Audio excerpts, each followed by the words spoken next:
Okay, there's that. Posted. Uh-oh. Where's the Twitch thing? Where's the Twitch thing? There's the Twitch. Okay. Put that over here. Put this right here.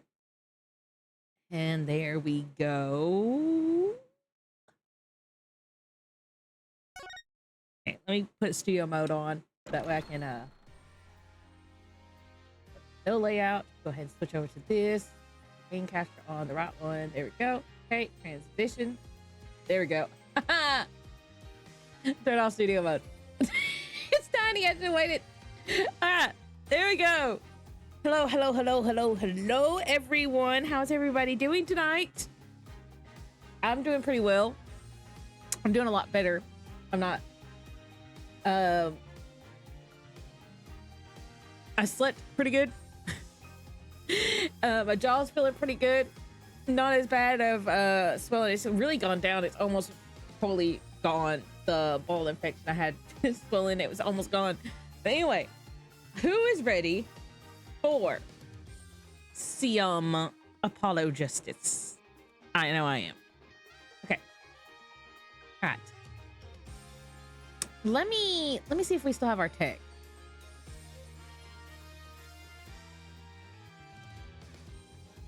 Oh, wait.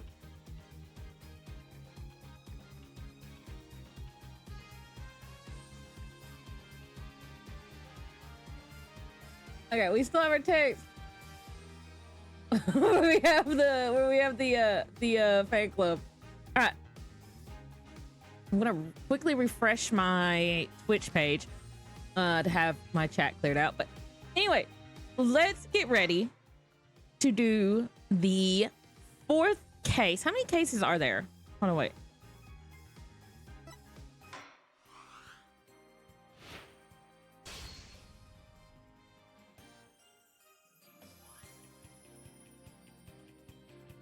There's a fifth one where I see Edgeworth, and then there's a special one where I see a pirate. Space Justice, Space Justice. I was thinking of, so even though I've never played Portal 2 myself, I've seen people, well, I played parts of it. Just like how I played part. How many Ace Attorney OCs have you made? I've never made an Ace Attorney OC. I've never made one. Now I want to. Now I'm going to make it. Now I'm going to make an Ace Attorney OC now. I don't believe. I've honestly, look. You have to remember, I never played the Ace Attorney games until I started streaming, but I have made Naruto OCs, and I have made an Arc Knight OC. I've made several Arc Knight OCs. It's fun making Arc Knight OCs. I've made high IQ OCs. Bobby Fulbright's a name in justice we trust. Detective Fulbright. Very well. Please explain the details of this incident to the court, if you would. On it. First, take a look at this pamphlet from the Cosmos Space Center. In it, you'll find a diagram outlining the overall layout of the Space Center. Okay. Here we are. For a more detailed look at what's on the left side, of this building. Take a look at this cross-section that we, the police, have created. See the launch pad and the main building? The launch pad is the square building, and the rounded structure is the main building, right? Oh, wait, that was the judge. Sorry. Let me do the judge voice for that. History. 1 second.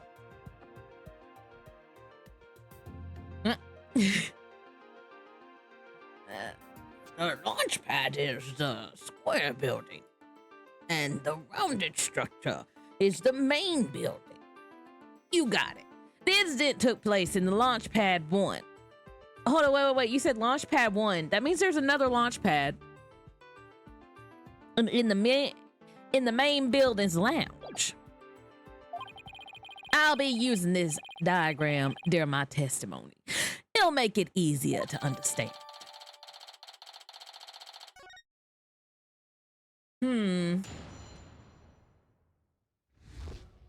Details of the case. Just before the rocket was set to launch, 2 bombs went off. Boom, boom! One on the 2nd floor of the Space Center's main building, and one in Launch Pad 1. Thankfully, only 2 astronauts were in Launch Pad 1 at the time. The 2 of them managed to make it back as far as the boarding lounge. But after the escape, one of the 2 was found stabbed to death. I feel like I lost Bobby Fulbright's voice. I need to go back and watch some Matthew McConaughey. Oh, I didn't mean to click that. Hold it, wait. No, go back.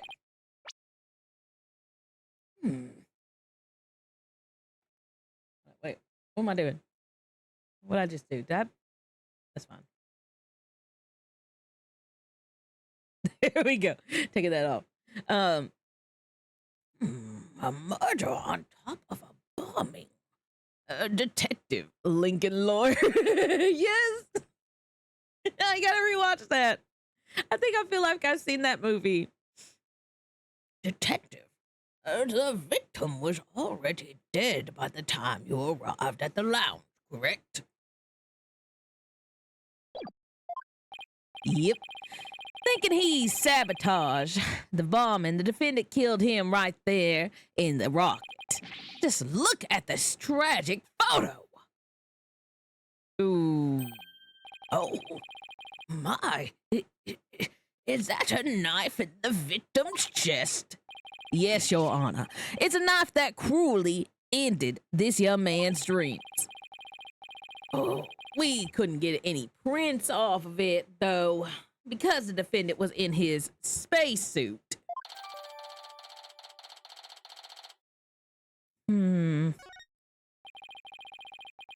By the way, Detective Fulbright, why are the victim's helmet and right glove absent in this photograph?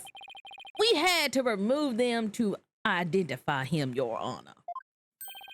I personally removed his glove during the investigation. We had to get his fingerprints to confirm his identity after all.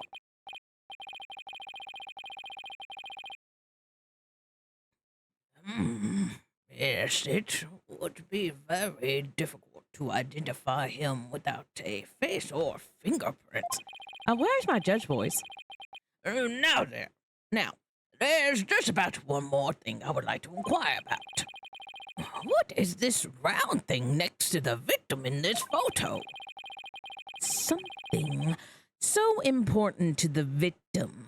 Greetings. Is this the final chapter? No, I think we have 2 more cases. This is the 4th case. There's a 5th case that will be the final chapter, and then there's a special case.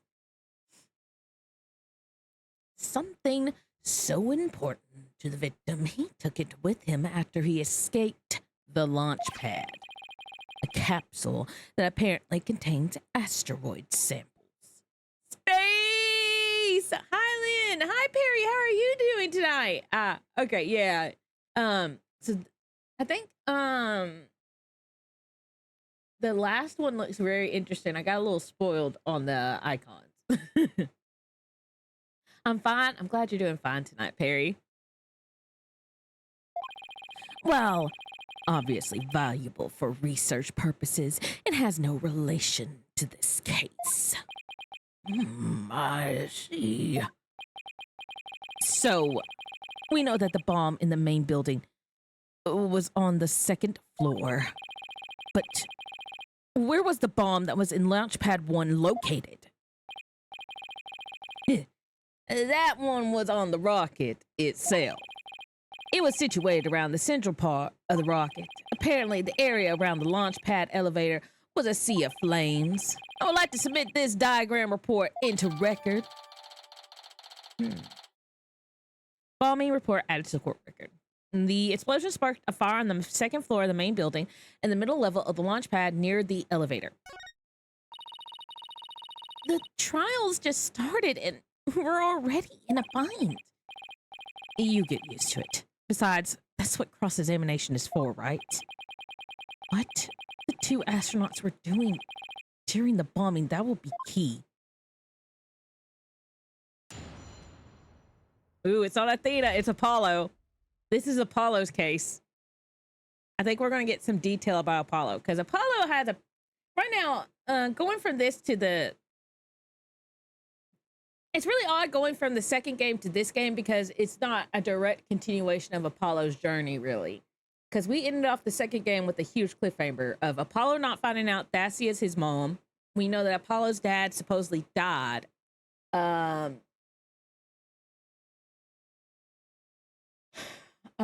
was something else that was a huge mystery, but we don't really continue off right there. I mean, like, you know, Trucy and Apollo still don't know they're half siblings, I believe. And the whole thing behind Apollo and Trucy's whole gifts, although it appears that it's more prominent in Apollo than it is in Trucy, I believe. But yeah. So it's kind of weird. I almost feel like, I wonder if this game isn't really the sequel to this game. I don't know. Maybe it is. Maybe it's not. Because we get introduced to Athena, and Athena is kind of like the, what is it called? Whenever you have two protagonists. It's like D-E-T-U-E-R. Agonist, detrogonist? Like second, it means secondary. I can't pronounce it. I know the word. It's like, it starts with a D. But it's really odd because, like, we did not continue off with Apollo's whole journey. And I wonder if this is going to shine any light on his dad, because I feel like his dad's a major important person, because we don't know who that is. Okay, give me one quick second. My nose is sniffling.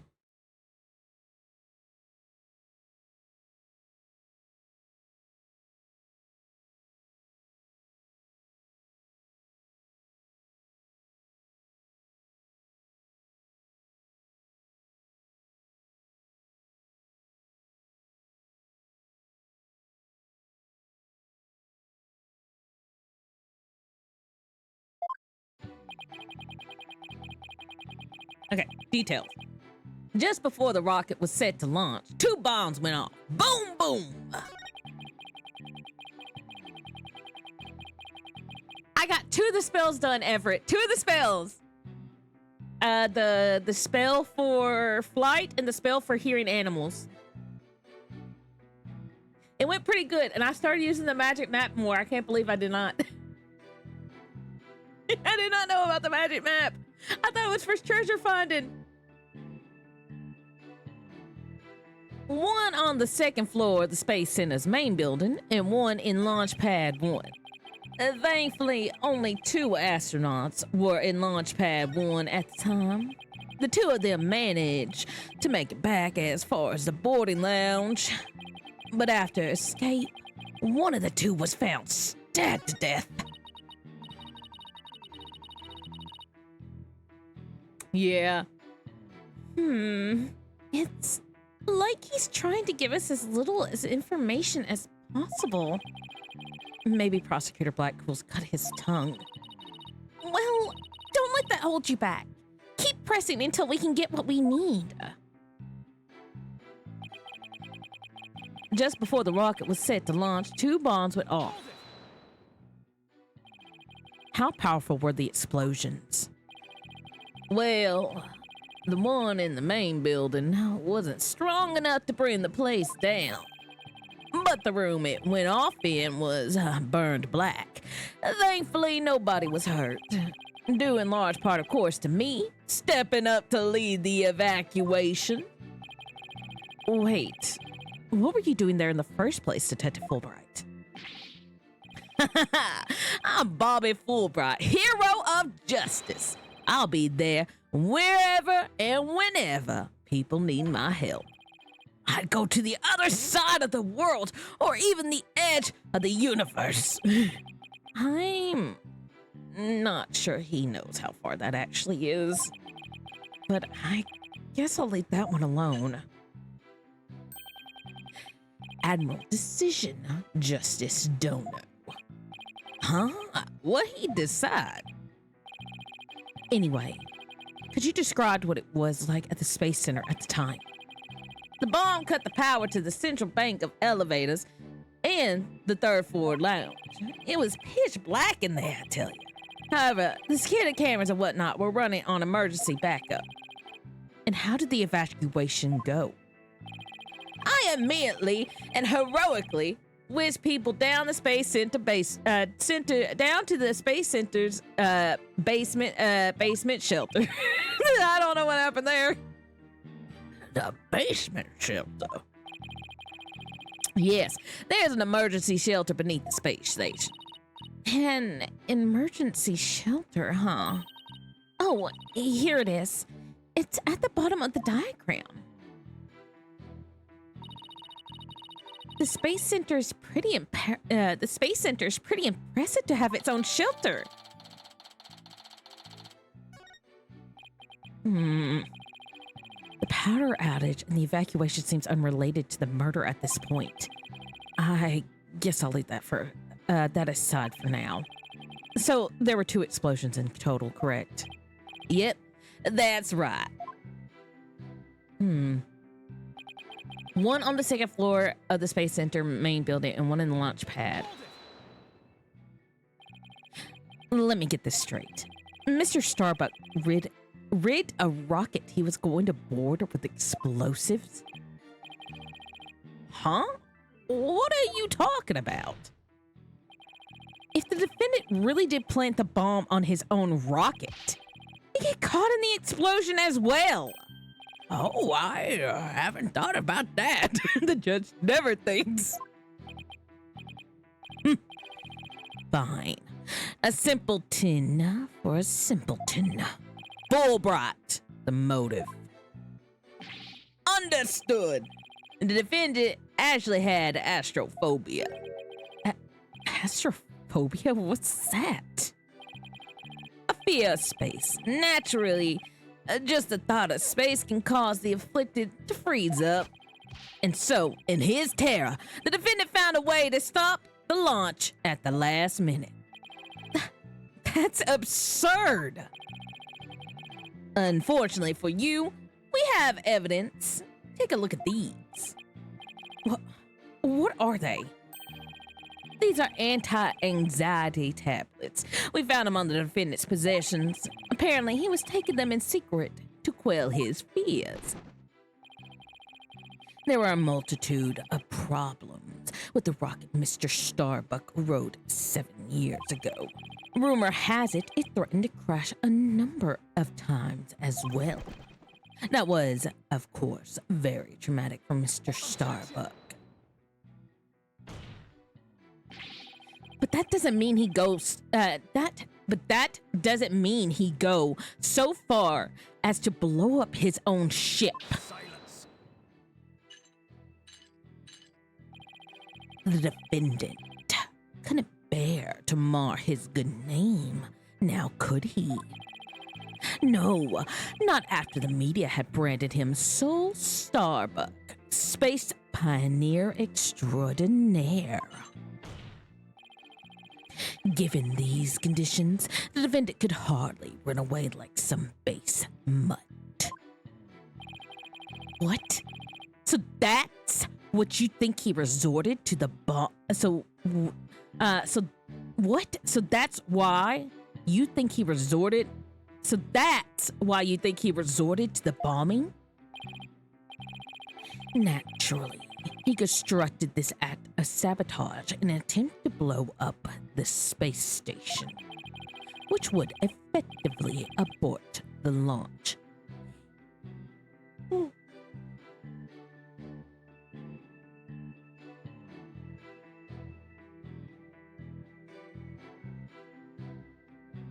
Which would effectively abort the launch, but spare his reputation. Ugh. Now, I'm sure you understand why we had to bring justice down on this atrocious criminal. Thankfully, only the 2 astronauts were in the launch pad, one at a time. Hold it. are you sure it was only the two of them? It was just before the spaceship was set to launch, so of course it was only those two.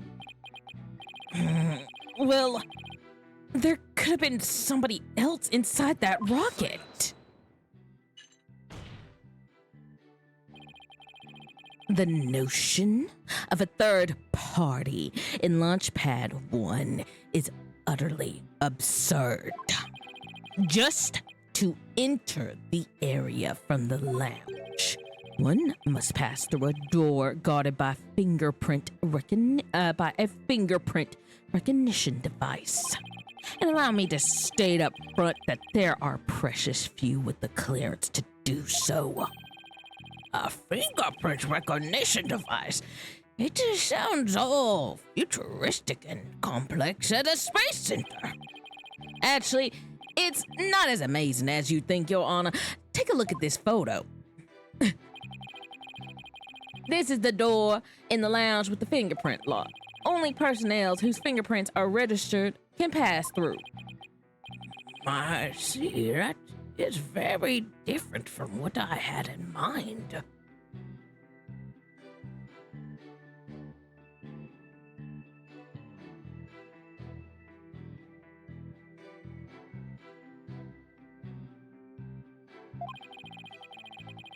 And there is a record of a number and is there a record of the number of people that passed through that door yesterday?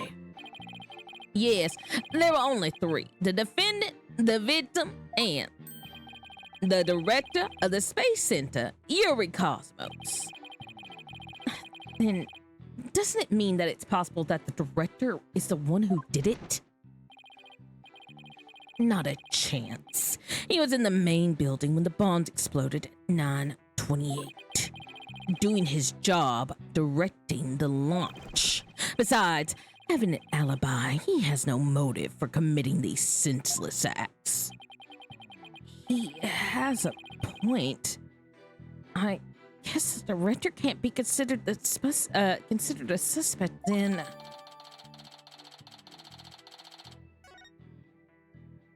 Okay.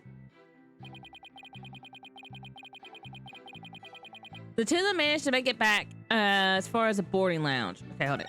Thankfully, only 2 astronauts. Okay, so we have 2 more.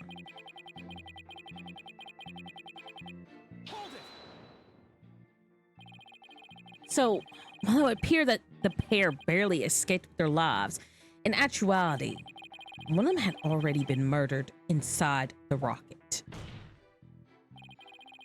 That's the angle the prosecution wants to push, correct? You got it. In fact, that's what I've been trying to say this whole time. In fact, the victim had been alive, he would have for sure tried to stop the bombing. Is there any chance Mr. Turan could have been killed before he boarded the rocket? They were both alive and well at boarding time and embarked under their own power. Their hearts full of hopes and dreams of space. And then both of their hopes and dreams were dashed. If I may continue my explanation, after the evacuation order was given, the defendant made his escape, carrying the victim to make it look like a rescue. But after the escape, only one of the two was found stabbed to death. And who was the first to find the victim? Actually, there were 2 of them. The Space Center director. Wasn't there a CSI Miami episode about someone falling out of a spaceship? I don't know. You know what? I'm gonna look this up, Everett. Now you got me curious. 1 second.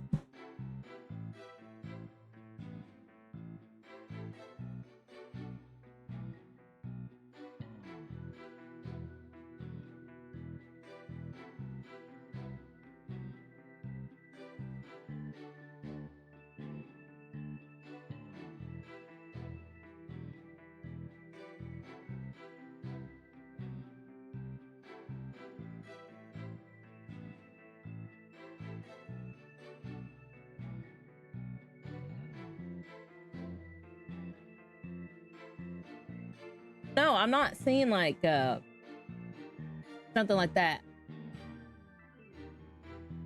know. I think it's one of those private joyride spaceships and the person just splat somewhere in Miami. Yuri Cosmos. And Detective Candice Arme. Oh, one of them was a detective? Yep. Detective Arme specializes in bombings, you see. She and the director were ordering the evacuation following the explosions. They were also worried about the astronauts, so they hurried over to the boarding lounge. That's when they discovered the victim, along with the defendant. 2 witnesses, huh? And one of them is a detective. I doubt either of them would have anything to say that would help me. I think that pretty much covers the details of the case. Only the victim and the defendant were on the launch pad when the former was killed. If this is the truth, then only Mr. Starbuck could have carried out this crime. What little I could get out of him only hurt my case. Justice Dono. Foolish Dono. Justice Dono. Foolish is a warrior who rushes headlong into battle. Preparation is an essential element of battle, so I advise you take a gander at this. What is it?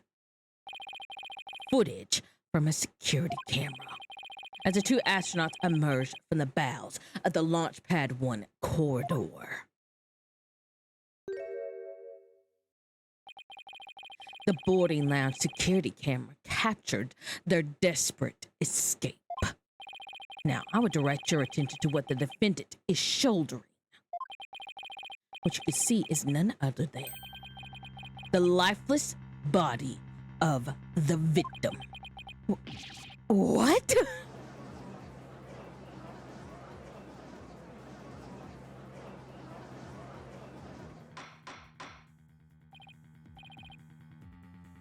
Order, I say. This lines up with what the prosecution has been ascertaining. I should have known Blackquill.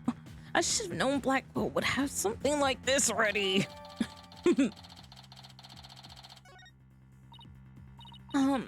Apollo, how exactly did they determine that Clay was already gone in that footage? I see what you mean. Whether Clay was still alive at that point is pretty crucial. Yep, it's episode 815 called Miami. We have a problem. Okay, I'm gonna have to look at this because I'm kind of serious about this. I'm kind of curious about this. Not serious, but curious. I see what you mean. Whether Clay was alive at that point is pretty crucial. Your Honor, please take another look at the footage. Isn't it possible that Mr. Duran was still alive here and that Mr. Starbuck was helping him? Oh, I believe you're right. One man carrying the other to safety. It's a beautiful expression of friendship. Perhaps that's what it looks like to a one-eyed hothead and a dotard. But it only makes sense if it's the victim's dead body. What do you mean? Fulbright! Explain it to Justice Dono. You got it. Ready, kid? If the murder had occurred in the lounge, someone would have spotted it. Anyone can enter the lounge after all, but doing it while they were alone in the spaceship, that's a horse of a different color. But you can't deny that there's a possibility the murder could have happened in the lounge. All that video shows is a man helping his fellow astronaut out. Silence. Your assertion is based on emotion. It's based in your belief that Mr. Starbuck would surely help his own disciple. But you have no logical explanation as to why the victim could still be alive.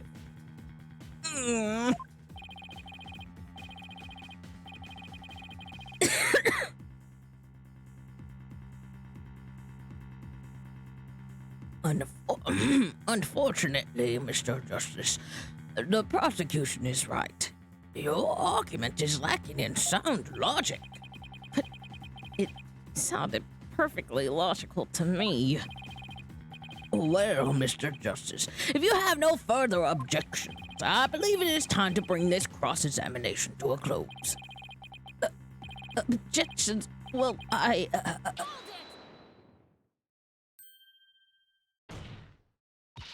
Your Honor, the defense requests a little time to think and regroup. Given the facts, I'm not sure I see the need. What is it, Athena? It's just... there's something that's been bothering me. If it isn't the defense stalling for time, as always. Very well. I'm feeling generous. You may have a small measure of time. Yes. Hold on, wait, I gotta do that yes better. Yes! You have 5 seconds. 5 seconds? After that, I declare this cross-examination to be closed and a verdict to be rendered. Your baldness, raise your gavel high. It's time for a countdown. Please don't count down. Is there gonna be an actual countdown? Hold it, wait, I don't trust this. I suddenly feel nervous.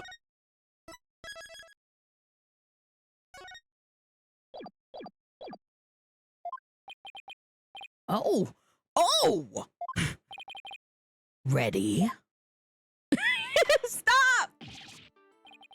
We don't have time. Spit it out, Athena.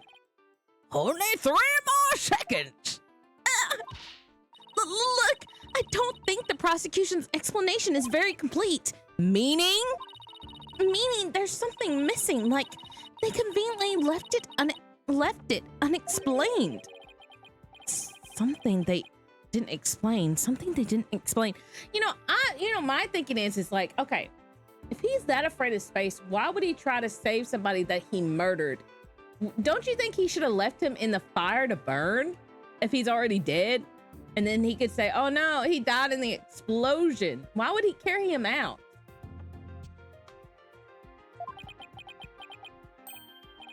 You're right. I think I know what you're talking about. Your 5 seconds is up. When I ask for a couple of minutes for my side to consult, judges tend to be accommodating. Well, listen, did you have somebody like Blackpool on the other side? You know, Everett, I don't know, if you had a guy threatening your judge and has a pet hog that attacks on command, I think you can understand why this judge would be like, no, 5 seconds.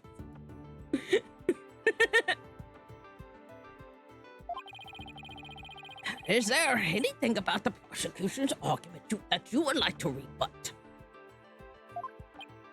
Yes, Your Honor. Actually, there is. There is something that the prosecution has yet to make clear to this court. I don't know what it is, y'all. I do not know what they're talking about. They know it. I don't know it.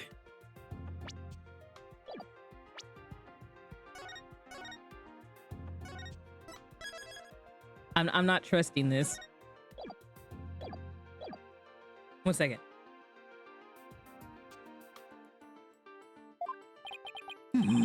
Well, if you put it that way, what is it that the prosecution has failed to explain? Why the body was moved, the motive for murder.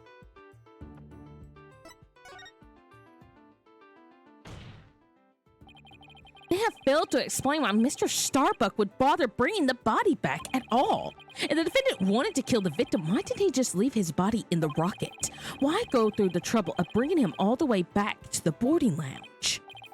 Oh, that's true. I didn't think we heard the prosecution's thoughts on that yet. That's because they have none, Your Honor. After all, how does one explain something so illogical? He's gonna smile. Apollo, you shouldn't have read. Apollo, I'm gonna click it and he's gonna smile, y'all. Let's be honest. I'm gonna hear a little ting and he's gonna smirk. Oh. The prosecution is claiming that the defendant moved the victim's dead body, but What if the entire premise of that argument is wrong? Then let's hear your theory, Mr. Justice. True, Everett.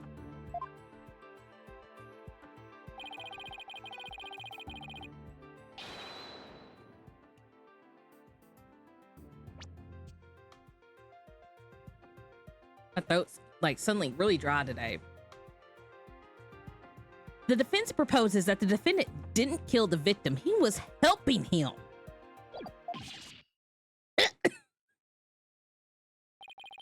Fulbright, explain it for our sad friend here before I nod off to his monotone monologue.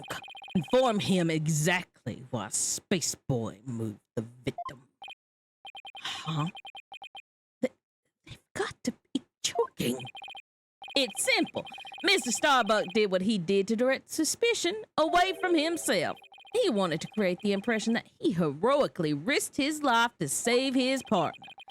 And that's why he made sure to make it to the made sure to make it to the security camera so there'd be a record. At the very least, he appeared to have achieved success with you and the old man. One man carrying the other to safety. What a beautiful expression of friendship. The average person wearing a spacesuit weighs easily over 200 pounds, saving the life of a partner who weighs as much while trying to escape deadly flames. What a dramatic sob story fit for the silver screen. Indeed, I was completely taken in by the humanity of the story. You see, yet the true ending is that all traces of his hammy act were meant to be blown up. Yes, and now we arrive at the thrilling conclusion. The third explosion. What are you talking about? There was no third explosion. Indeed, you are correct. But that is thanks to Detective Armay. It was she who identified and secured the bomb. However, it doesn't change the fact that the third bomb was discovered in the lounge. The steel coffin beside the witness stand, that would be a bomb transport case. We used that to transport the deactivated bomb here. It was found in the lounge, a bomb in the form of a most distasteful toy. What? One on the second floor of the main building, one on the launch pad, and one in the lounge. The defendant planned to set off 3 firework displays. Fortunately, the third was discovered before it could be detonated, had it not, the victim's body and the other vital evidence would surely have been immolated. Objection! Before you utter a word, know that the evidence supports me. It's like he's reading my mind. As it still is undergoing forensic investigation, I do not have the evidence on hand. However, know that a particular item was found in one of Mr. Starbuck's pockets.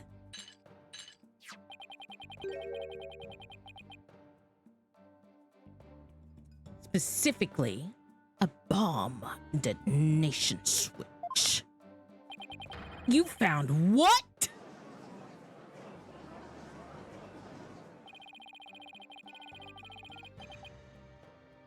I suspect that the defendant had no time to destroy such damning evidence. When the Space Center director and Detective Armay stumbled across the murder, so he thought to hide it in his pocket. Feeble-brained that he is. Uh, No, Mr. Starbuck would never do anything like that.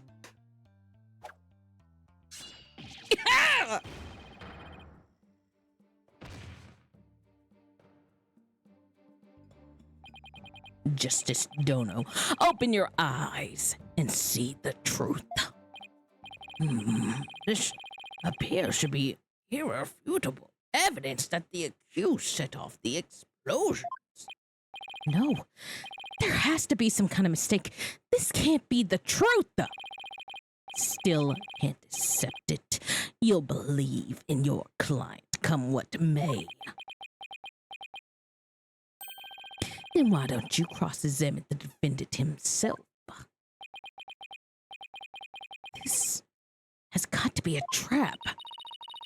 It's like Blackwell's controlling the entire game. Yeah. It seems like he was waiting for me to bring up the body moving issue.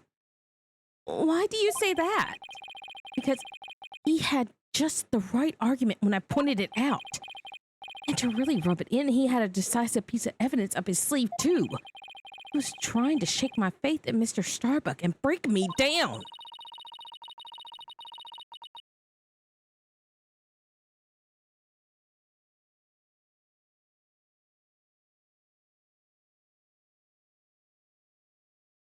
Then making you cross-examine Mr. Starbuck at this point was part of his plan, too?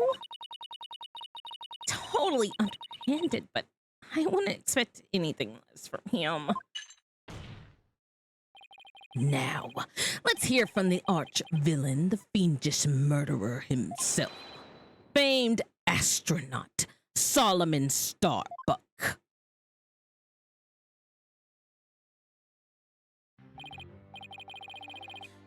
Witness your name and occupation, please. Solomon Starbuck, astronaut.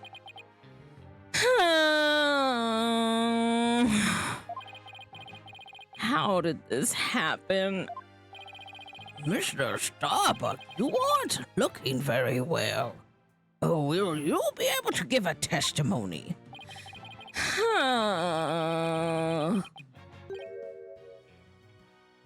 No. Well, unfortunately, no is not an option. You are being accused of the Space Center bombing and the murder of Clay Turan. Please testify to these allegations. Oh.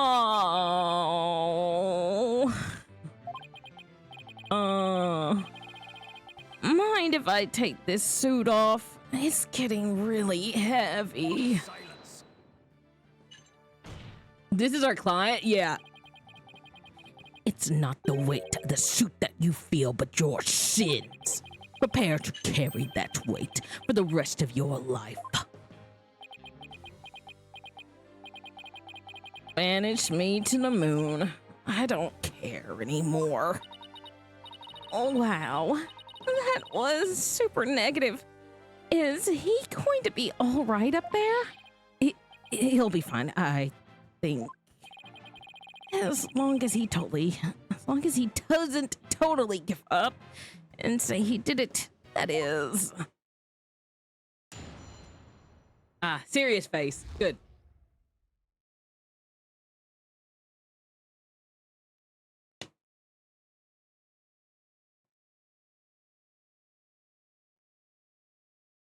You didn't know Starbuck is a major character in Battleship Galactica. Really? I was thinking of Starbucks, the coffee.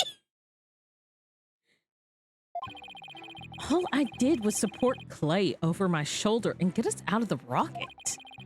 Like always, I took the elevator down to the middle level and headed for the corridor. Clay had passed out by the time we got the order to evacuate. I didn't kill Clay. I was trying to save him.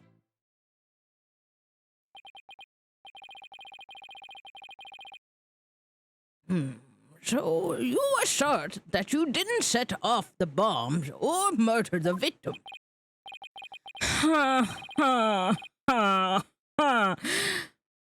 But I bet you think I'm lying, right? I reserve all judgment until after I heard your full testimony. Oh.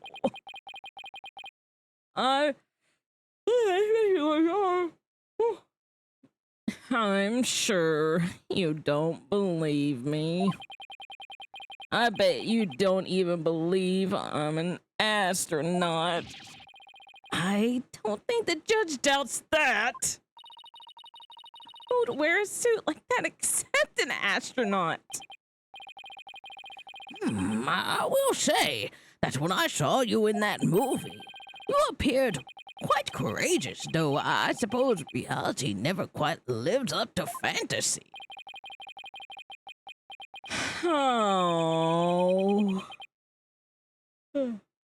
I guess I'm just a big disappointment. Ha ha ha ha ha. I don't really care what happens anymore. Oh. Oh no, he's completely given up.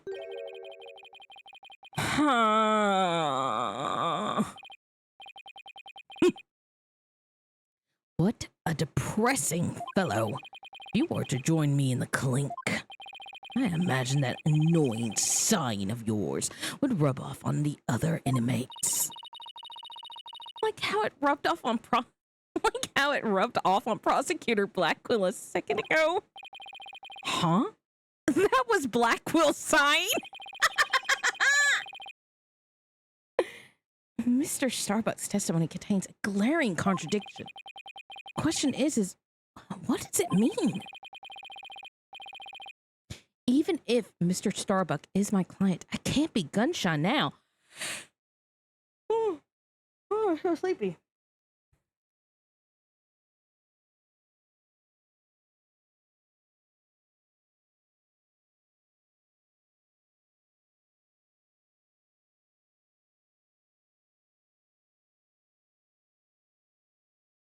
It's time to find out the truth.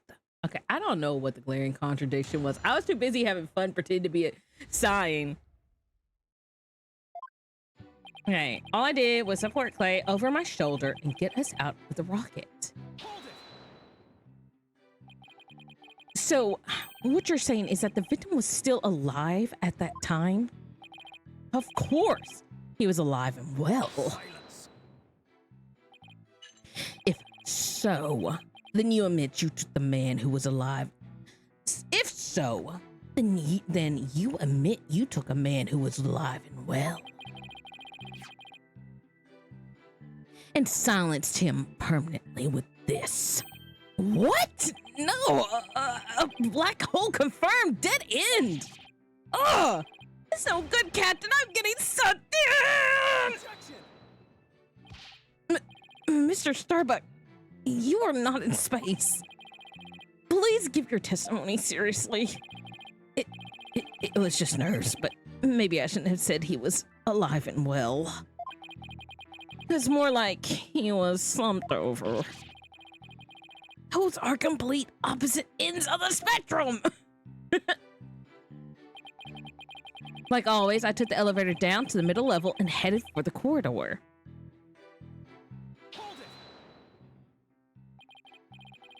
Is that the elevator inside the launch pad area? That's right. We always use it to get up and down from the cockpit. That makes sense. So he was just using the route he always used.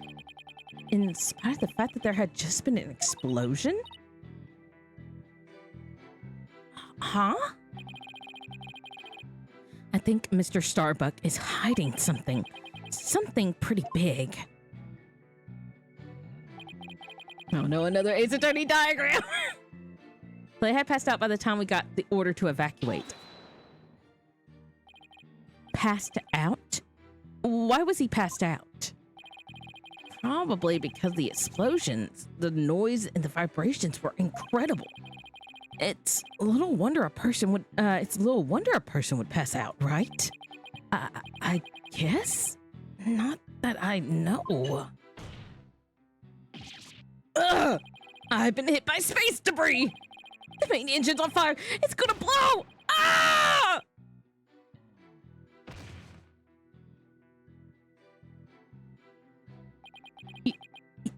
Yes, I see. I guess it does make sense that someone would pass out. Especially if the person in question is Mr. Starbuck. Anyway. Is that dyed hair or a hat? That's his hair, but it's like, I don't think it's dyed. I didn't kill Clay. I was trying to save him. Apollo, there's something strange about Mr. Starbuck's testimony. Yeah, I was thinking the same thing. There's a glaring contradiction. Hold it, wait. I just don't know why there was a... Did I not press on that?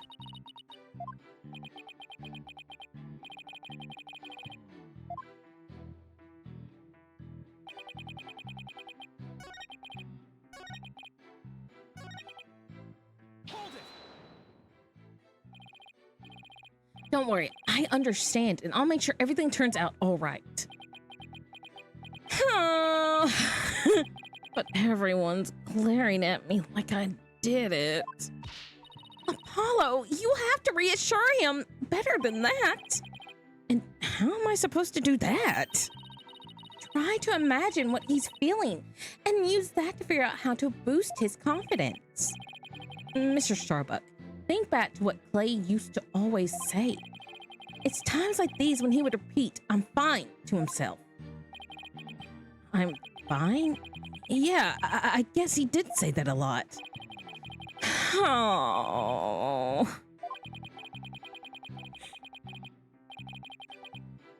But even if I shout it, Clay will still be dead. Oh, what's the use?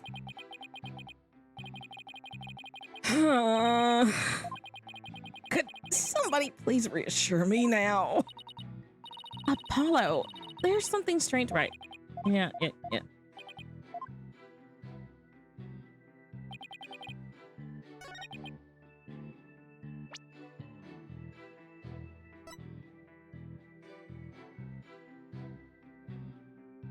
Objection!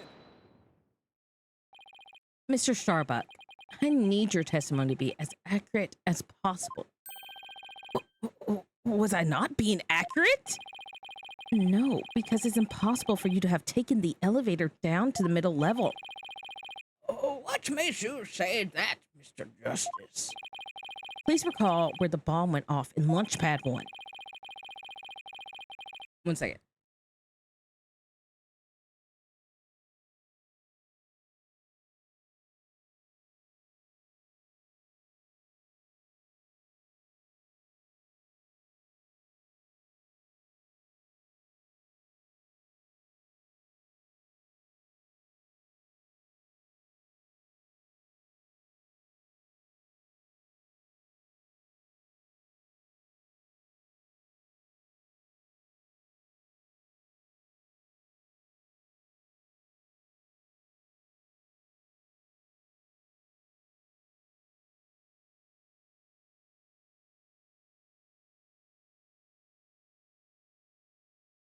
Okay.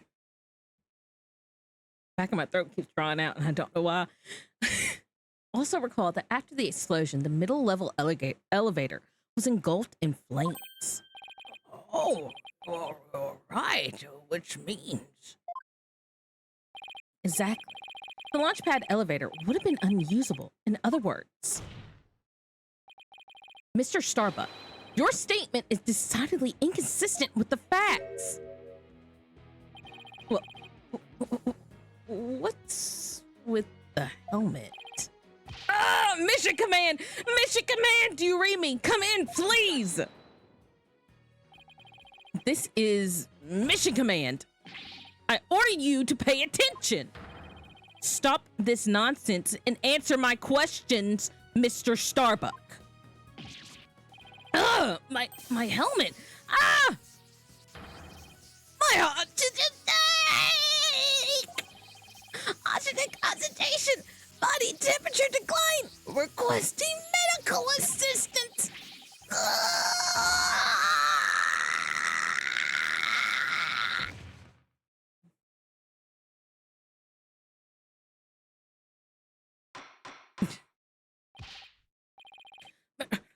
Mr. Starbuck, we are not in space right now. Please stop pretending that you have lost consciousness and stand back up. I apologize, Your Honor. I forgot I was still on Earth. I feel like we just got a glimpse of the real... I feel like we just all got a glimpse of the real Solomon Starbuck, the astronaut. Yeah, he seemed more like an astronaut now than when he was doing all that sighing. Mr. Starbuck, could you please explain the inconsistency in your statement about how you use the middle level elevator?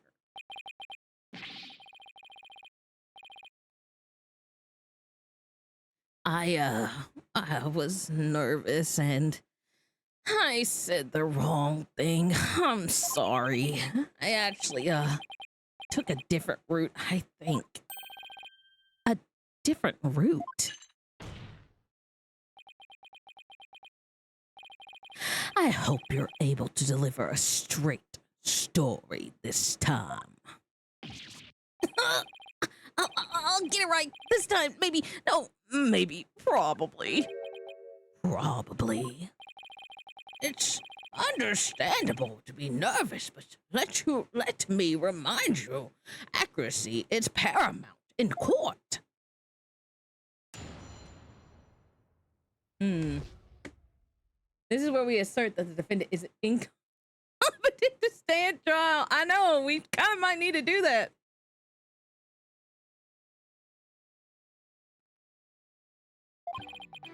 Let's see, my escape route. What I said before was a mistake. I, remember now. I took a different route. Maybe, probably... With the capsule and clay in my arms, I made my way down from the upper level. So, you're saying you escaped without using the elevator? That's right. There's a ladder that spans the upper and middle levels. I used that ladder to get to the middle level. Luckily, the fire hadn't reached the ladder, so we could make our escape that way. And the capsule you mentioned, I suppose you mean the thing next to Mr. Turan here. Was the capsule that important that you'd risk your life to take it with you? It almost goes without saying, but yeah, the capsule contains asteroid samples, therefore invaluable as research material. With this spacesuit on, Clay, weighed a ton, but securing the capsule was also important.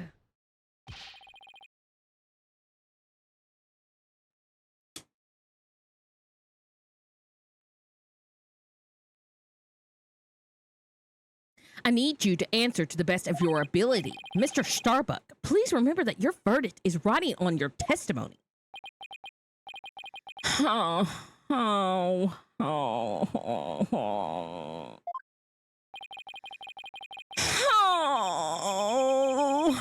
Maybe I am guilty after all.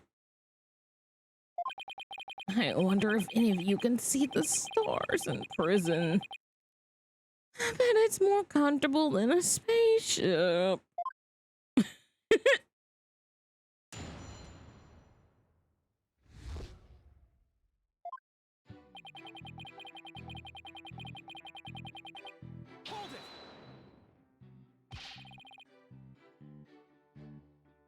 How could you mistake such a basic fact?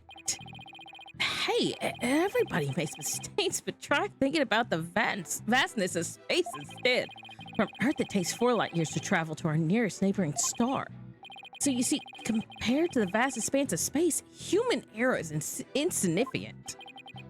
I wish you just considered it a little more significant than 0. Enough jabbering. Get on with your testimony. Oh. I remember now. I took a different route. Maybe, probably. Maybe, probably. Did I hear you right, Mr. Starbuck? I didn't say either of those things. Mission Control, come in, please. An error has occurred in the sound system. Activate the emergency tin can telephone. Oh, no! The tin can telephones are ineffective in the vacuum of space. Stop this nonsense, or I will sever you and your tin can telephone. All right, I'm begging you. I'll tell the truth. Just don't sever anything. Apollo, is he going to be all right? I'm starting to think he's not. Let's see. So, about when we were running away.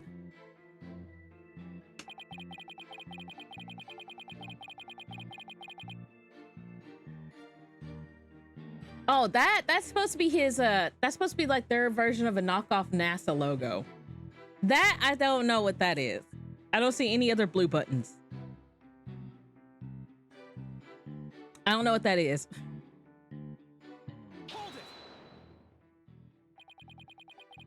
The upper level of the launch pad area? That's right. That's what I said, isn't it? Granted, that route does exist. So to recap, you had Clay over your right shoulder and the capsule in your left hand? Yeah, it's really important, so I couldn't let it get burned up. So even though Clay was really heavy, I couldn't afford to carry him with both hands. I did have the best I could with him over one shoulder. I did the best I could with him over one shoulder and the capsule in my other hand. I don't think the meaning of what he just said has hit him yet. You know what you have to do with that statement, Justice Dono? Yes, I know. Well, I've come this far. No turning back now. It's time to present some evidence. So, Mr. Starbuck escaped with Clay in the capsule, which means it's just like in the footage. I can see why he couldn't run, though. He must have weighed over 200 pounds just by himself. Yeah, and he had to support Clay, who was another 200 pounds. Plus, he had to ensure the safety of that capsule.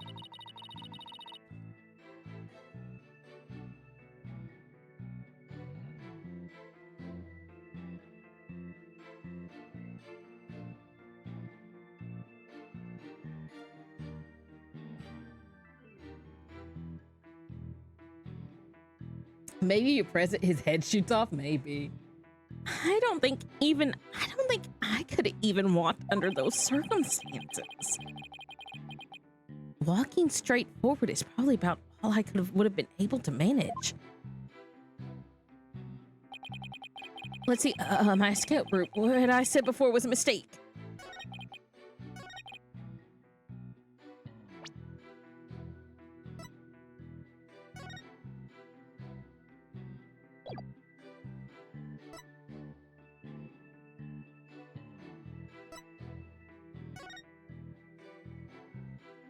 There's a power outage and the affected areas remain dark. The serious system switched over to emergency power, continue work. Evacuees moved to the basement shelter.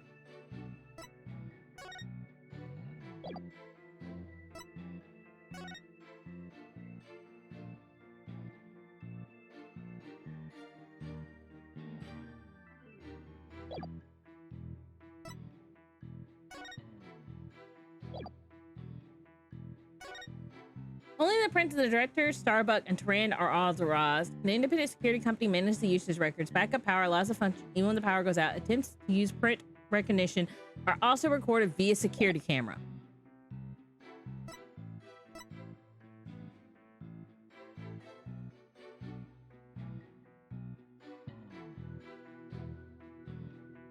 I don't know. Oh. Really?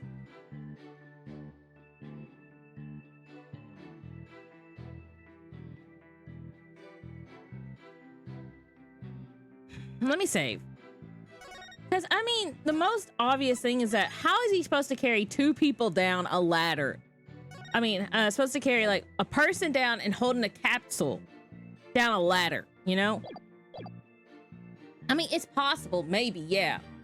Hey, Athena, hey, Athena. Hey, Athelinda, my favorite Athelinda in recent years. Hi, Kay, how are you doing tonight?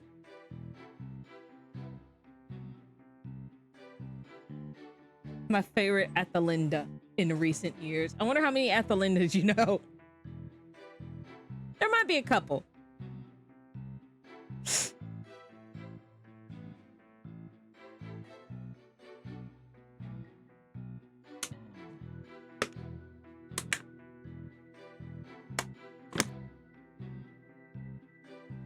Oh, this case. Yeah, this case.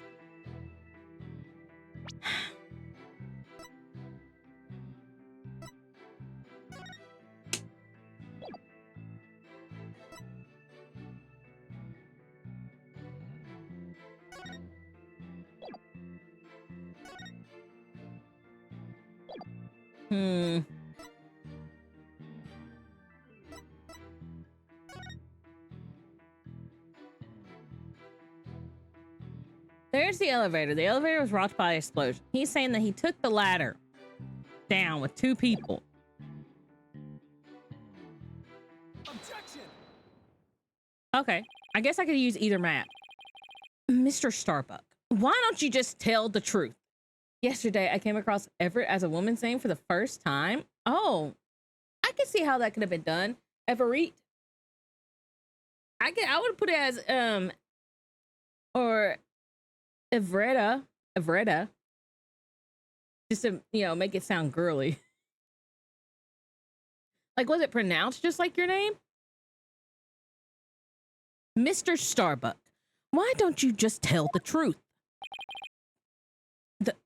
The truth? Let's see. The Earth is blue? No, that's not right. So, I guess the Earth isn't blue. Yeah, that's it. I also met a female Kay the other day. Nice, Kay. How come I don't... I haven't met... well, I don't know. Maybe there are... Well, like, would my opposite be like, would I need to meet an Athelinda or would I need to meet a Lynn? The truth, Mr. Starbuck. Oxygen concentration is super low in this area. Prepare the emergency oxygen tanks. Mr. Justice, the witness appears confused. Please help draw out the truth from him. Mr. Starbuck, under the circumstances at the time, you couldn't possibly have reached the boarding lounge via the upper level route. Huh? Not as long as this was the escape route.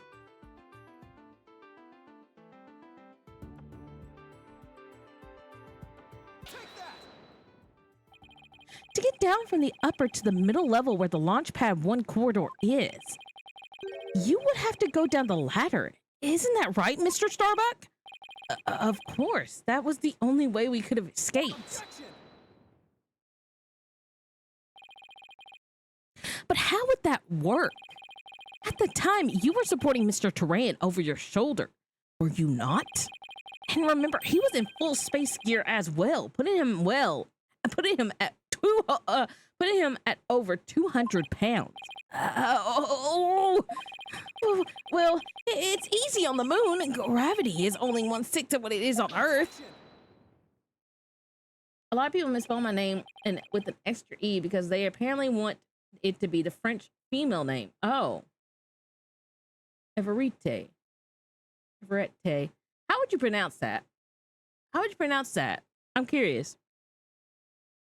But the Space Center is located on Earth. Short of being an octopus, climbing a ladder with an adult male in space gear in one arm, while carrying the capsule in your other is impossible, wouldn't you say? Oh. So, Mr. Starbuck, how exactly did you climb down that ladder with your arms full? Mr. Starbuck, come clean and tell us the truth now. Engineer! Where's the engineer? I didn't leave the tent to do the faulty maintenance. What was that? What the? He's flying the coop. Evacuate immediately! Ah, help! I'm caught on the ceiling! Help? Anyone? Bailiff, prepare the cherry picker. We must launch our rescue mission at once. Well, that's one way to take off while being questioned. I'd rather prove his innocence so he can go to space again someday for real. I'm not sure a parachute is allowed in the California court. I guess the pronunciation will still be the same, like Bernadette or Baguette.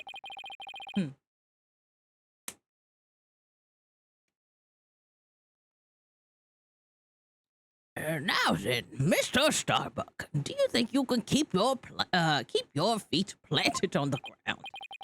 Yes, I apologize for losing control. Are you ready to tell us the truth? Not that. Anything but that. What's going on? This isn't the Mr. Starbuck I know. It appears Space Boy is prone to deception. Witness. Yikes. Yes? I thought your story odd, But perhaps the inconsistencies can be explained as the results of a medical side effect. Prosecutor Blackquill, please don't talk about that. What are you talking about, Prosecutor Blackquill?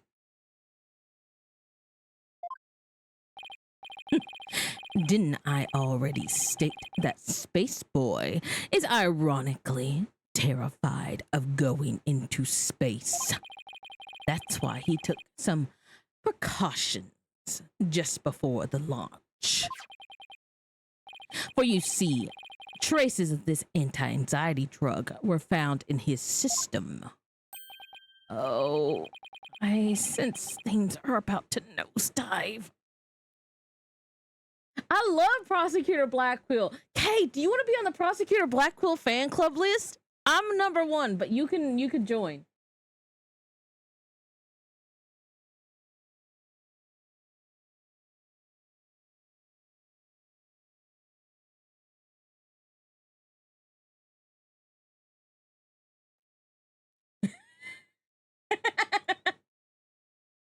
There you go.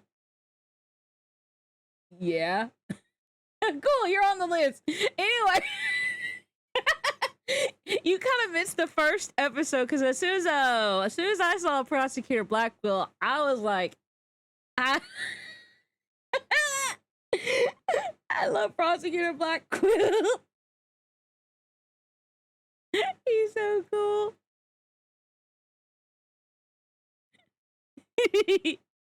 No, I'm bald. There it is.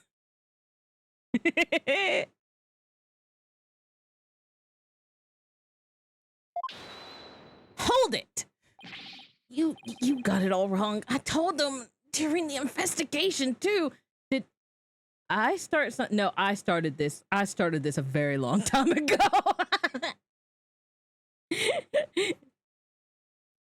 I just really like Prosecutor Blackquill. He's so cool. I want to get him off of I want to get him off his murder charges, even if he did it. I want him to be free. Who knows what I'm about to say? Don't post it ever. He's not real. I can have this without being that.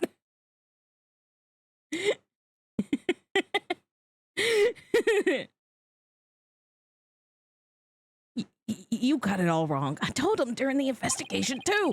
I don't know anything about any drugs. I never took any medication. I swear. It was found in his system, but he doesn't remember taking it? How could that be? Somebody must have slipped them to me. But I guess maybe that's why I don't remember, because of the side effects. Yeah, that's why I don't remember much of what really happened. What?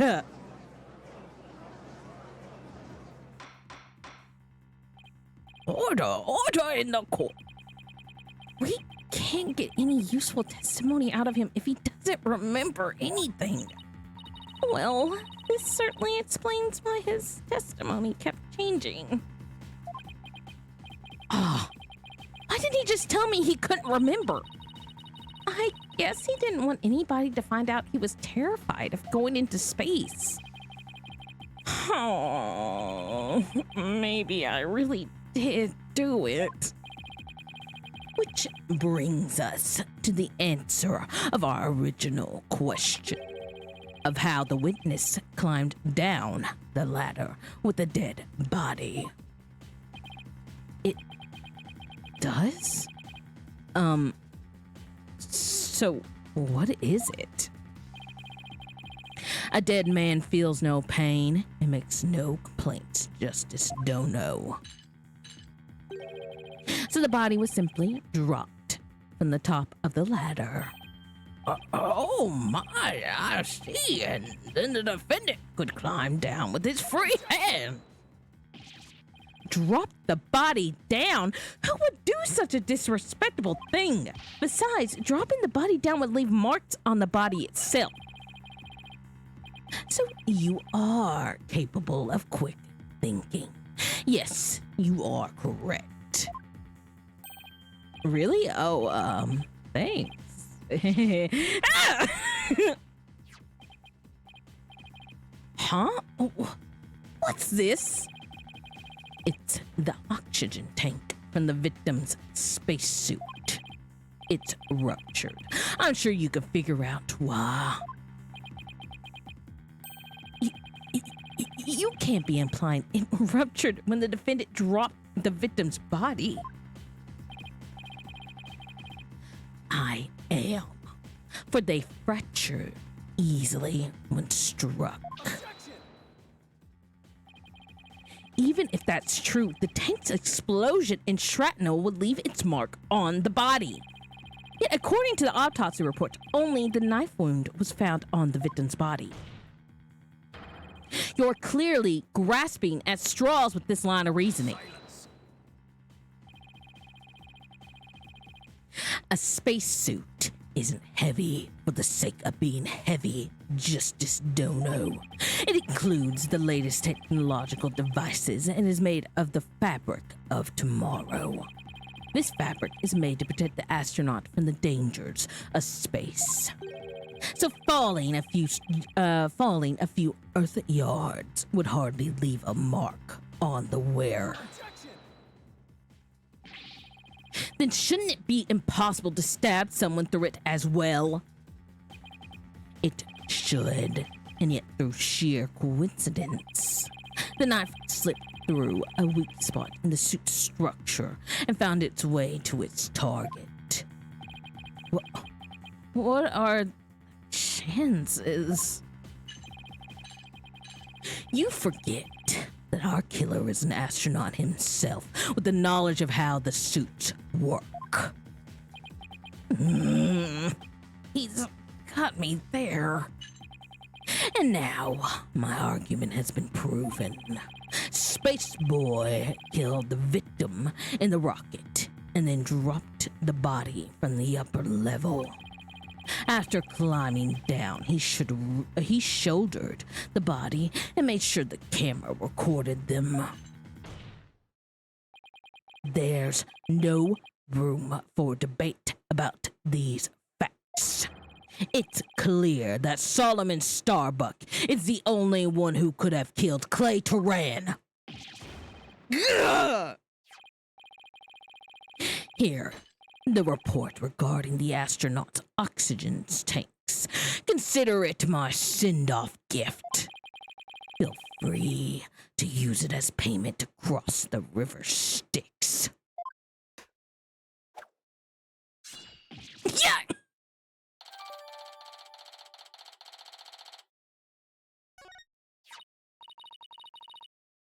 Hey, this report is pretty detailed. The display on the oxygen's shoulder shows the oxygen remaining. After the incident, the victim's tank was ruptured. The remaining oxygen was 0. The tank belonging to Starbuck, who claimed to have carried the victim, said it was 80% full. Tanks were functioning properly at the time. Let's see. The display on the astronaut's left shoulder showing the oxygen remaining.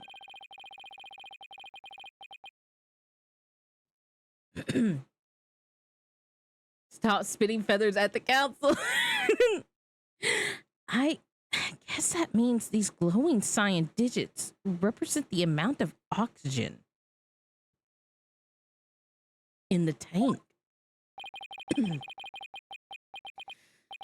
Oh, I'm done for. I'm going to prison instead of space!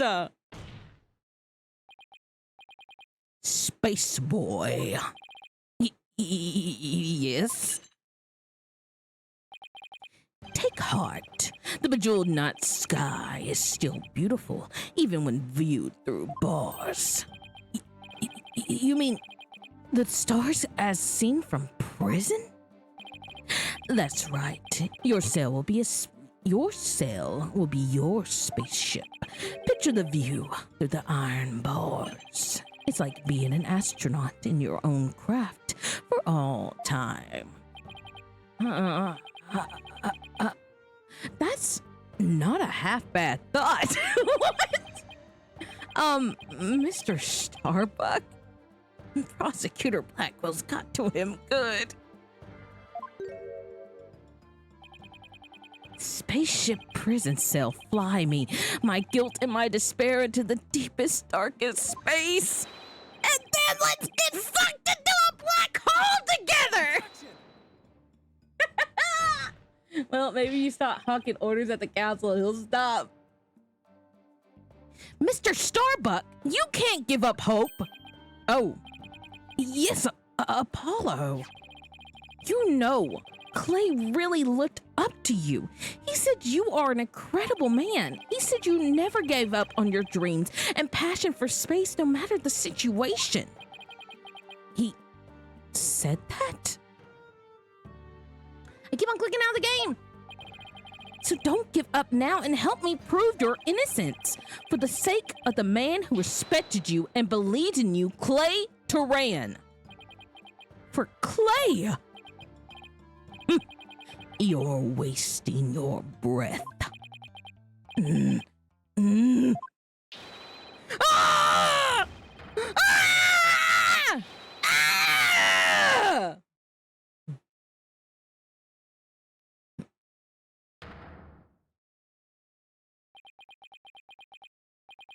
Apollo, thank you. I can see things clearly now. Mr. Starbuck, I'm fine now. Thanks for reminding me of my life's mission. Right, we'll both be fine. I'll prove you're innocent and you'll see. Wouldn't it be funny if Blackwell is chewing on cattails and not a feather? Blackwell, are you implying Blackwell would be like one of those like old-timey representation of people in the South where they like they're chewing tobacco and they had like the cattail on their fish or like a piece of like wheat and they're just like, yep. Crops coming in. Blackwell as a farmer. It's not much, but it's honest work.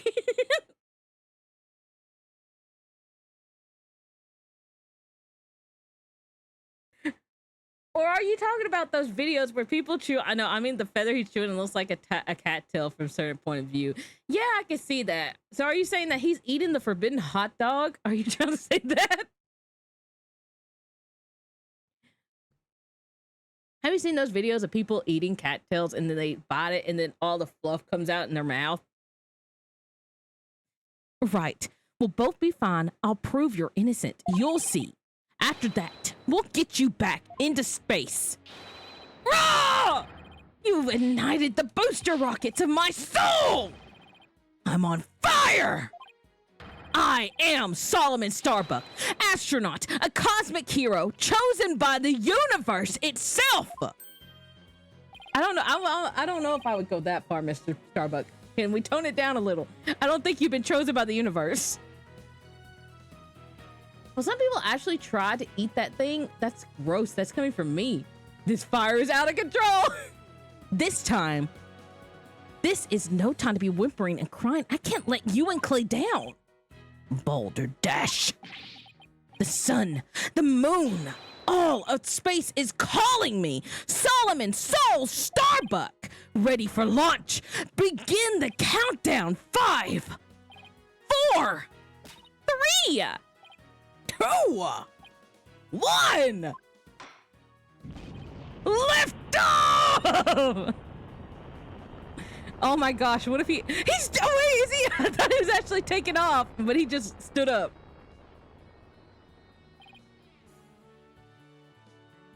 Well, I feel like I've witnessed an actual rocket launch. Nope. I stopped doing that. Apollo, you did it! You broke Prosecutor's Blackwill's grip over Mr. Starbuck. I can't take credit. It was all Mr. Starbuck. He pulled himself through. If you simpletons are done massaging one another's egos, no matter how positive your mood, my advantage remains unshakable. I have but to wait for the final guilty verdict. Isn't that your right? Your baldness. I can't let up now. I have to stop Blackwell. I have to see this through. Mr. Starbuck just has to make it back into space.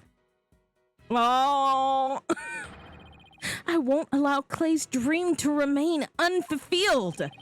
I've got to destroy Blackwell's argument somehow. Think, Justice, think. The only people at the launch pad 1 were Clay and Mr. Starbuck.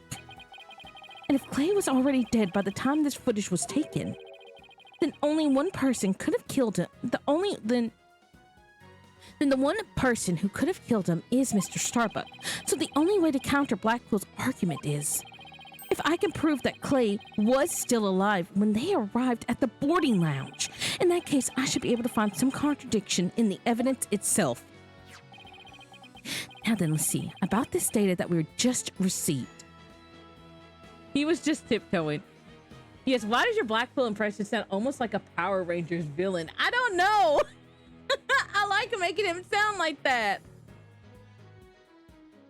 I don't know. I don't think he's like, I can't do a really I'm like, look, listen, you're not going to get like a really cool guy voice from me. It's impossible. No matter how hard, this is like as close as I can get.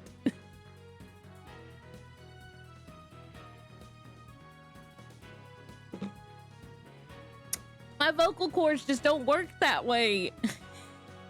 I can't even do like really cutesy voices.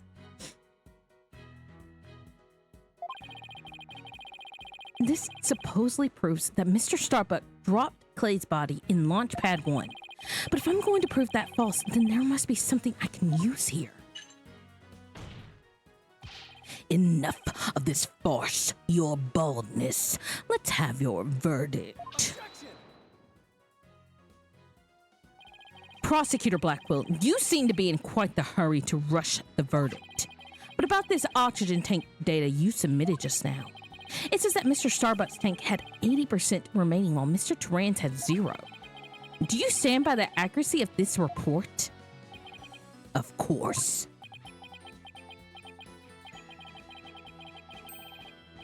Now I'm looking at cattail eating videos and I didn't know that was a thing. Yeah, it's a thing. Then, I guess it simply means that it's faulty, as evidence goes. You will explain what you mean, Justice Dono. It's simple. This evidence contradicts the fact of this case. Take a look here at the detailed description. You'll see what I mean. I hope you have some evidence, Mr. Justice, because I don't see what's so contradictory. Yes, Your Honor, right away. This is evidence that the oxygen tank report stands in contradiction to. Hold it. Don't mind me. I'm just gonna save. Donuts. I love eating donuts. Oh, Lord. It's real. Is this an American thing? I don't know. I just know people on TikTok or like Vine or whatever, like one of the short form video platforms. I don't know which. Musically, TikTok, Vine. I don't know. One of those, because I don't use them. They were like buying into cattails, and next thing you know, they're just like blah, blah, blah, with fluff.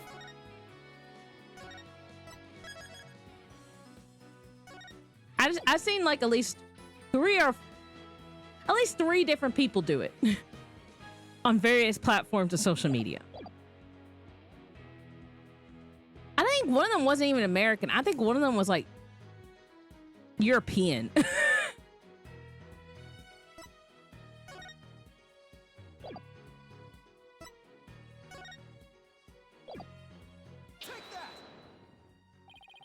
And how does this evidence present a contradiction?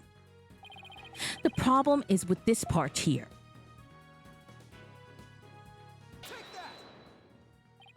Note the remaining oxygen in Mr. Starbuck's tank as he carries Mr. Turan. It appears to say 50. Yes, but according to the data, our client's tank had 80% remaining. The oxygen in the tank increased? I see Your Honor finds it strange as I do. It's bad enough that there is a contradiction, but the increase in oxygen is beyond illogical. Oh my, you're absolutely right. What is going on here? I too find it odd that the oxygen remaining has increased. It would be as odd as if my rations were to increase. But what does that prove? It doesn't change the fact that it is the defendant carrying the victim's corpse. I'm gonna bet you don't get more rations because you don't abide by the rules.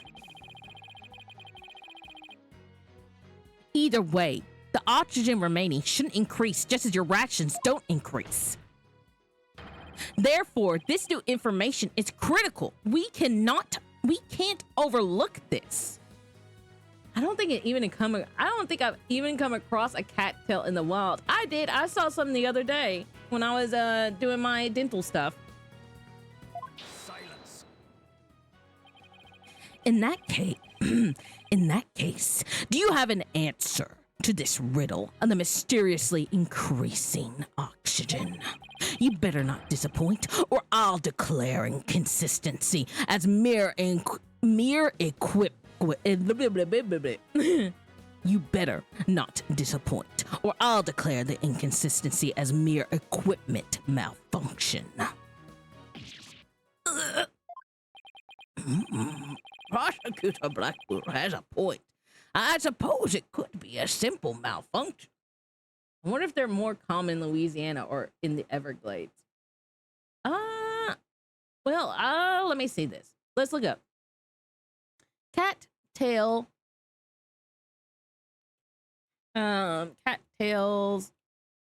native location. Cattails grow in swamp, marshes, bogs, wetlands, and most moist ditches on the side of the road. They are found throughout North and South America, along with Europe, Africa, and Asia. Cattail is native to all U.S. states except Hawaii. So they can be found everywhere.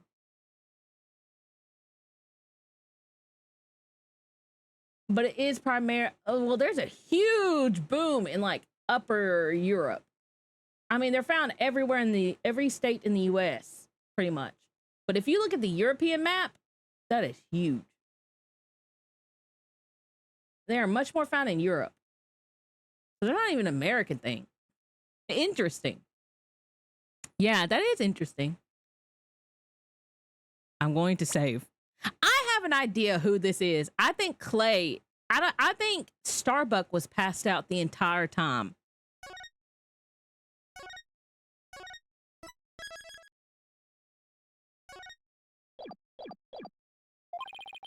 Mr. Justice, if you cannot provide an adequate counter-argument to this point, I'm afraid I must bring this trial to an end. So do you think you can explain why the remaining oxygen level increased? Of course I can. The thing to do at a time like this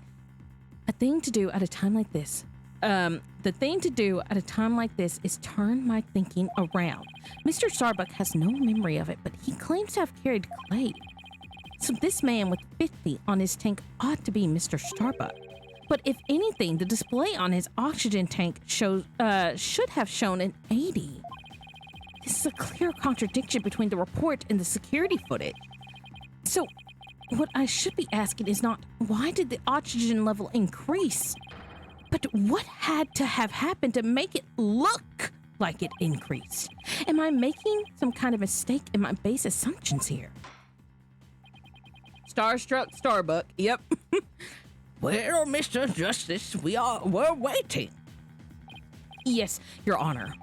I'm ready to answer. This is why the remaining oxygen appears to have increased. The victim was carrying the defendant. They were going the other way. The tanks were damaged. I want to go with this, but they were going the other way. Hold it. No, I want to say this. No. Why did I say that?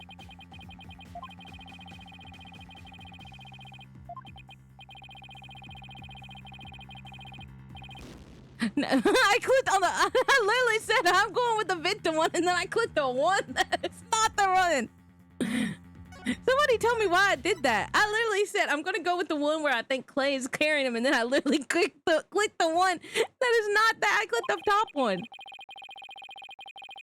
I don't know what happened there. I didn't even realize I clicked it.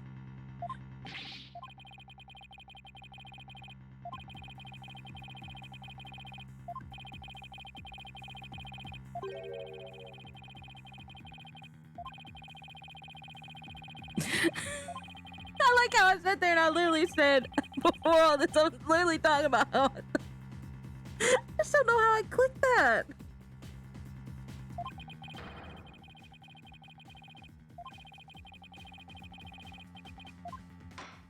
I think I just gaslighted myself.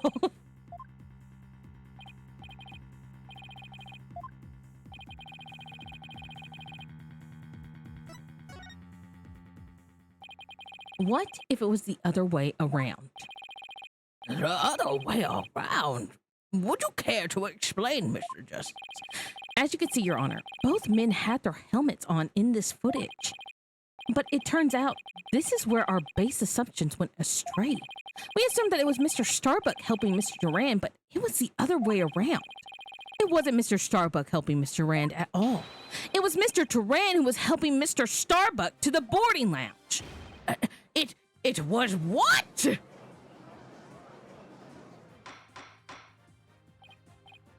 Order!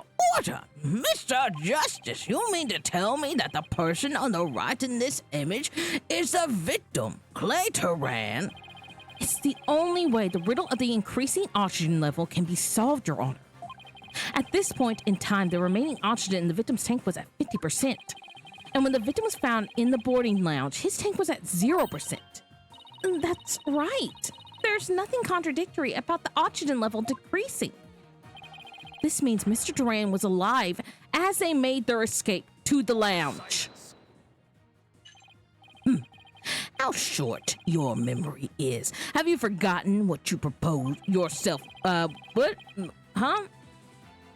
How short your memory is. Have you forgotten what you proposed? What you yourself proposed, even if the victim was alive at this point in time?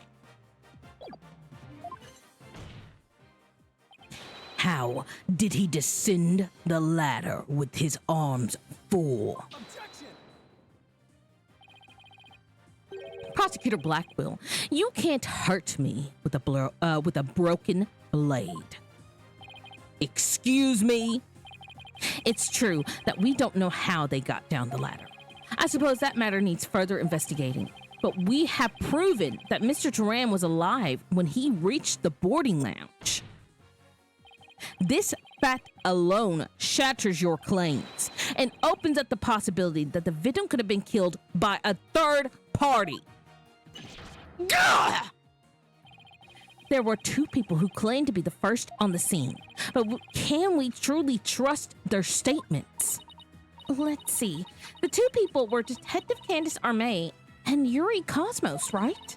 You think that one of them might have given a false statement to the police? Yes, it's certainly possible. We might have to do a little more digging. It seems we'll have to hear the testimony of these first two people on the scene. Score! Come to think of it, Detective Armé should be here in court right now. Bailiff, could you please show Detective Armé to the stand?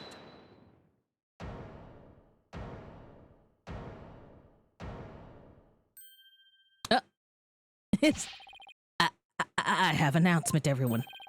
What is the meaning of this? We're in the middle of a trial here. Please remain calm and listen carefully. Someone has reactivated the bomb.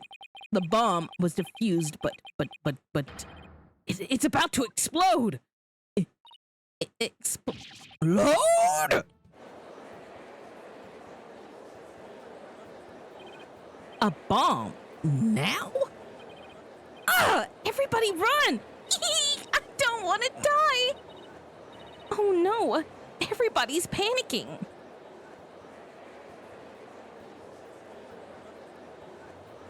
I ran out of water. Silence. Headless chickens with a death wish, the lot of you. Calm yourselves afore all else. Come on, Apollo, let's get out of there. Let's get out of here. But what about Mr. Starbuck's dream? Who will carry out Clay's final wish? I don't care what happens to me. I'm not letting some bomb blow up the truth forever. I refuse to let things end here. Apollo, this is no time to be dramatic. If we don't get out of here now, we're going to die. Come on, this way. Hey, ouch, let me go. Apollo! Juniper, she hasn't evacuated yet? Eek!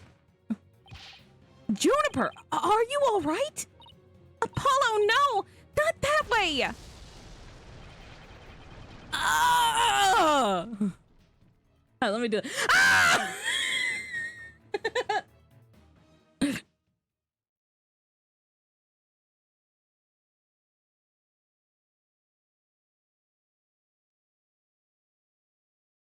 So intense.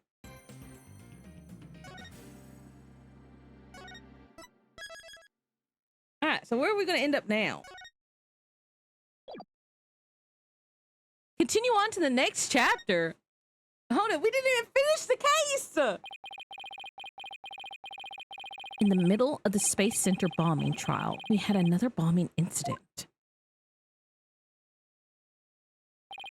This one destroyed courtroom number 4. Furthermore, Apollo suffered massive injuries from being there when the bomb went off.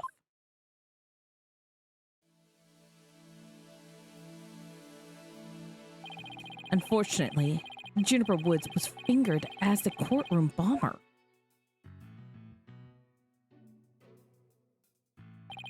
Athena and I knew she had to be innocent, so we took her case on.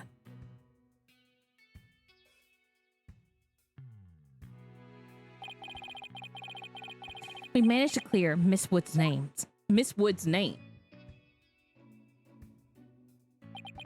But Apollo sustained further injuries when he was attacked by Tetonate. Dang, Apollo just can't catch a break. Danny!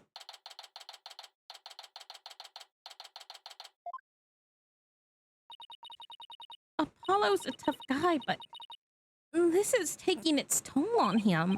Yeah, poor guy.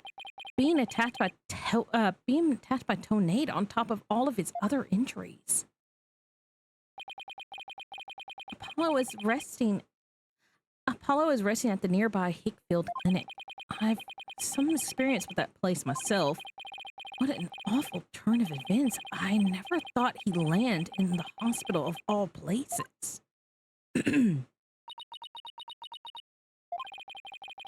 You must miss him too, huh? Now that you don't have anybody else to tease. Now that you don't have anybody to tease. Don't worry, he's young. He'll heal quickly and be back before you know it. It's been a while since I last saw Trucy look so down.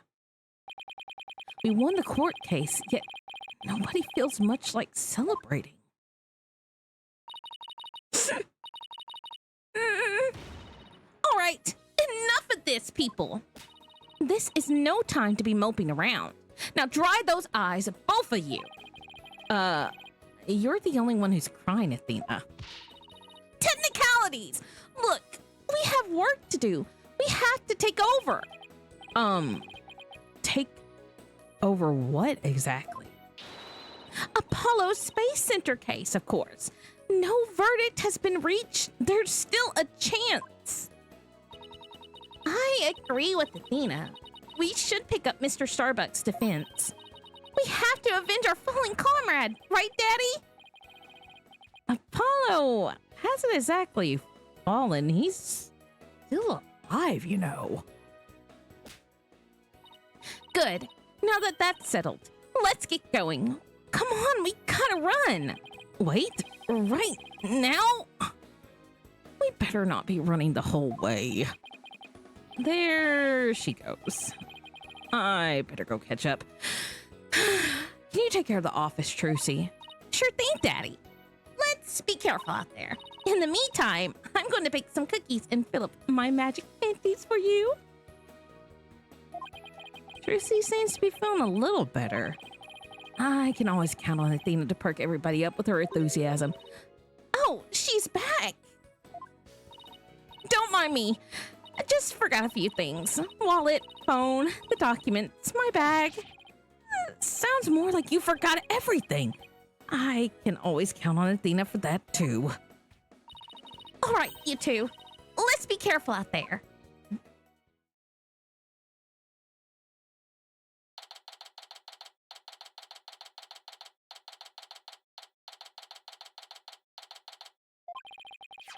So our client is one Solomon Starbuck. He is so famous, even I heard of him.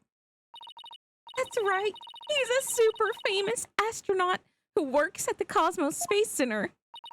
He was actually up in outer space 7 years ago. You seem to know quite a bit about him.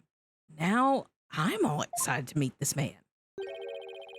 Oh. Wow. That was the longest sigh I ever heard. Apollo told me all about you. You're Phoenix, right? Apollo's mentor, right? Yes, that's right. Mentor has a nice ring to it. Don't worry about a thing, Mr. Starbuck. Mr. Wright and I have you got, Mr. Wright and I have you, blah, blah, blah, blah, blah. Don't worry about a thing, Mr. Starbuck. Mr. Wright and I have got you covered. And you're the new kid that Apollo told me about. Wait, don't I know you from somewhere? Huh? You mean other than at your trial? I don't think so. I guess so. My mistake. Oh, my memory isn't what it used to be. My mind and body are kaput. Same goes for my life. I mean, I'm so astronomically unlucky I had a bomb go off in the middle of my trial. Trying to defend... trying to defend me would be like trying to enter the stratosphere without a spacecraft. Yikes. He seriously got to be depressing himself. Cheer up, Mr. Starbuck. Besides, that thing you said about entering the stratosphere, that just means we shine like shooting stars, right? Like shooting stars, huh? You know, you're right. Why didn't I think of that? After all, that's what we're all put on this earth to do, right? To shine like stars. Guess I shouldn't mention the fact that shooting stars burn out in a flash. Oh yeah, here we go. 3, 2, 1. To the stratosphere and beyond. Yeah, I feel alive now. You can go ahead and ask me anything you want. Is that really all it takes? Okay, give me 1 second. I gotta go get me something to drink.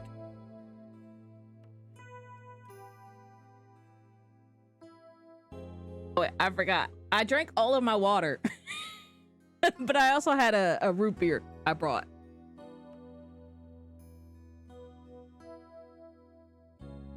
I just gotta remind myself to get more if I run out of the root beer.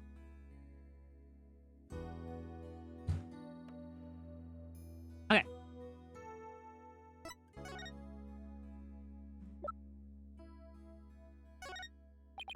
Do you know anything about this piece of evidence? No. Sorry, I'm so useless. Oh, I'm so useless. No. It's all right. There's no need to get all depressed.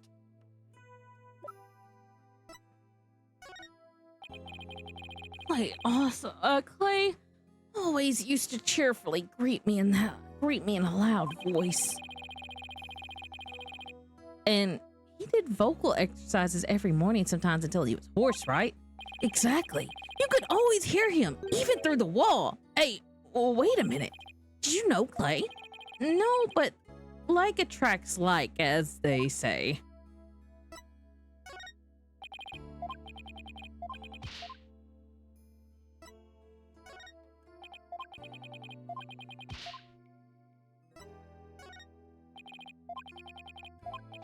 Okay, I'm just trying to see what he says.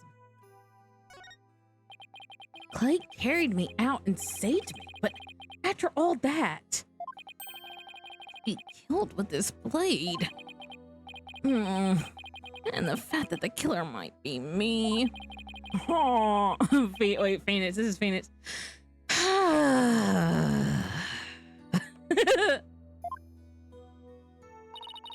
Now he's got you signed, boss.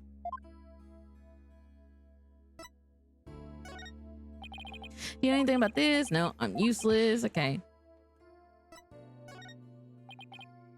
Hey, oh, right. So, what do you think about this? Have you seen my lawyer badge? Oh, evidence is gonna get me convicted. No. It's my attorney's badge. I was hoping it would reassure you that we're here to defend you. Evidence isn't just for prosecution. It can help prove a person's innocence, too. That's a positive spin on things. I thought that was common knowledge. All right, let's talk. The case. So you have no memory at all of the incident? Oh, I'm so ashamed. My memory of the time is as black and clouded as a dark nebula. Still, it's strange you don't remember a thing. Are you sure you didn't take one of those anti-anxiety pills like they said at the trial? You got it all wrong. I told them during the investigation too. Maybe. I don't know anything about drugs. I never took any medication, I swear. It is true.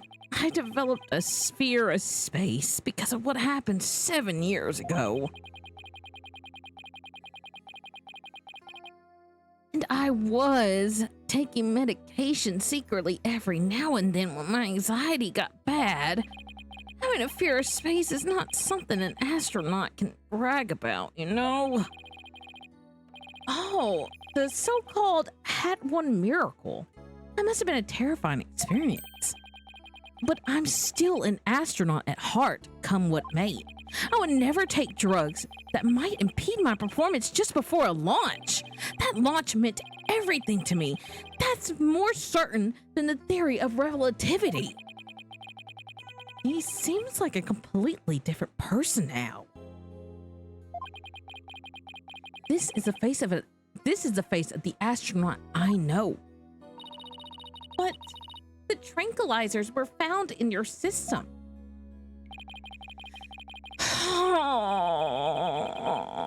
Oh, yeah. See, that's the thing. But I don't know why. I'm done for. If you didn't take them, then maybe somebody slipped them to you. Exactly.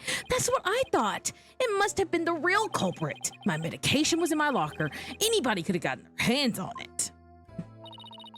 Maybe the real culprit also planted the detonator switch in your pocket. Yeah, that's gotta be it. I've been framed. I'll say, they even managed to plant your prints on the switch before slipping it in. It's a real possibility. Don't you remember anything else that might be relevant? Anything at all, no matter how small, like about the murder weapon, for example? That knife, I think it came from one of the Space Center's utility kits. Utility kits? Yeah, staff who worked on the machinery a lot are given these special toolkits to use. All of the technicians have them, so I doubt you could prove whose knife it is.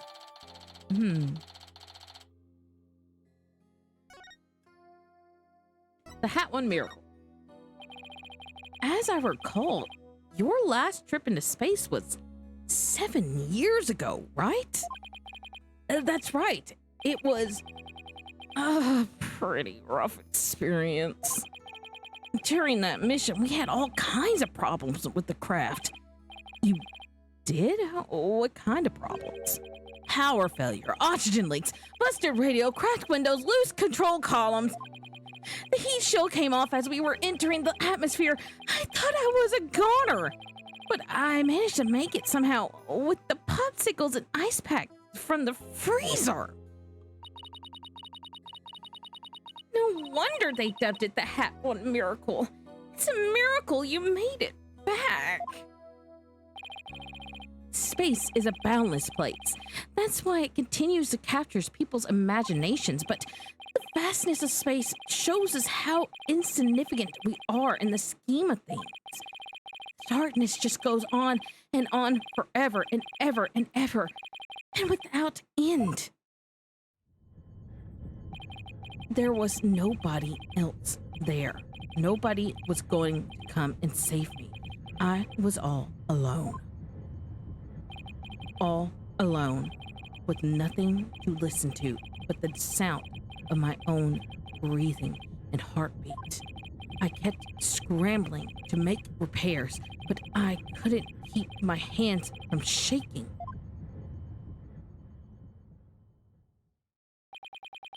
An experience like that would make anybody afraid to go up into space. Outer space. With the experience you had, weren't you dreading this mission? What? No way. Of course not.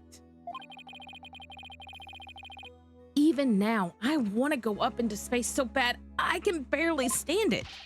I want to shake off Earth's gravity and escape velocity and spin around weightless. But you have to admit, it was pretty harrowing. Weren't you even a tiny bit afraid? I was afraid. Of course I was. Still am. But space is man's final frontier, an unknown world.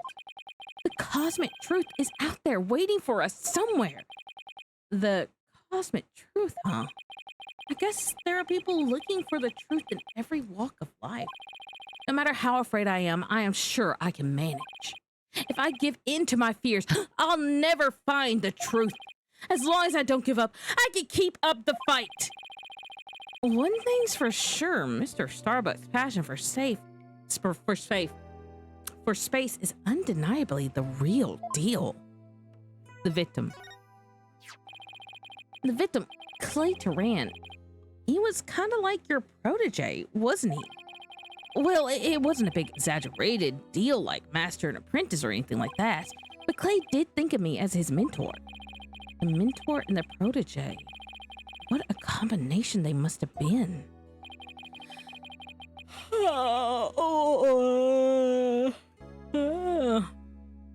I have to sign off early this evening. Good luck with the depressed Conan. Sure thing, Everett. You are signing off early. Well, I'm glad you got to see a little bit of the case. I hope you have a wonderful Sunday, and I will see you later. Bye-bye, Everett. And speaking of which, I'm actually going to go and get me some more water. I'm like going through this like crazy. I will be right back.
Okay, I'm back.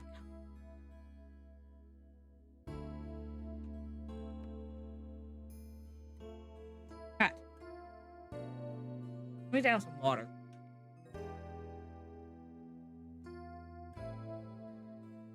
It's not like my throat's getting dry. It's more like the top of my mouth is getting dry.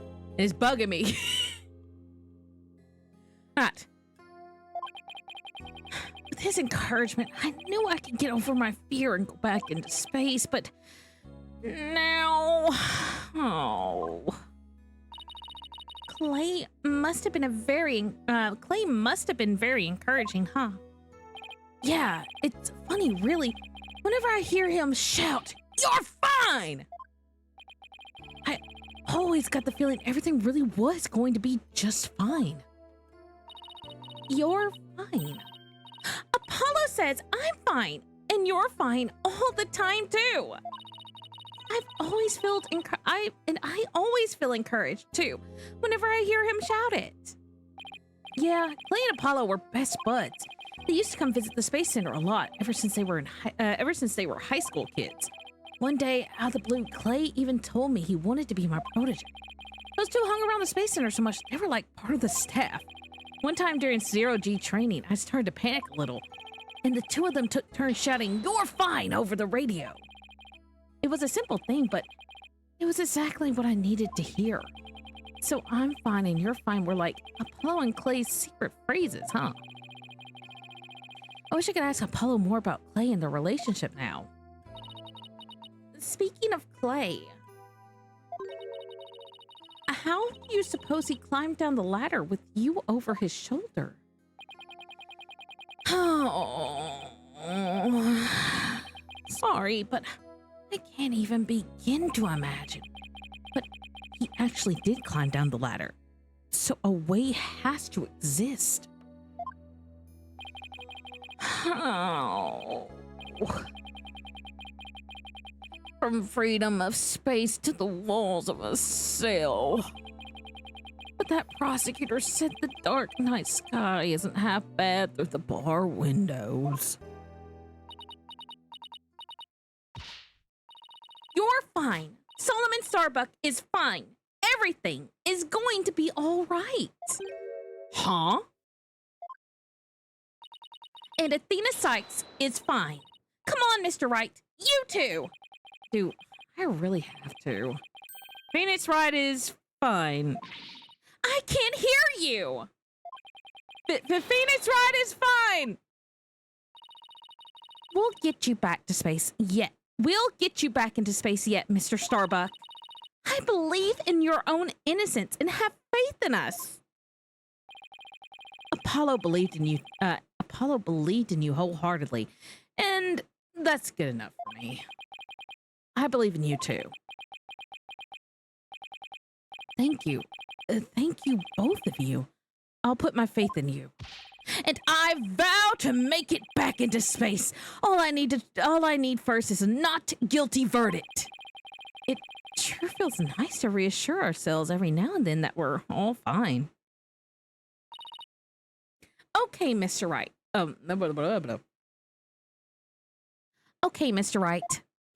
Let's get our investigation of the Space Center started. Pronto! Good idea. Let's go. Okay. I want more Apollo I want more Apollo background. Like, we get who Phoenix is. Phoenix, you know, got caught up on all that stuff back in college. We know who Phoenix is. And he ends up being Mia Fey's protege because she gets him off. But we really don't know about Apollo. I mean, we get how, you know, Larry, Edgeworth, and Apollo are all friends. We don't know a lot about Athena either, but I have some speculations that her and Black Quill are somehow connected. There was that whole moment during that one case. What was it? The one with, there's that whole moment where he calmed her down. I can't remember what happened, but he calmed her down and he said something to her that you were trying to find your own version of not guilty or something like that. It was such a weird moment because he was talking directly to her and it wasn't condescending. It was almost comforting.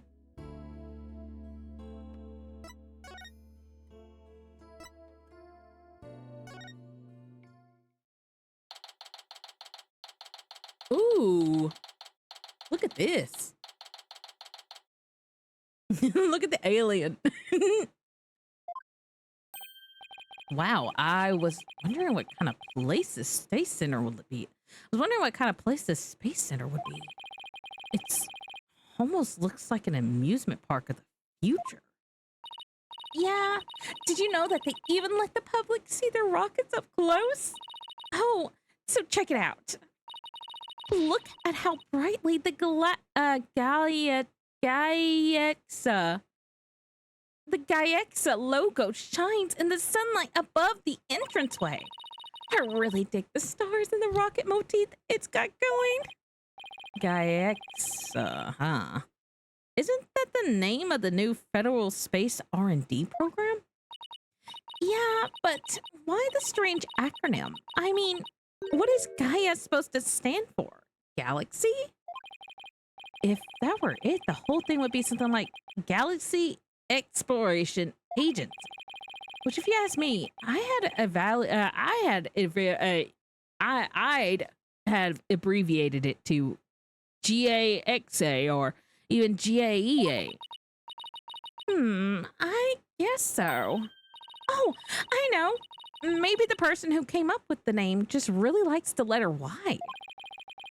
This exchange is starting to feel. This exchange is beginning to feel oddly like deja vu. Anyway, this place is more than just a research facility. It's also a tourist attraction. Tourist attraction? Don't make me laugh. It's a monument to the human race. Galactic scooter, full speed ahead. Windy windbags? Oh, no. Who is this man? Yikes. Who is this geezer and what's he want? Look upon me and look well. Behold the power of the space science. Pardon me, but you are... My glorious name is Yuri Cosmos. I am the director of the Cosmos Space Center, the center of the cosmos.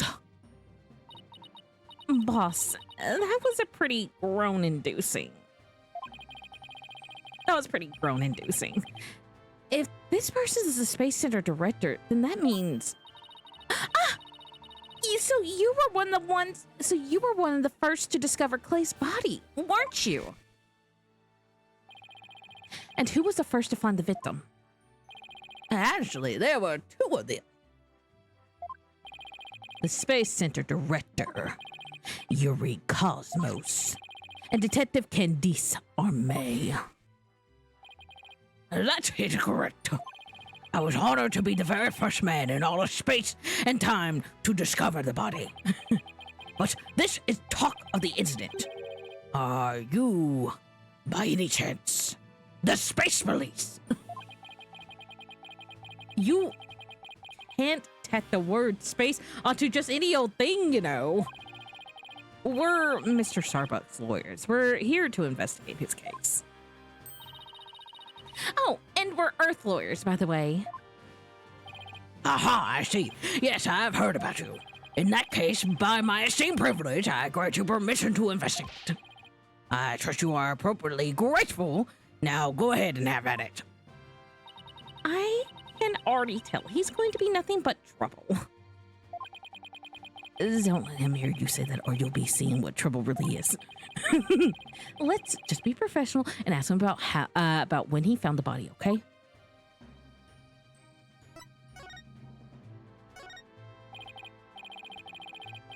About this piece of evidence, let me ask you a question.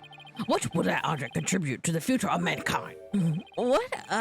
Not much, I guess. Then how about how important could it be? Quite unlike the great historical figure, Yuri Cosmos. If he's any more self-absorbed, he'll turn into his own very own black hole. What a shame, truly. Clay was so young. He was an outstanding man who could have contributed greatly to the future of mankind. He was an exceptional man, wasn't he? If he had gone into space, my reputation would have gone even loftier. Why did he have to die before he went into space? Someone needs to teach him that he is not the literal space center of the cosmos. Okay, no. Let's see, what else can we show? No, he does not want to talk about that. What about this? Nope, nope, nope, nope, nope, nope, nope. What about this? No, he does not care. What about the oxygen tank? Nope. Okay, let's just talk to him.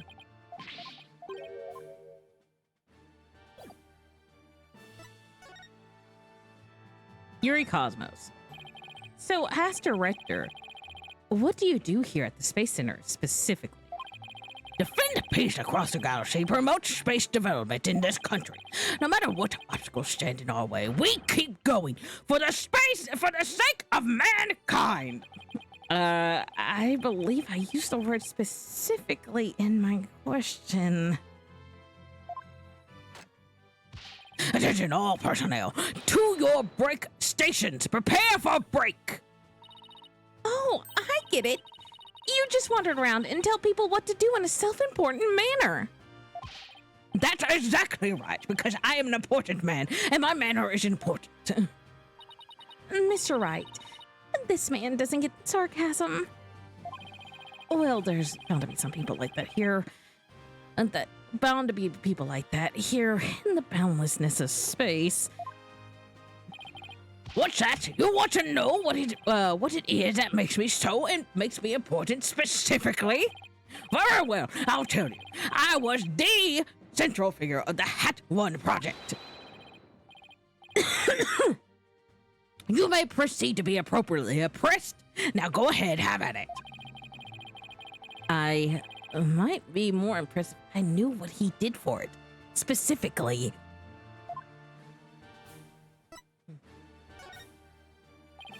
Could you tell us what you know about the incidents from the other day?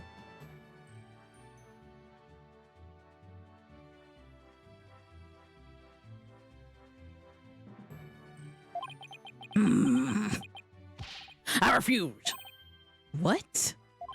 Explaining is a job for common folk, not the director of the center of the cosmos. My testimony, which will go down into space history, will be heard in the courtroom. What? So, does that mean you'll be taking the stand tomorrow? That is correct. I will be the most glorious witness in the history of mankind. I'm not sure he really understands what being a witness is all about. Looks like Director Cosmo is the type that only talks about what he wants to talk about. Then let's try to at least ask him about the things he might be willing to open up about. About Hat One.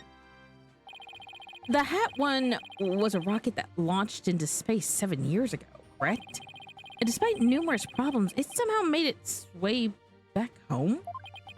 I suppose it is a part of my job to educate ignorant young folk like you. Very well. I will impart on you the complete story of the Hat One project. Oh, thank you very much.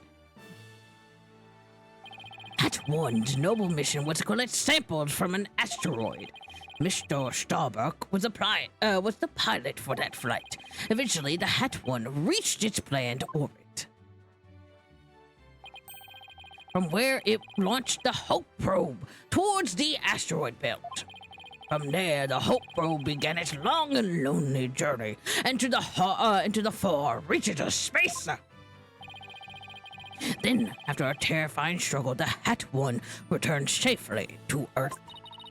That struggle was when the incident known as the Hat One. That struggle was when the incident known as the Hat One miracle occurred, right?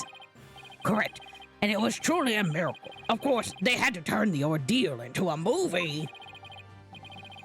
As for the Hope probe, it did eventually arrive safely at its destination and obtained a few samples from the asteroid and returned to Earth but a few days ago. So, what kind of samples are they? What's in them?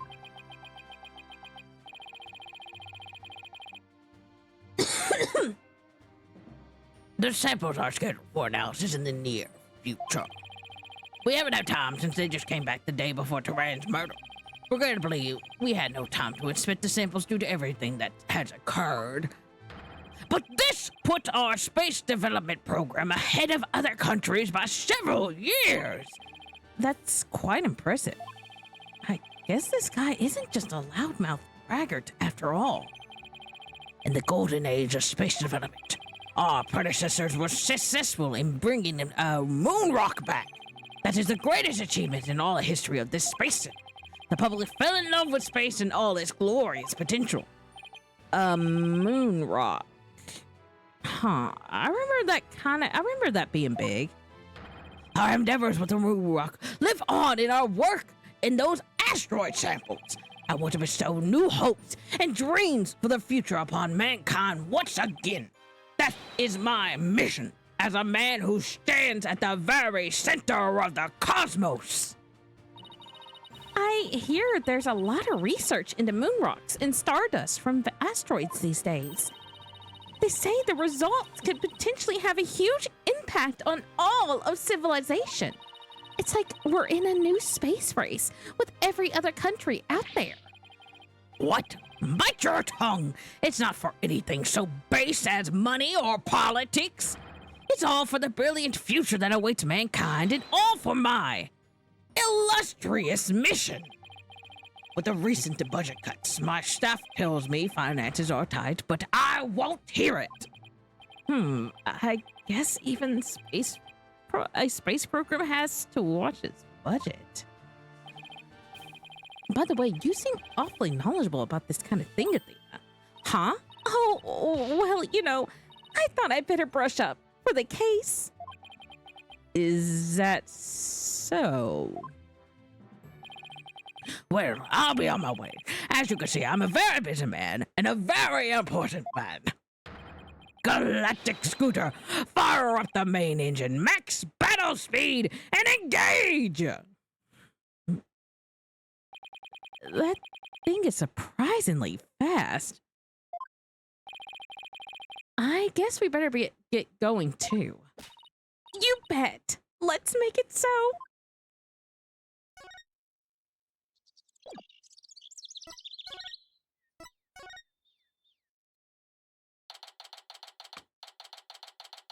What is that? They do not have an alien. Is that what is that?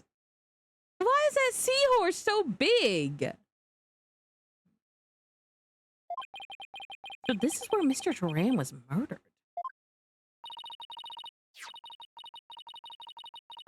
Yeah, this is the lounge. Let's see. That diagram the police made again. Right now, we're in the main building here, on the right side of the third floor, Clay and Mr. Starbuck fled from the launch pad after the explosion. You there! No admittance without express permission! We're Mr. Starbuck's lawyers. We've come to investigate. Sorry, nobody gets in without permission. Not even the police superintendent. Can't have Detective Fulbright getting mad at me. So Detective Fulbright is here, huh? Yeah, he's in Launchpad 1 corridor. Go get the clearance from him and we'll talk. Leave it to me. I'm great at getting intel out of Detective Fulbright. Let's see. What trick should I use on him today? I don't know if I should be grateful or afraid. So, to get to Launchpad 1's corridor, we just have to go through that door with the blue rocket on it, I think. Wait, that door? It looks awfully familiar. Good eye there, boss. This is the door that Mr. Starbuck used during their escape from the launch pad. Ah, that explains it. The fingerprint system has been deactivated, so I think we can just pass through. Now, come on, let's go!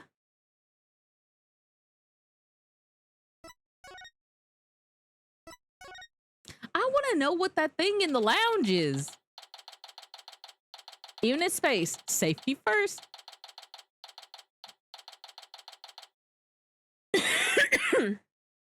Try not to cough. Doing that director's voice kind of did me in.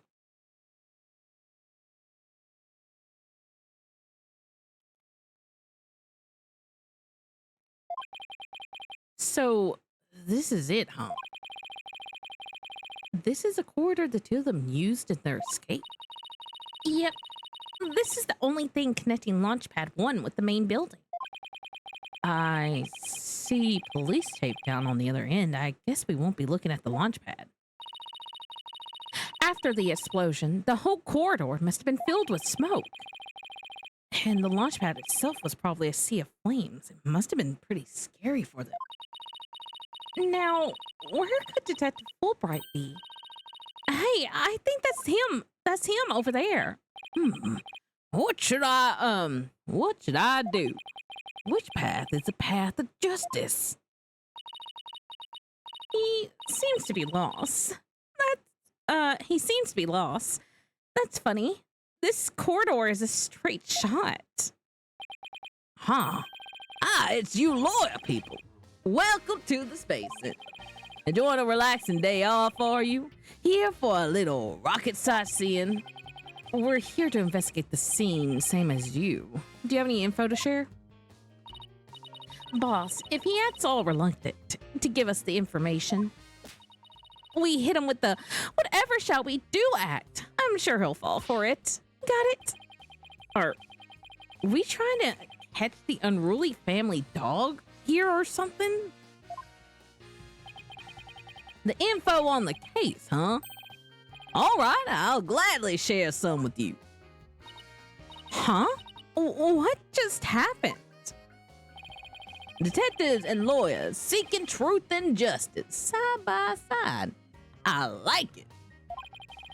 Just take it whatever you want from me, you info bandits. I'm in a generous mood today.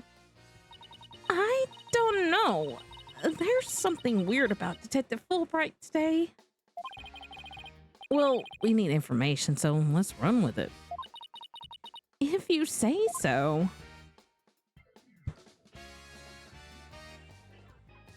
Okay. The crime scene.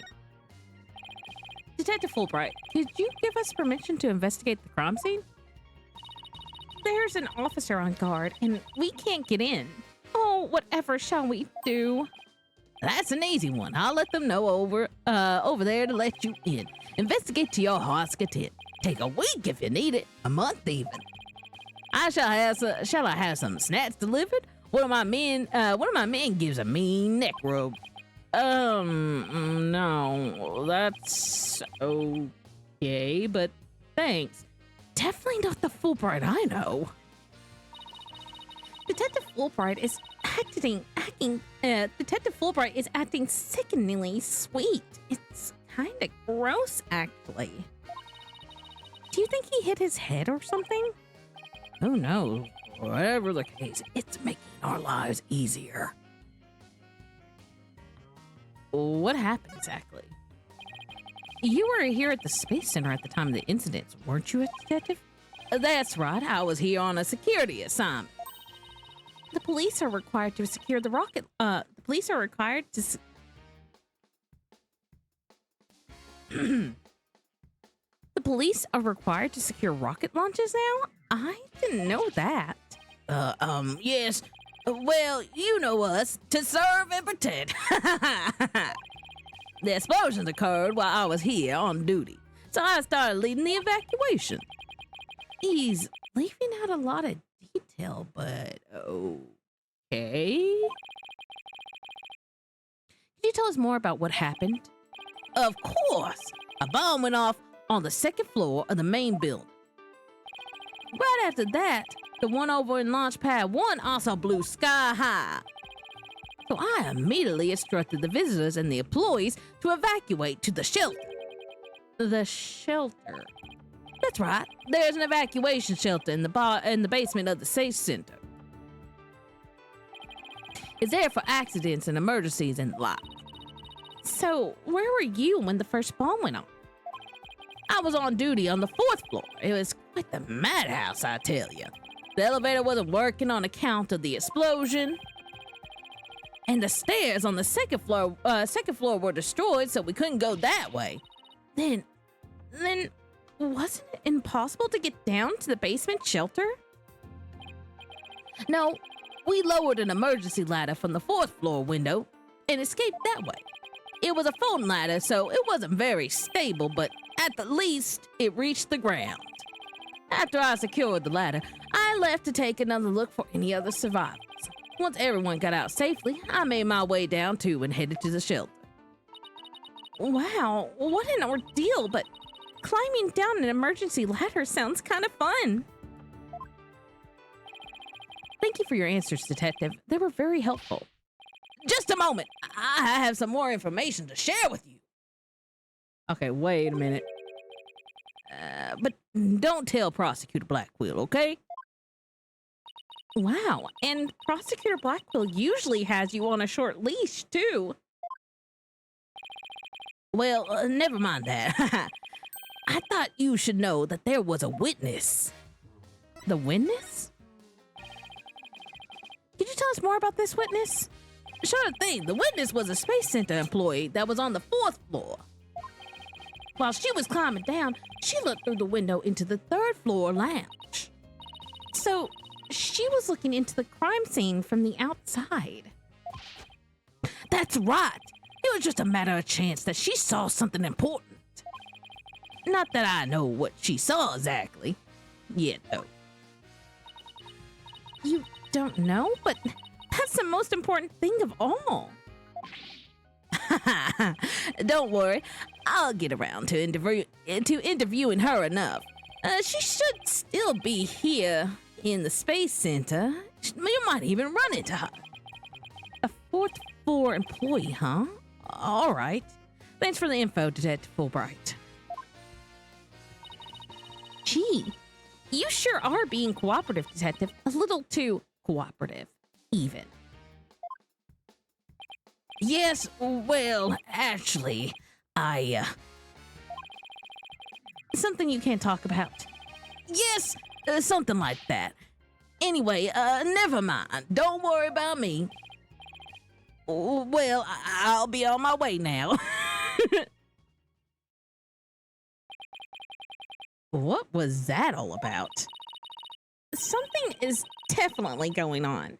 I'm going to get it out of him the next time I see him. Okay. I'm not so sure he'll talk about it, though. Oh, well, we have permission to investigate. Now, let's head back to the boarding lounge. Do-do-do-do-do. Do-do-do-do-do-do-do.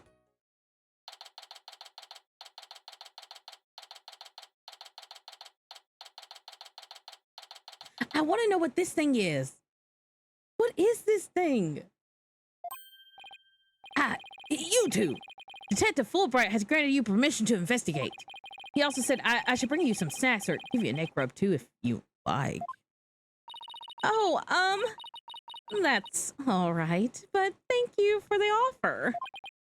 Well, time to roll up our sleeves and start investigating. Now, let's see. Where's that diagram again? So, this lounge is on the 3rd floor of the main building. And according to Apollo, this is where he believes the third party killed his friend. Well, let's stop the recap and start looking for traces of this third party then. You read my mind, Athena. We'll make that our first priority. There's just one problem, though. This room. It's just so big. Don't worry. We can use this to help us. Space Center pamphlet for tourists? Yep, picked it up at the entrance. These maps inside should come in handy. let's see. Yep, here it is. A map of the lounge. This is the door we went through to talk to Detective Fulbright. Oh, yeah, that's the door with the fingerprint recognition lock. Well, I guess this map will make things a little easier.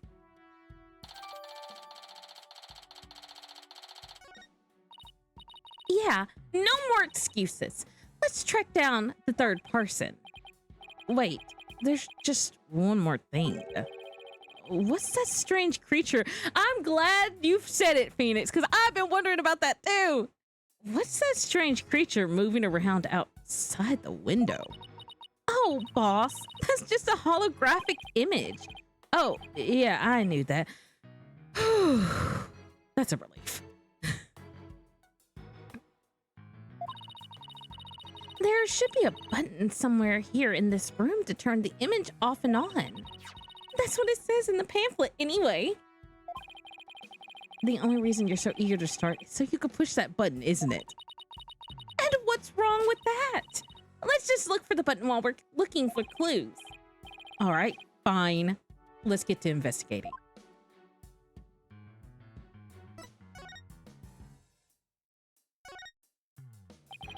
At first glance, it looks like a peaceful landscape, but then there's that creature. Didn't the Hope probe condense a planet? Maybe this is what the surface looks like.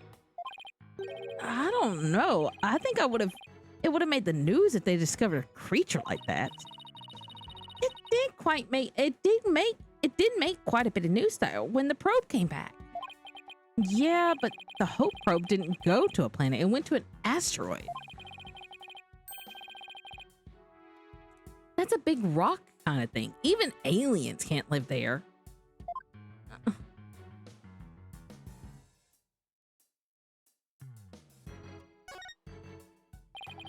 That's some pretty futuristic looking furniture over there. According to the pamphlet, those are no ordinary chairs. They're like amusement park teacup rides. You can power them up yourself. It says, if you spin the table, your chair spins too. Why would anybody want to have something like that here? It's for astronauts who have trouble with the device on the ceiling. No vertical spins. It says it's a training device that's easy on the eyes and on the body. Can a person really call themselves an astronaut if they can't handle 0G? Okay, what is this? That's some pretty futuristic looking furniture over there. According to the pamphlet, those are no ordinary chairs. They're like, didn't I just read this? Okay. Odd. I thought this was something. Okay. Let me spin the room around real quick. We had 3 views.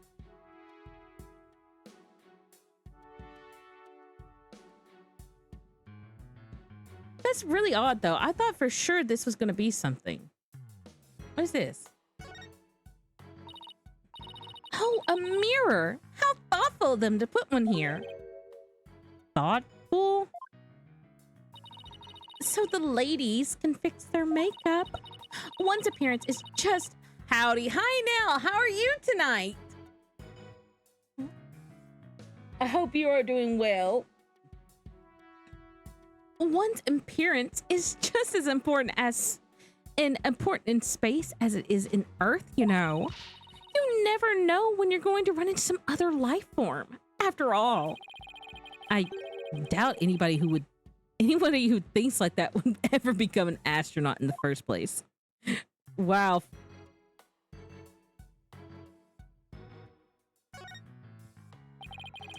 I'm good. I'm getting a bunch of progress pics back on various comms. Oh, nice.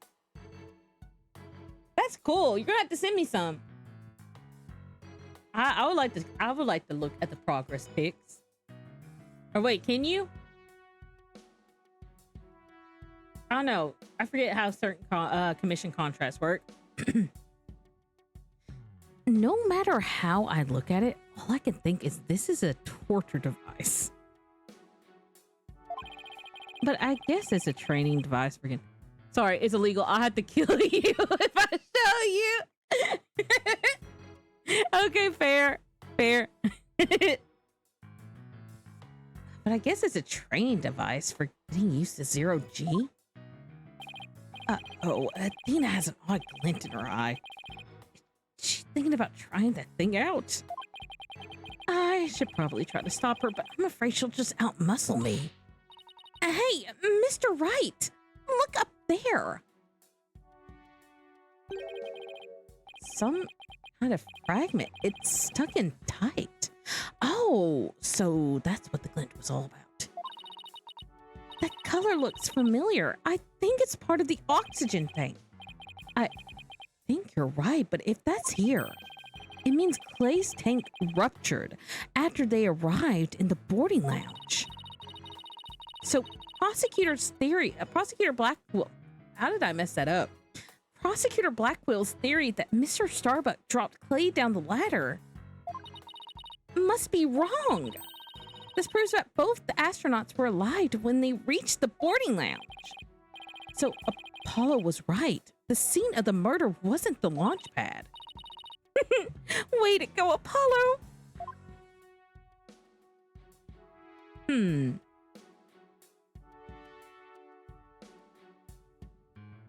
What the heck is that? Nothing special here. Yeah, I know. No, there is something. Stop! Get the. Let me click the arrow! What is this?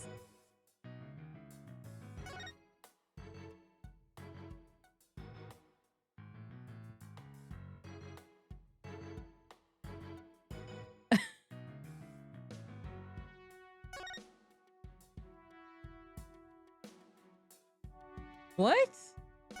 How am I getting to this? Hey, I see something shiny down there. Let's take this cover off then. Huh? It's a harness to mimic low gravity. I had a feeling that that's what it was, but you know what it kind of reminds me of? Those baby swings. It just reminds me of baby swings, you know? What's this? It looks like a metal jelly bean. It's really, really small, but... the ones you can still fit in? I cannot fit in those. Even somebody as short as me cannot fit in those. It's not a height thing. That is literally like a, it's literally like an adult. No adult human should be able to fit into those things, except under special circumstances. Most high schoolers, I don't think, can fit into that. Even middle schoolers.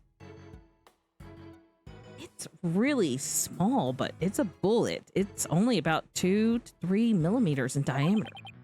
Let's see. That would make the caliber 10? Caliber refers to the diameter of a gun's barrel, right? Yes, but I've never heard of a .10 caliber gun before. This bullet must be for a special kind of gun. I bet if you tried firing a bullet this small with a regular size gun, it would just fall right out. Yeah, it must be a really small gun. I wonder how the bullet ended up here. I mean, we're in the bottom left of the south door side of the room, according to this map. That's pretty far from where Clay's body was. Maybe the police didn't think to look here? Yeah, leave it to Detective Fulbright to accidentally hand us the card we just need.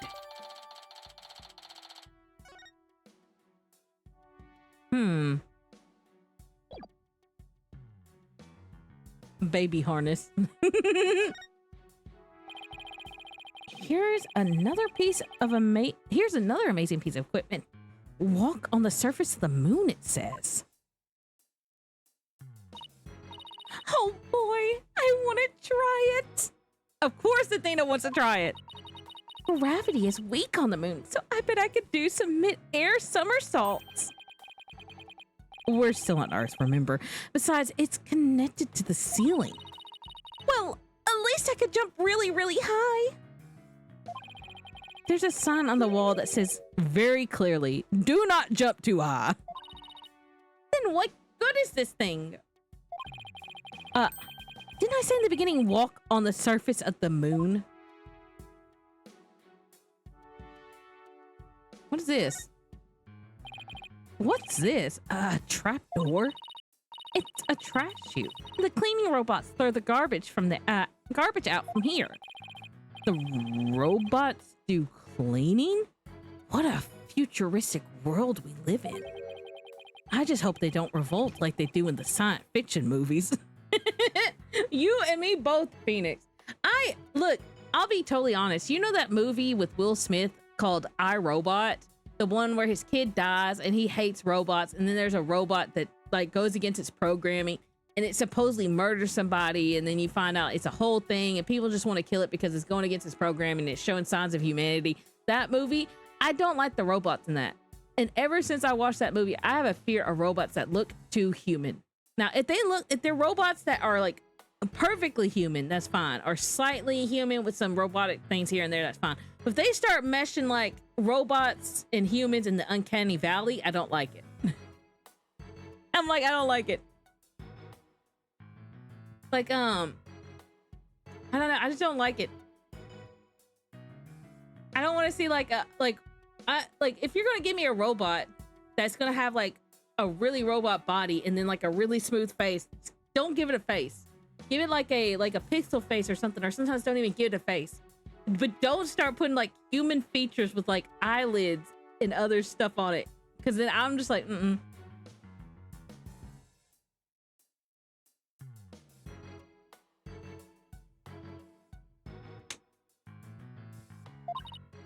No way. All the robots here are very nice. Actually, wasn't there one in Launchpad 1 corridor? We can go say hi if you want. I want to talk to a robot. If it's a cute robot. Huh. I thought I just saw something. Okay. We looked at that. There's the security camera. Nothing to see here.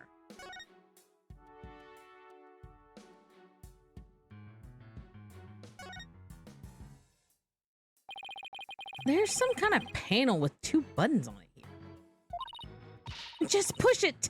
That's the invariable principle of buttons. There are such things as buttons left unpushed.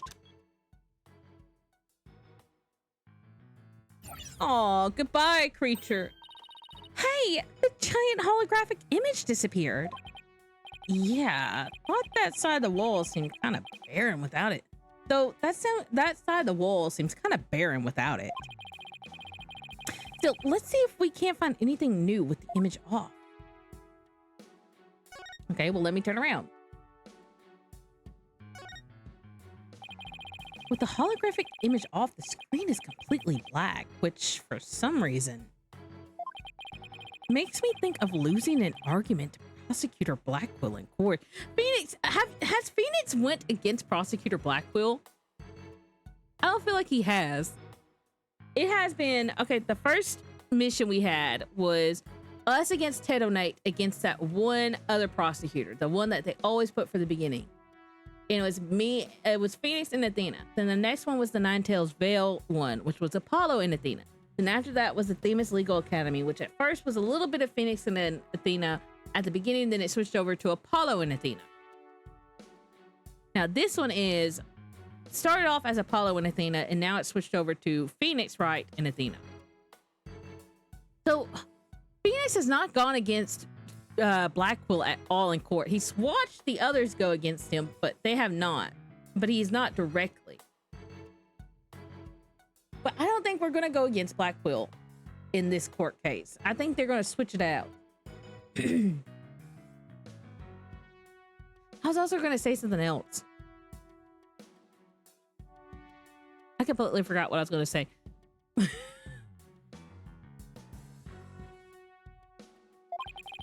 But at least it's got my brain revved up. Come up with my best ideas at times like these. Okay, well, I don't see anything new on the screen. If it's supposed to be that, I don't see how that would help. A window, and it's right next to the holographic image, too. I bet it's here to help people see the stark contrast between reality and virtual reality. I don't think, Athena, I think you have thought too hard, and I think they just wanted to put a window there for an emergency. Way off. It says emergency ventilation, you know, clear smoke from a fire. See? It's pointing at the virtual insanity of reality.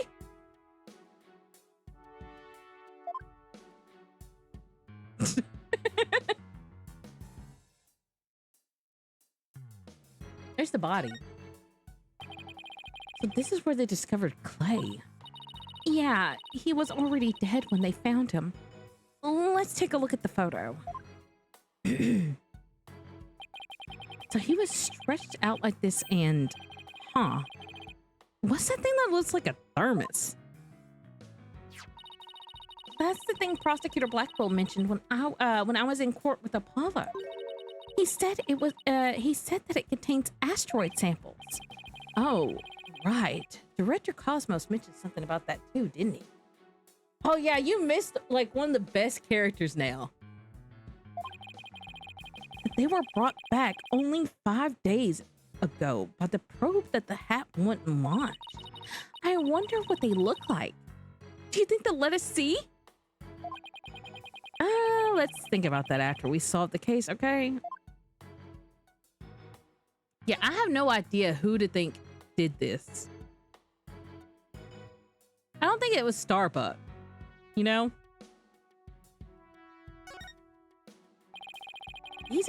These are apparently oxygen capsules. They're for recovery after a training session. I wonder if they can change your voice. Testing, testing. 1, 2, 3. Huh. I didn't do a thing. It's not helium, Athena. It's oxygen. Yeah, but this one's closed. Okay, didn't matter.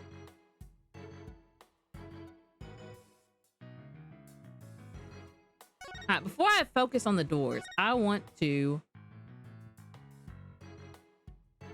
Right, we checked there. We checked this. Yeah, I guess I could check that one because we went through it.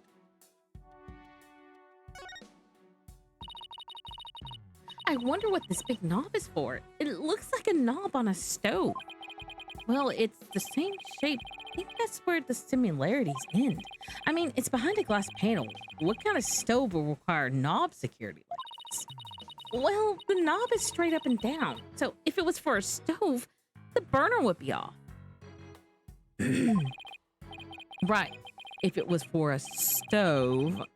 Still, I wonder what it's really for. Something turned on by a knob that's not a stove. How about a rocket engine?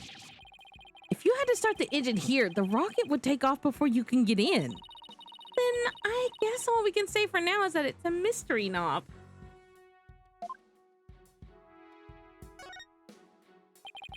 So this is a fingerprint recognition device.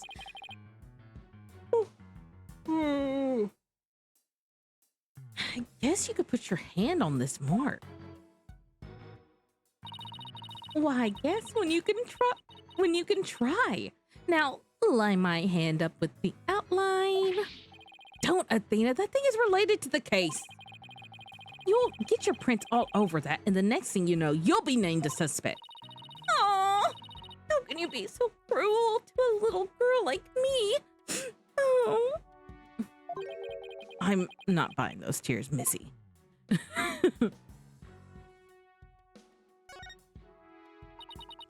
Let's see. This door is... Where's that pamphlet?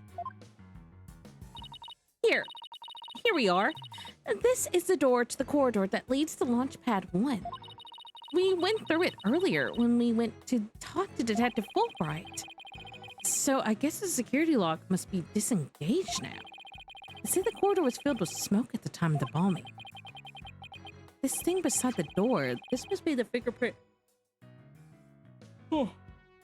fingerprint recognition device.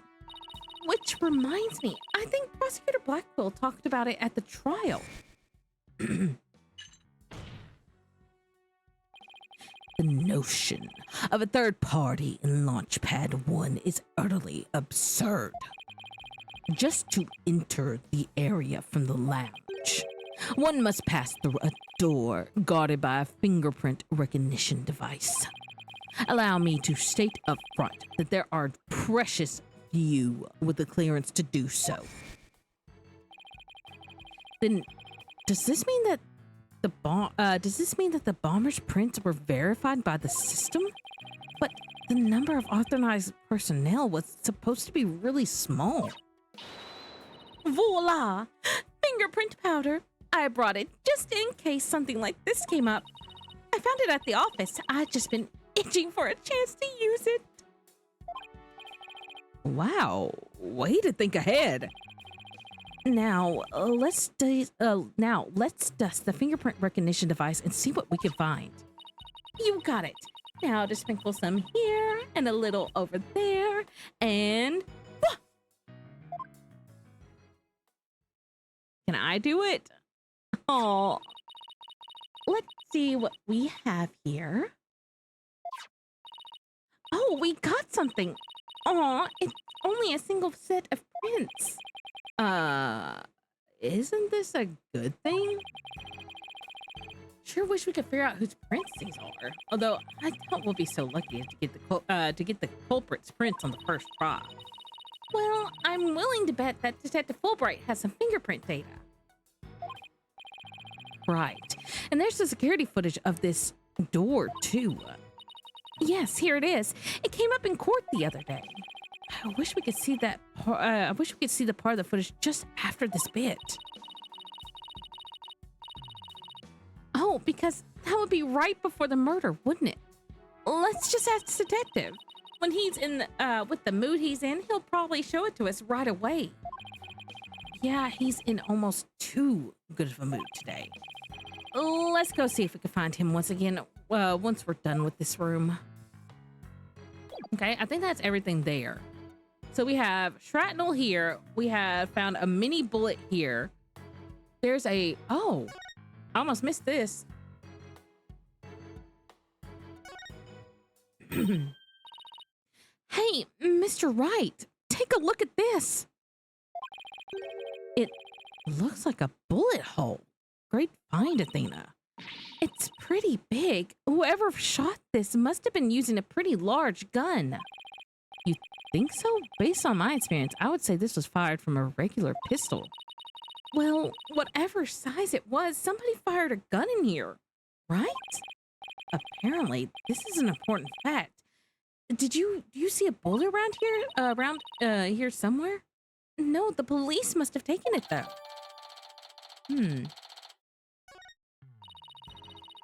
Let's ask Detective Fulbright about this bullet hole later.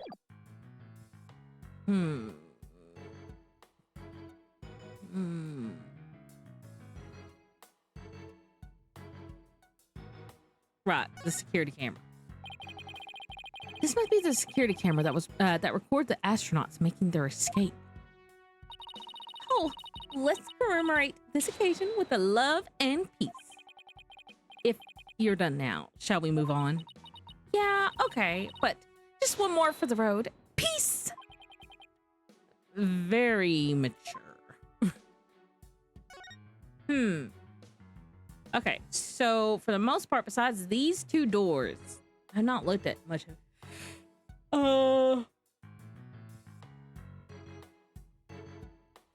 Yeah. That's a mirror. That is oxygen capsules. Okay, well, let's look at this. Looks like there are 3 doors that lead in and out of this room. Well, let's check. Drum roll, please. Ta-da! The Space Center pamphlet. We're here at the place that says Boarding Lounge 1. Here are the 3 doors. Let's call them lefty, righty, and down. I'm not going to say that. People usually say west, east, and south. in this case like this, you know? Details. Anyway, take a look at the west door. That door is with the that door is with the rocket icon. With the rocket icon leads to Launchpad 1.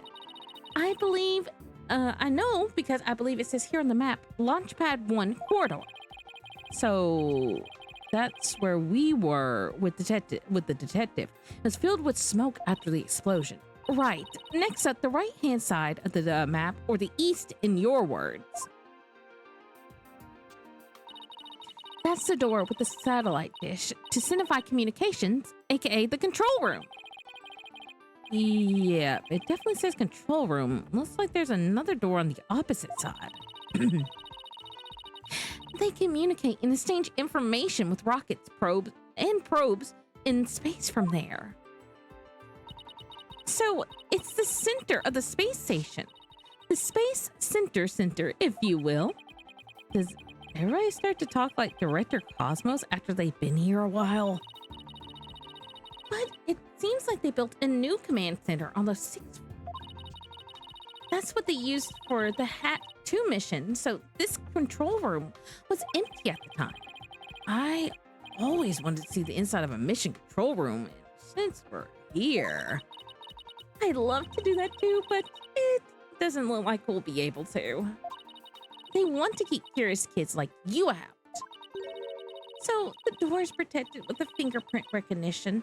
Only the director can go through. With that much security, I'm definitely not the one they're looking to keep out, Athena.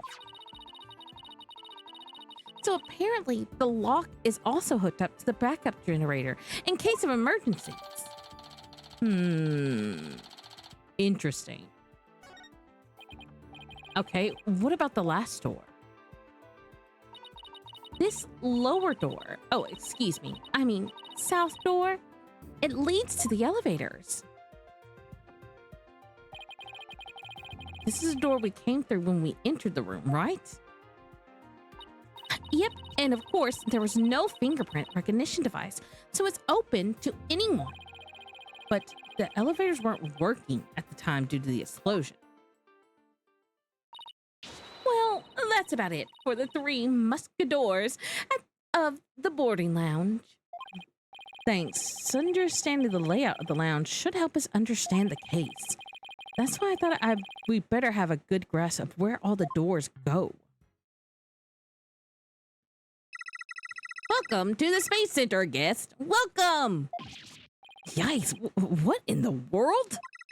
My name is Ponko. P-O-N-C-O, Ponko!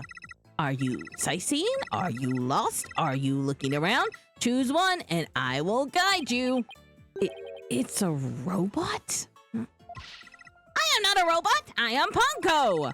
Psychological observation and navigation companion. P-O-N-C-O. Ponko. Well, I'm glad we got that cleared up. Oh, Ponko, I've missed you. Huh? Do you know this thing, Athena? Oh, she, showed us around the last time I came here with Apollo. Oh, you're such a good girl, Ponko. That's a good girl. Oh, thank you. Thank you. I'm so happy. So very happy. Wow, iBot. That's pretty cool. My name is Phoenix Wright. Nice to meet you. I don't know you. I don't know you. Huh? Ouch. That hurts. Oh, she has to register people that she meets for the first time. Please register him, Ponko. Certainly. Commencing guest registration. Please tell me your name. A nickname is fine too. His name is Phoenix. Bit overly familiar, but I'll allow it. Phoenix, please let me get a good look at your face. Oh, sure. Registering. Facial recognition sequence complete. We are now officially friends. Nice to meet you, Phoenix. Huh. This robot is pretty cute. You made a friend, boss. Isn't that great? Isn't it great? Phoenix, Athena, allow me to guide you. Right this way. Oh, goody. Let's go, boss. Go where?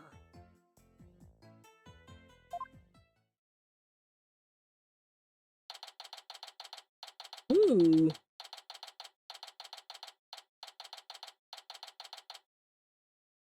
December 19th, Cosmos Space Center, Space Museum. Why do we have aliens? Oh, wow. What is this place? Is that rocket real? Oh, this looks really cool. Welcome, welcome. This space museum is open to the public every day of the year, 9 a.m. to 7 p.m. Learn about the history of our nation's space development and the Hat 1 project. The rocket is just a replica, but it's the same size as the real one. The Space Museum. Oh, here it is on the map. Okay, so it's on the exact opposite side of the main building from Launchpad 1. Ask me anything, and I will explain. I'm so sorry. I'm afraid I don't know anything about that. Oh, okay, no problem. I'm so sorry. I wasn't helpful. I'll try to do better in the future. Please don't hate me. The poor thing. Now I feel bad for asking.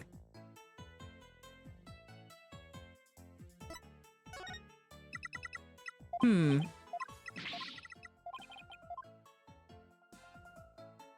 know, I had a thought, but I don't want to say it now. I don't want to say my thought that I had. I'm going to keep this thought in my head. You know what? This thought is not a good thought. I'll just keep this thought in my head.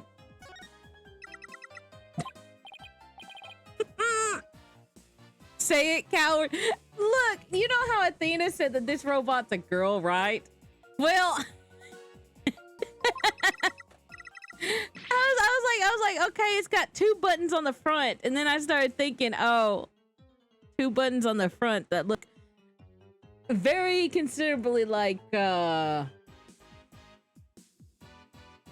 certain feminine assets. I'm not gonna say it. I'm a coward. I'll be a coward. I'll keep my little thoughts to myself. I'm just gonna keep my thoughts to myself. I'm not gonna share with the class. I don't think the class can't even say boobs. I can say boobs, but I don't want to give this robot boobs. She's just got button titties. I don't know what those are.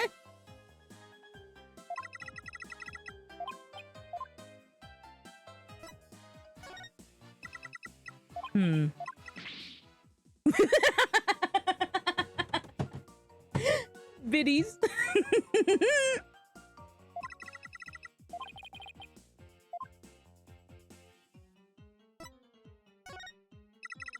This facility is Yuri's Cosmos' greatest achievement. Oh, I didn't realize it was the personal achievement of just one man. Director Cosmos taught me to say it like that. It's actually a facility for space development, but don't tell anyone I said that. How could Director Cosmos teach such a pure and innocent robot to lie for him? Now I feel even more bad about bringing that up.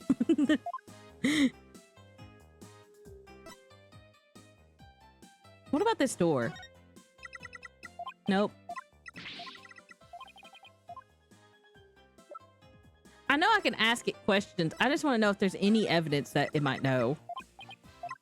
Okay, it's starting to look like no. Okay, so it repeats that on that. I think this robot's super cute. Okay, well, let's talk to the robot. The hat one. This is quite the place. I can't believe we get to see a rocket like this. We get to see a rocket this close up. This is a replica of the hat one that was launched 7 years ago. It's exactly like the real hat one, inside and out.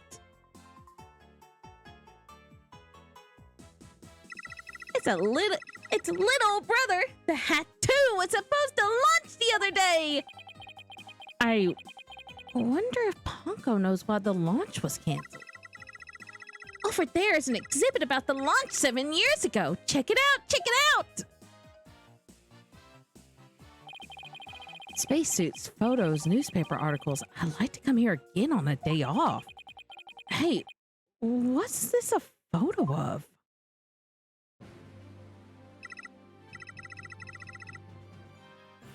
Phoenix!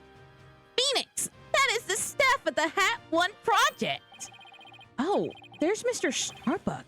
He looks so young and so different. Ah, and that's... What is it, Athena? Is there something wrong? Who is this lady? I like her hair. Oh, nothing. Nothing. I just thought Mr. Starbuck looked really young, too. That's all. Well, it was 7 years ago, after all, so the young guy standing next to Mr. Starbuck is Clay Duran, the victim. So they were mentor and protege even way back then. And he's even got one of the staff jacket. He looks just like a regular staff member. No, Clay was still a student, but student then. He just borrowed one of Solomon's old jackets. Ah, okay, that makes sense. Clay would have still been in high school 7 years ago. Everybody looked so happy. This space museum is great. What fantastic exhibits. This area used to be Launchpad too. That's why the only entrance is on the 3rd floor. Wouldn't it be better if they just made a new ground floor entrance instead? There was talk of it, but they had to scrap their plans because of the budget cuts. Budget cuts! Budget cuts! We need more money! Money! Who would record that kind of information into a guide bot? Well, it was in space. The Hat One launched a probe called Hope. The Hope probe collected some samples from an asteroid it returned 5 days ago. That's what Director Cosmos said too. He told us it came back the day before Clay was killed.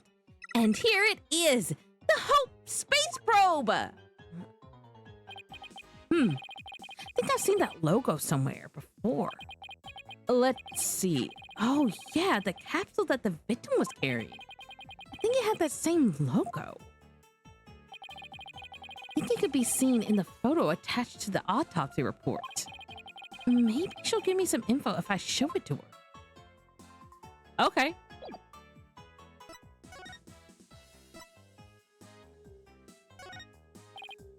Honko, do you recognize this capsule here in this top right?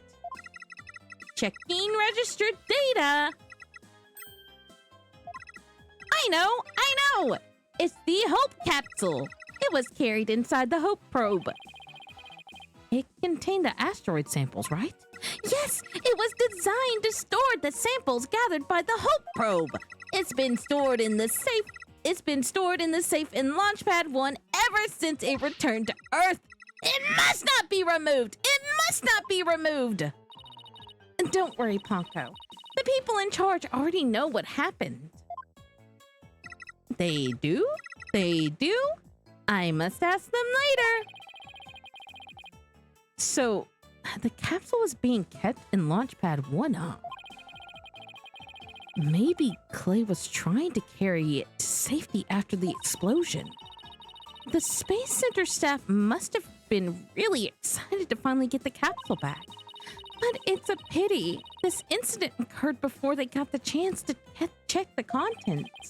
Well, the police took it as evidence, so they'll have to wait a little longer.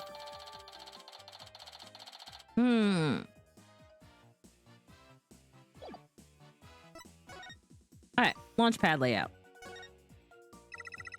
The way the Space Center's launch pad is set up is really cool. Would you like me to tell you about it? Would you? The setup of the launch pads. Go gentle on my spiky-haired mind. What was that line? I want to know. I want to know. Phoenix wants to know too. Great. Now Athena's got the case of the Ponko-itis. Hooray! I will tell you then. The rocket is built right inside the launch pad structure. When the rocket is complete, it's moved along with the launch pad over the rails and brought into position at the launch site. Isn't it cool? Isn't it? We used to have a big budget, so that's how we could build it all. It's very cool. This voice is teetering on Dora. Is it? I didn't think it sounded like Dora. A grand setup that suits an important place. Now, come on, Vominos! Everybody, let's go!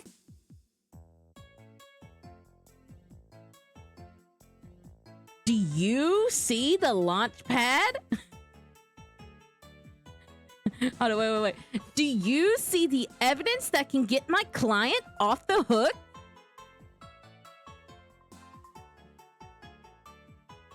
No, me neither. I never thought I sounded like Dora. I don't think I sound like Dora, do I?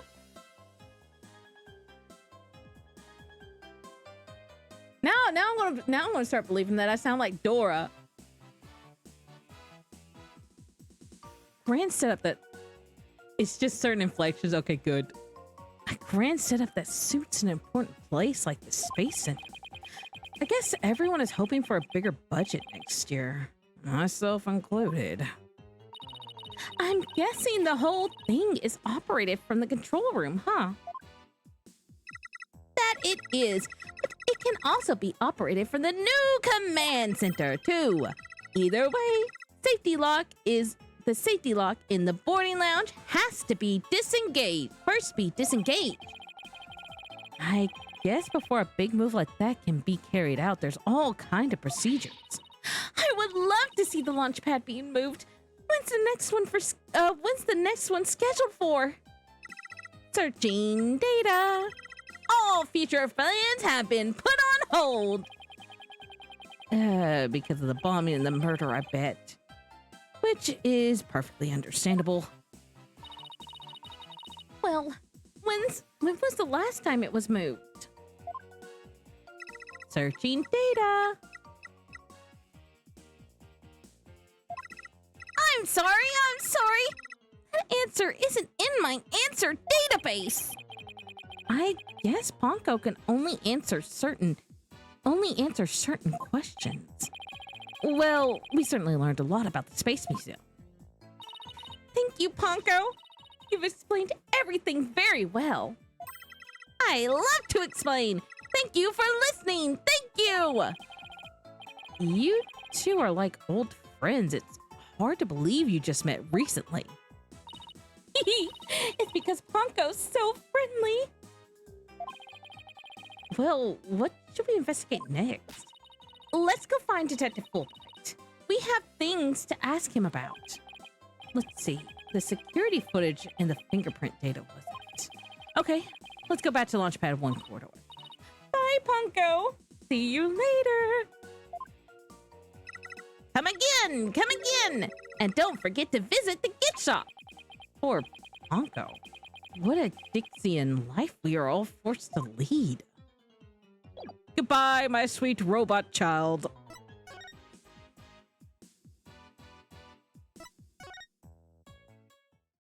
I want to talk to this robot.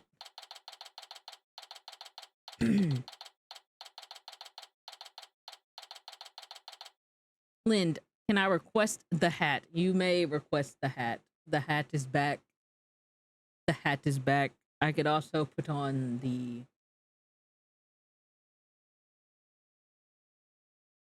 No, wait, I just made my eyebrows sad. There we go. And look, I could also do this. There we go.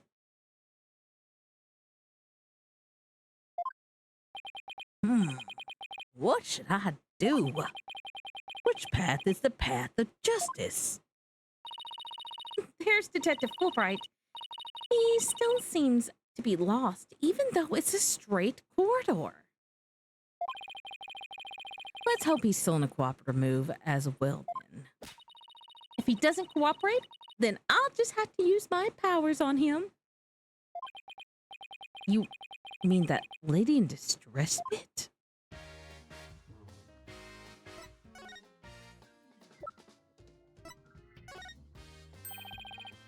Something for the lost and found? I'll be sure to take care of it. No. This is an important piece of evidence. My gosh, man. Stop it. He is not being cooperative. Oh, bullet hole at the scene.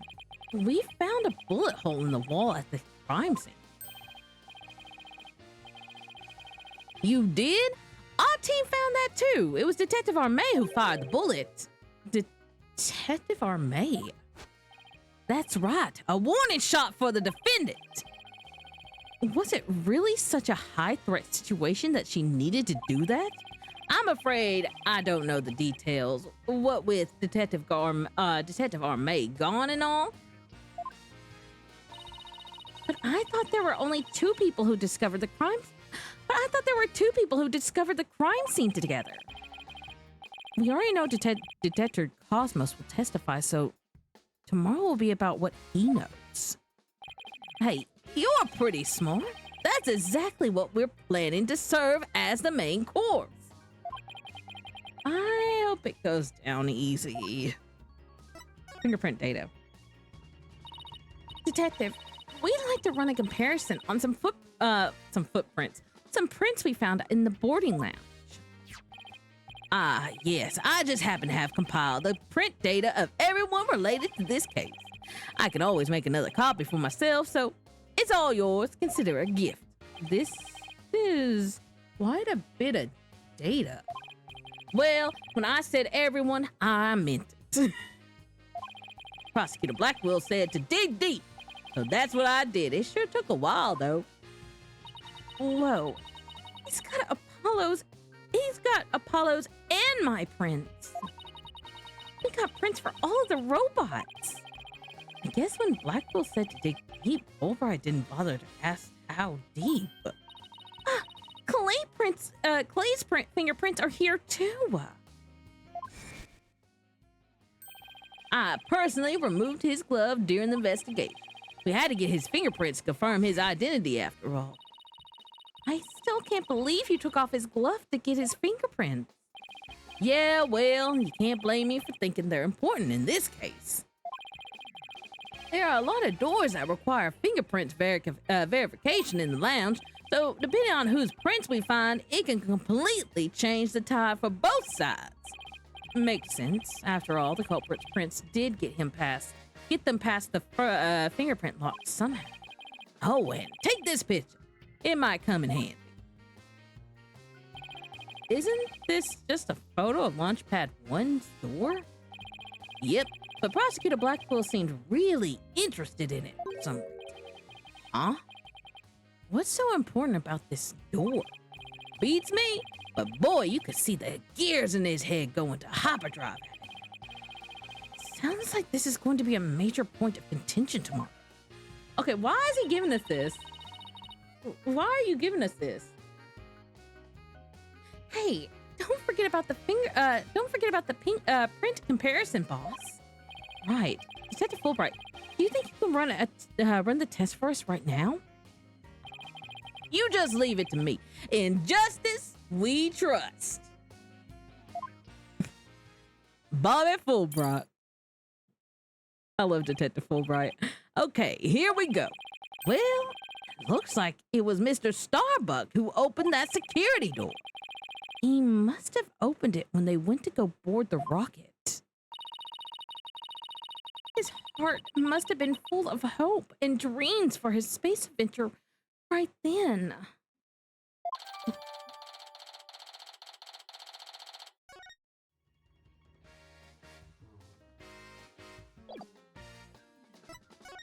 Can I present you stuff now? The victim went to all that trouble to save the defendant, and then he was mercilessly killed. Is there no justice in this world? Justice was trampled underfoot that day. That's right. That's right. Acts of justice and selflessness are not always rewarded. It pains me to say it, but I've come to realize the truth in that recently. Sounds like he and his personal philosophy are going through a midlife crisis. Something for the loss of found. No, that's important evidence. The victim went to all that trouble to say defendant. Okay. That's right. Can't we say this? Okay. No, that's my attorney's badge. No.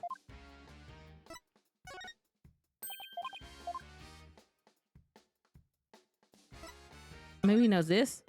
Nope. Okay, I don't think I have any more evidence that I can really show him. Maybe the bullet hole thing now? Nope. Okay.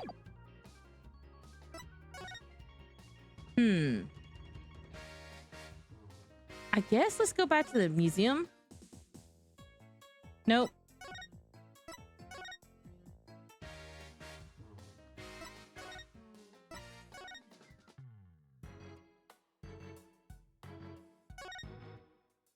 Any ideas? So, what do you think we should do next? Oh, that's right. What is it, Athena? I just remembered. I forgot to go running today.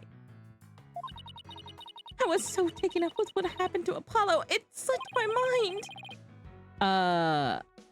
That wasn't what I was asking. Athena Sykes is fine. Huh? What was that all about? I thought I better get fired up as twice as much to make up for Apollo being gone. For starters, I thought I'd imitate him. So, you were doing a voice workout, huh? Yep. You have to push your voice up from the pit of your stomach. Hold it! And there's a contradiction in the witness's statement. You're really serious about this. Objection! You are lying. The true culprit is the judge. What? Then who's going to hand out the verdict? Oh, I didn't think of that. Okay, that literally did not help me. Athena, you were not helpful.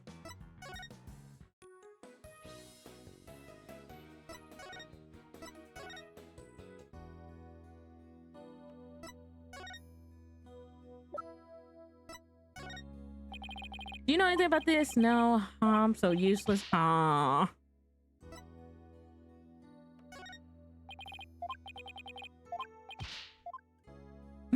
This guy's hair is a rocket. Yeah.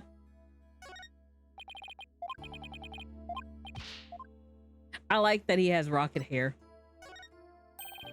There is an unknown frontier out there beyond our little planet. I get so excited when I think about it, I don't know what to do with myself.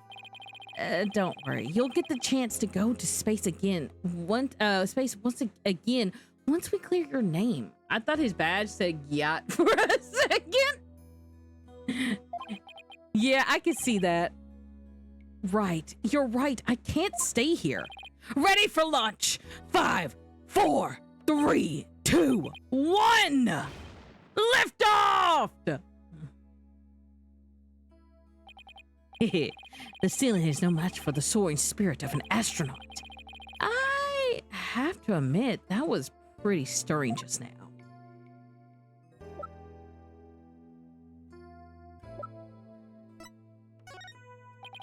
Do you know anything about this piece of evidence? No, I'm sorry, it's real useless. Oh, no, that's all right. There's no need to get all depressed. me look at something.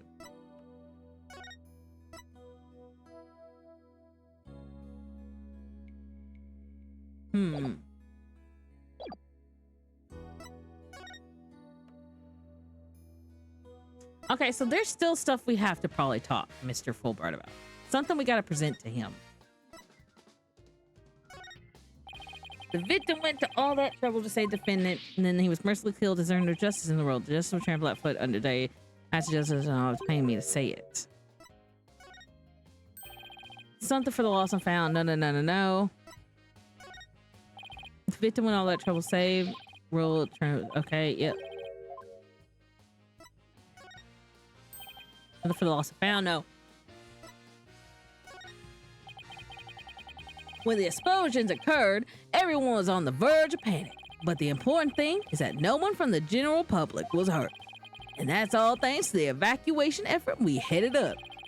After that, you escaped the building yourself as well, right? Me? Escape? Nonsense! I wanted to run straight towards the blast. It was the other detectives who stopped me. We gotta get you somewhere safe, sir! We gotta get you somewhere safe, sir, they said. Maybe you should take your own evacuation order more to heart sometime, next time, detective. No. Detective, about the security footage that was taken on by the boarding lounge 1 camera. Oh, that footage? Go ahead. Ask me anything you like about it. Is there any way I could see a little more of the part just after this? Easy as pie. I'd be glad to show you. Here we go. Okay. Huh? The screen went blank. Yes, apparently the after effects of the explosion damaged the wires. So there's no footage after this point. Ha.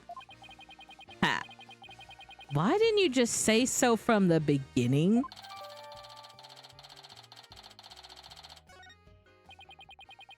Something definitely seems to be up with you, detective. You're unusually cooperative. Well, I just figured if we work together, we'll get that much closer to justice, right? But it seems like something's really bothering you. You don't have some ulterior motive, do you? What? I don't know what you're talking about. I would never do anything like that. Oh, Cyclops! It's been forever! It's been a while, but those are definitely Cyclops. Did you just mouth psyched? Is there something I should be psyched about? No, Cyclops. It's a system of locks on the secrets in a person's heart. I can see when people are trying to hide those secrets, but Phoenix, listen. I'm sorry. Can you imagine that you've been dealing with this guy's proteges, right? And he's on the case next to you, and that's, he starts going into a whole process about how he can see the secrets of your heart called Cyclops. What would you think? Why is he lord dumping on poor Fulbright? Can you imagine just getting lord dumped on? you just were like, what did you say? I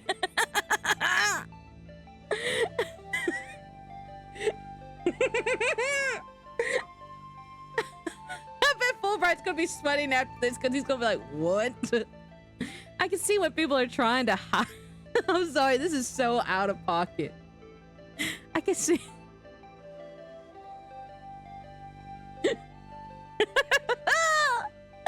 I can see when people are trying to hide those secrets by using the power of this magnetoma. Presenting evidence can break those locks and reveal any secrets they're hiding. Mr. Wright, how much did they bilk you out of? How much did they bilk you out for that piece of rock? You've been swindled. I know some lawyers I can introduce you to. I'm more capable. I'm more capable of representing myself. I'm more than capable of representing myself. Thank you very much. it isn't some kind of fraud. It really works. A friend gave it to me a long time ago. But I guess seeing is believing. Allow me to show you. Let's see what happens when presenting. Let's see what happens. Let's see what presenting the magnetoma will reveal, shall we? Oh my gosh.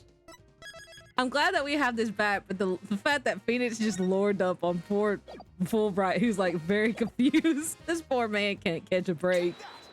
He has to deal with Blackwell. Now he has to deal with getting his own, like having to come with the reality that there is forces beyond his own control as a human he has. Why you're being cooperative? I think you're hiding something, Detective. So why don't you just tell me about it? What to do? Which path is the path of justice? Detective Fulbright is really in agony. I bet this is the issue he's so torn up over. Justice. I really understand what's been bothering you, Detective. I truly do. Something happened that goes against your principles, isn't that right? No, I don't know what you're talking about. Until the explosions occurred, everything was just fine. Is that a fact? Yep, peaceful as peaceful can be. Everyone whistling a happy tune as they did their job. You never saw a more relaxed guard detail for a routine rocket launch. I don't think the guard detail was as relaxed as you claim to be as long as this exists.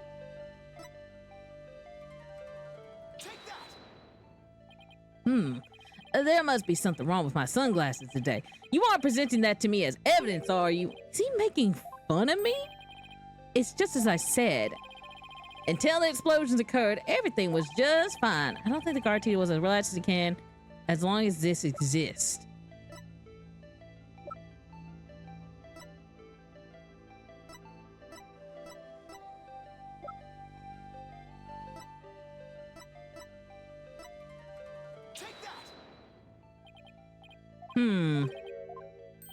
It's gotta be something before. I'm not doing a very good job of presenting stuff.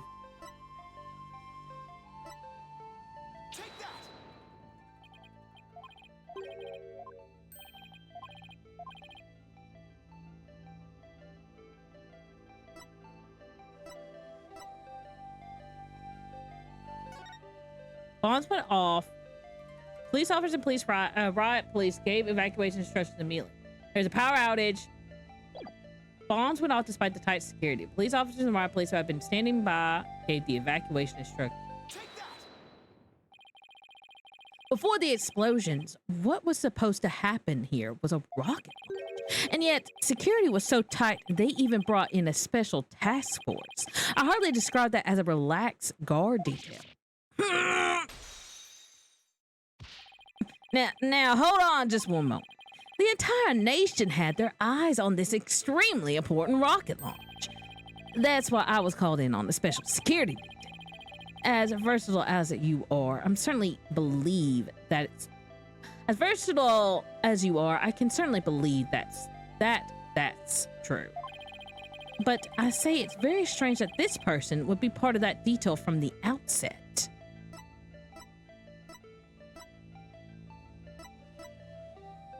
Okay. My nose. It's got itchy.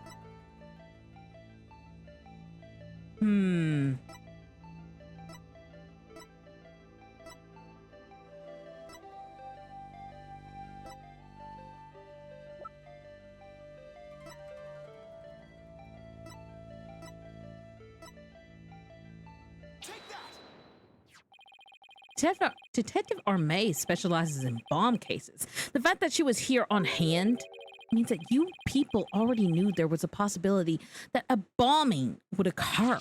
You got me, Mr. Right!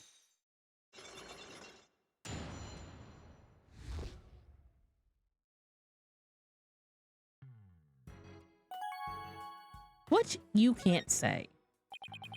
All right. I can see you win. It's just as you say. A few days ago before the launch, They were warned about a potential bombing, but the plan to launch went ahead in spite of the threat. But why? What were they planning to do if someone got hurt or killed? Yeah, I know. That decision to move forward wasn't exactly just, was it? How was the warning delivered? By phone and directly to Director Cosmos. But the police department instructed everybody to keep it under wraps. That's a big thing to keep quiet about. No wonder you were so upset. But it's not only that. I've been distraught about Prosecutor Blackwell as well. Prosecutor Blackwell? Well, as his handler, I'm sure you have a lot of difficulties. That's not it. It's a question of justice. I've been wondering about why he's allowed to stand in court. The reason he's still prosecuting. Detective Fulbright, please tell us everything you know. We're gonna get some Blackwell lore. Well, talking to you about it would definitely be breaking the rules. Never mind that. What are rules but things to be broken, right? Well, tell you the truth, having a prisoner acting as a prosecutor is highly irregular. I think we guessed that much. So why is it being allowed? I've been wondering and wondering. So why is it being allowed? I've been wondering and wondering about it. So you weren't told why either, huh? No. I guess the order came from pretty high up the ladder. Yeah, it would had to have.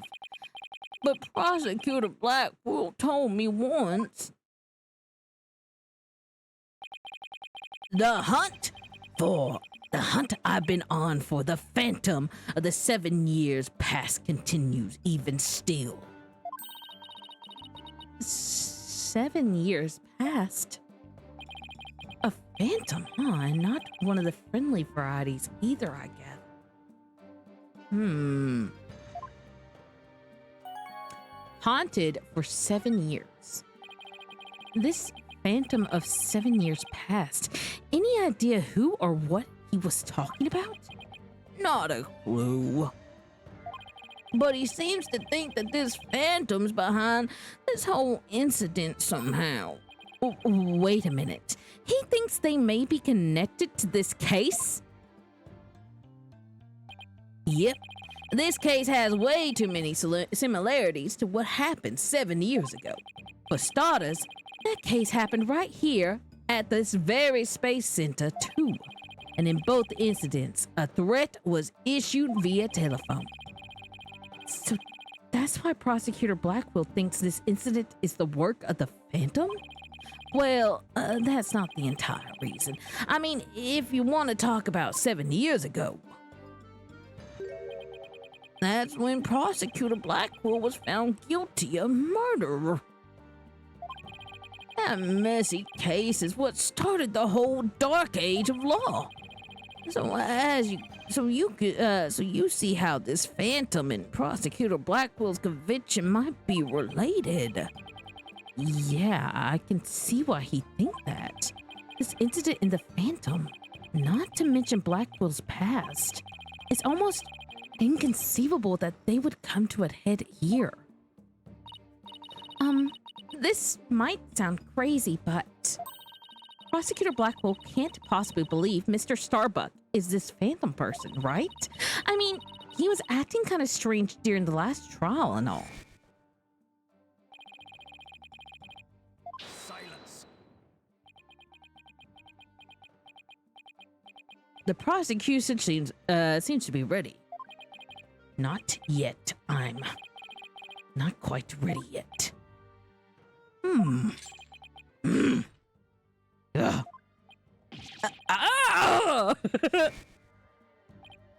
No, I doubt he thinks Mr. Starbucks is his phantom, but I do get the feeling that he thinks the defendant has ties to them, which is why he's acting so impatient.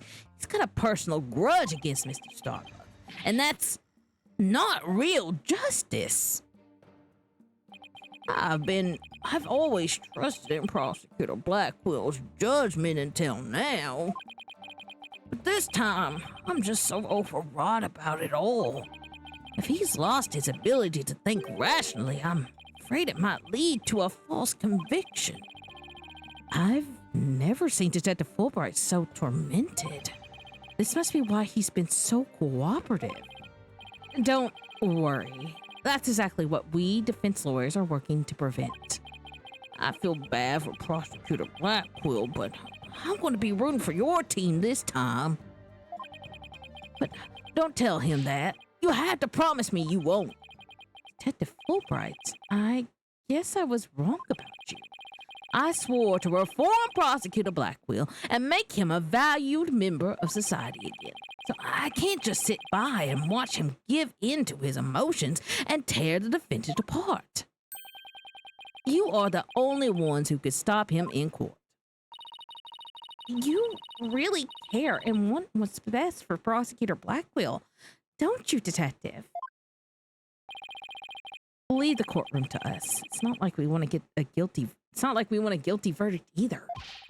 I was hoping you would say that. I'm really grateful to you two. Show my thanks. I'll give you another bit of information about the eyewitness. I saw her hanging around the Space Center entrance a little while ago. Really? Then let's go find her, Mr. Wright. Thanks, you two. I feel a lot better now that I've been able to get that off my chest. I'm going to work extra hard to find that perfect piece of evidence for you. In justice we trust on 3. 1, 2, 3. In justice we trust. Okay, later. There he goes. Wait.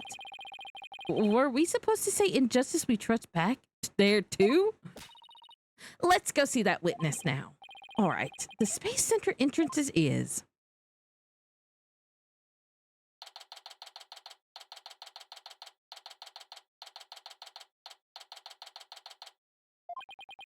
The witness must be around here somewhere. Hello? Hello? Oh. Don't tell me the witness is a robot. How did the hell that robot climb down the ladder? Hello? Come over here. Hello? Hello? Are you sightseeing? Are you lost? Are you... I am Clonoko. Shall I guide you? I don't know why, but this robot's kind of freaking me out. Hey, you're not supposed to be wandering around here. It's the lady I thought looked really... Whoa! Don't hit the robot again. I've had it with you, hunk of junk. I'm outside. Am I wandering? When did that happen? Okay, welcome back, hunk of junk. You don't know how close you came. If you didn't snap out of it, I was going to put you on the curb on trash day. Nothing works better than than a 42.5 degree karate chop. That's pretty specific. Excuse me, are you the one who witnessed the murder? Oh, and I'm Phoenix, right? The lead attorney for this case. How do you do? Big shot lawyers, huh? I'm Aurora Blackwell. What? What? Whoa, whoa, whoa, whoa, whoa, whoa, whoa, whoa. No wonder I liked this lady.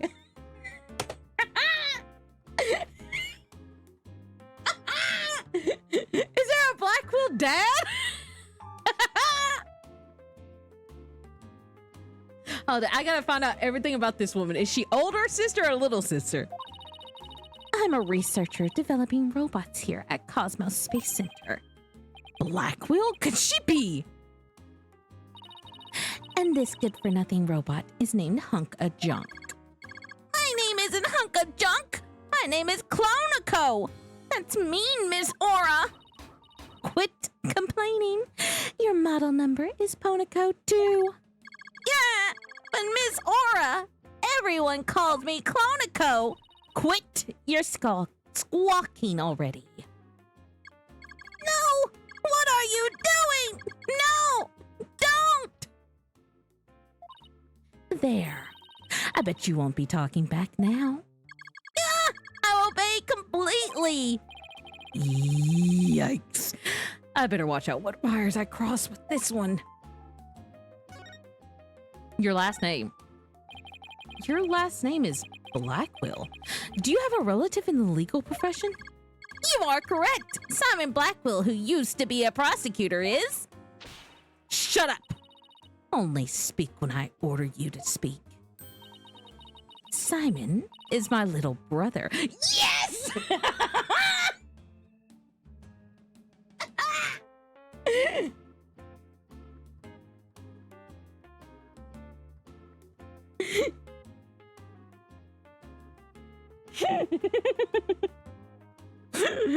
I got a little too excited.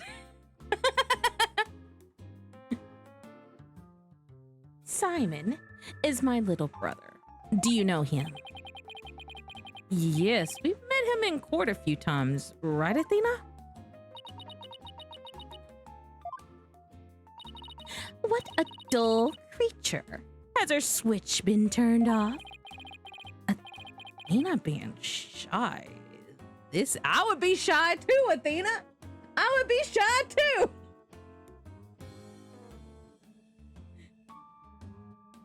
This is new. Oh, yeah. I heard he was prosecuting again.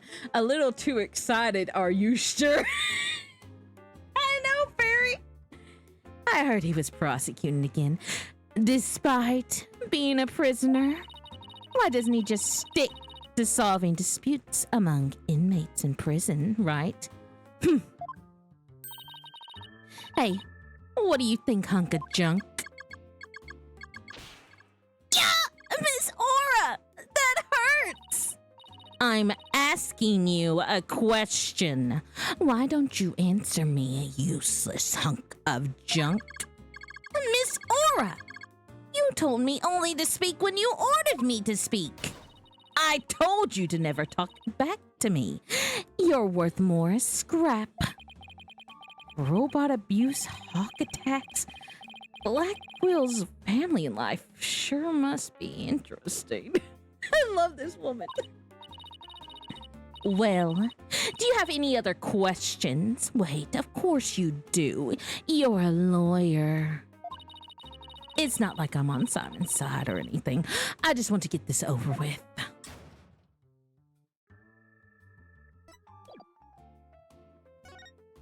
She's so cool. So, you're the person who witnessed the incident? That's right. I was on the 4th floor of the main building, in the robotics lab.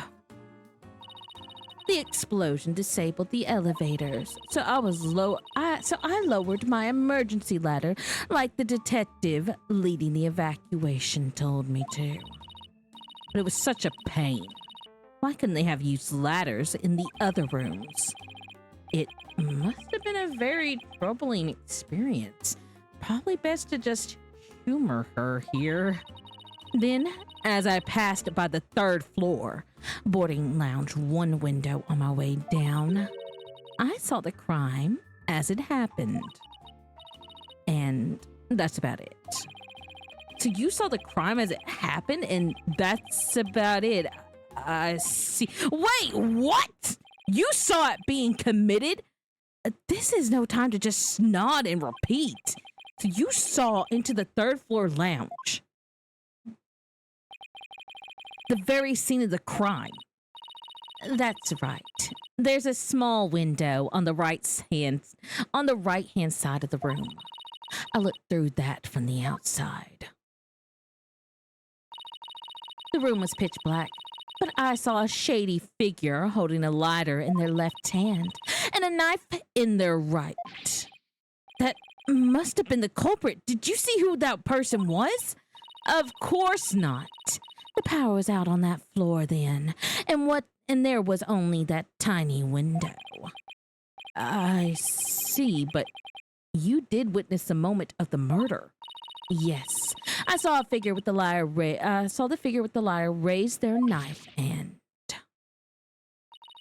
it happened at precisely 10 a.m.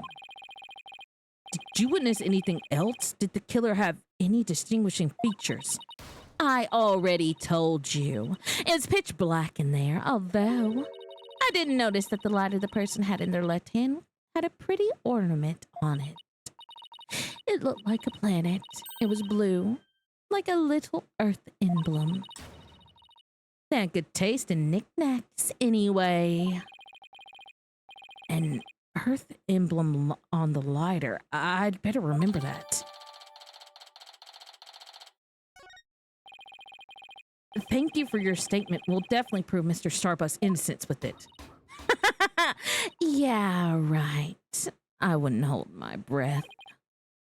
Pardon me? Oh, did I hurt your feelings? Sorry. I just detest lawyers. That's all. What don't you like about lawyers? It's just an instinctive dislike. But don't feel bad. I hate prosecutors even more.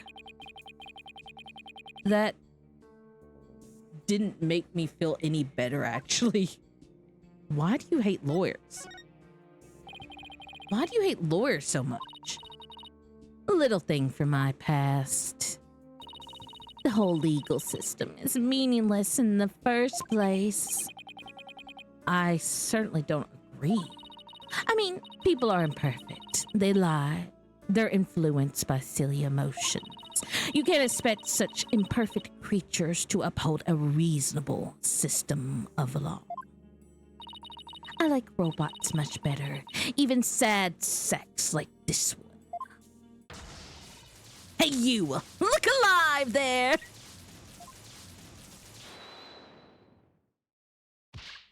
Yeah! Yes! Yes! Here I go! I am the ultimate robot with amazing. I can operate in a vacuum and stream heat. We robots rule the world. All right, that's enough out of you. You're getting a little too carried away. Yeah, huh? What was I doing? Yep, I like robots much better. At least you can make them any way you want them. Unlike humans with their petty emotions and constant worries. How can you say such things? Feelings, emotions, worrying about things we care about, that's what makes us human. Well, the girl finally talks, and she starts with speech. That's what makes us human. You mean getting angry and snorting like that? Rational thought, that's what separates humans from animals.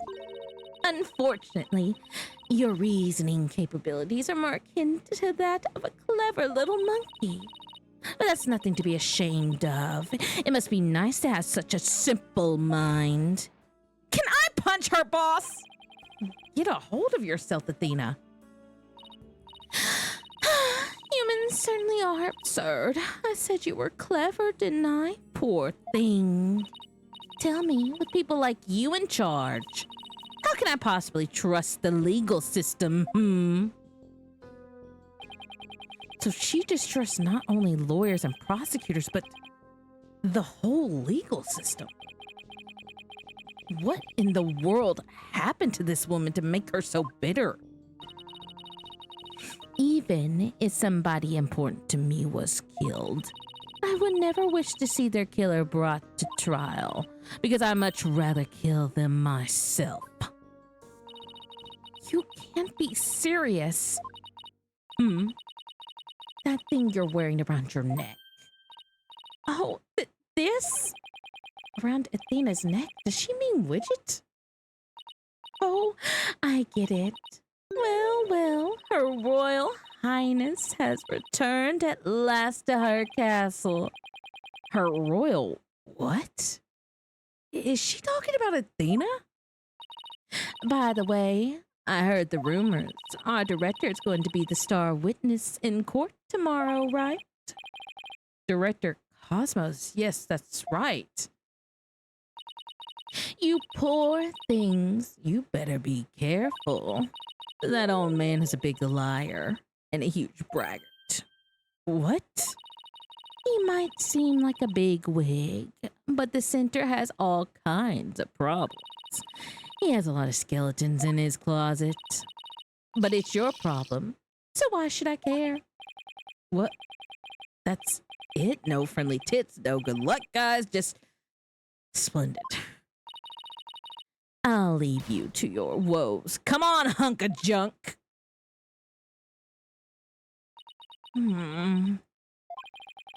It's sad to me that she doesn't believe in our legal system anymore.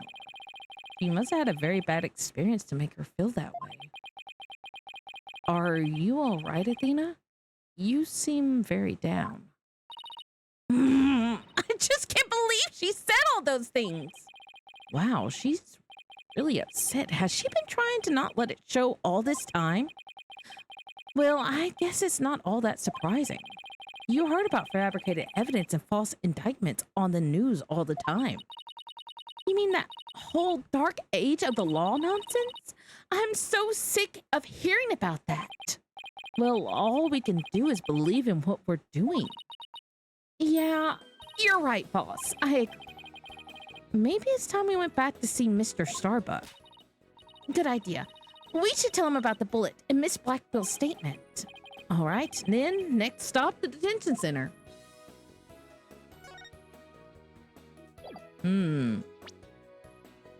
She's so hot.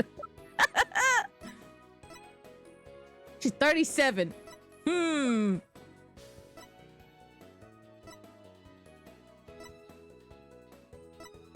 Okay, hold on. I gotta figure out something. Let me get my calculator out.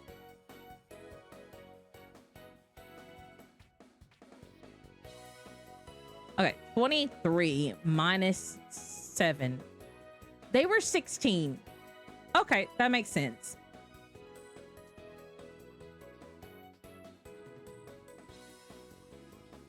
$11.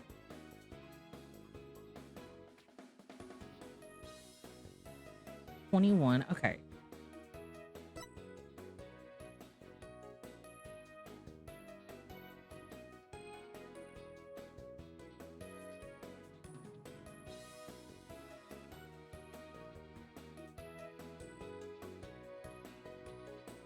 Nine. Okay. 33. 27. 62. It would be 30.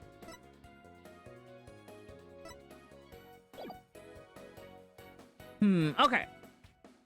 I'm gonna save real quick.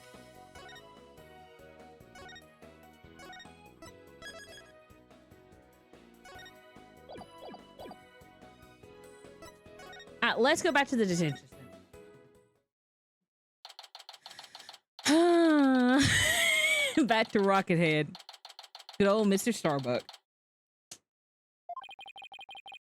Oh, wait. Give me 1 second. I'll be right back. I'll be right back.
Yeah, I'm back. Okay. Here we go. Ah, my lawyer's here. My lawyers are here. It must be bad news.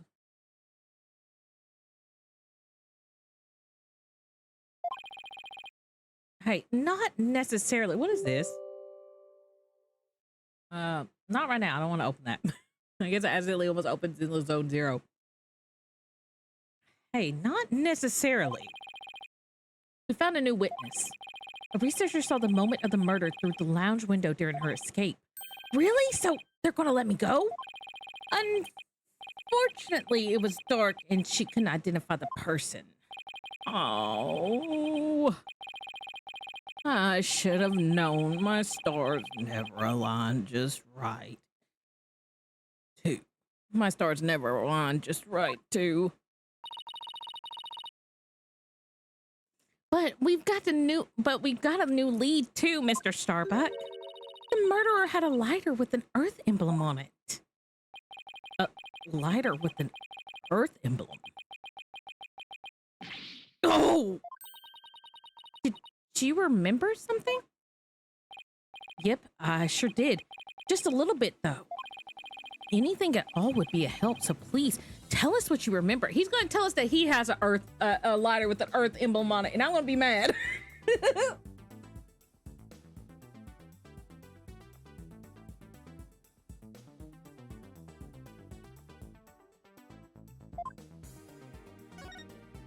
The lighter.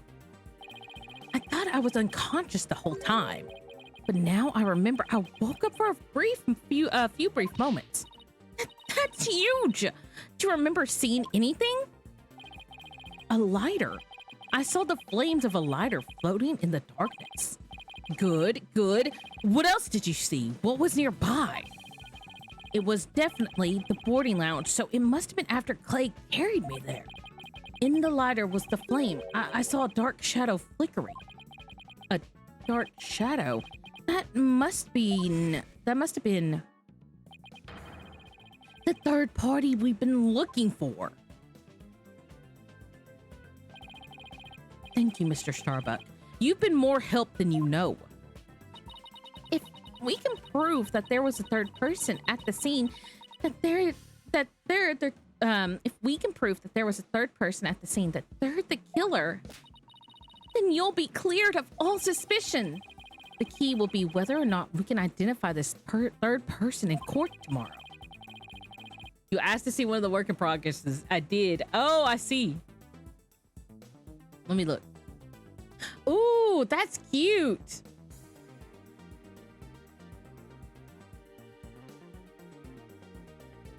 I like that. Summer vibes. But you look too cool. It does not look accurate.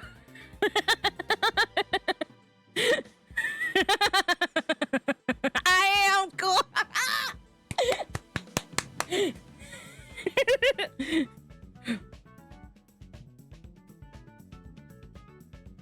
At least we have something to go on now, and that's a big plus. Sure you are now. Sure.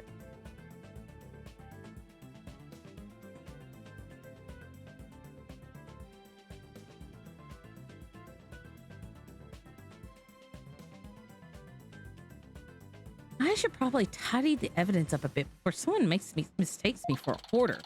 Irrelevant evidence tidied up. Now that we have a glimmer of hope, I'm suddenly starving. Why don't we go back to the office and treat ourselves to a big celebration in advance?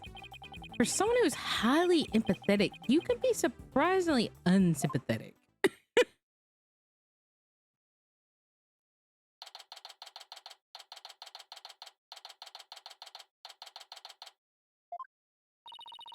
So, you found strategies for tomorrow's trial, huh? Good for you, Daddy. Well, it's one step forward anyway. Hopefully it'll give us a fighting chance in court. As long as we find out who this third person is. Now then, let's get something to eat. I'm starving. My vote is for Eldoon noodles. Oh, Apollo!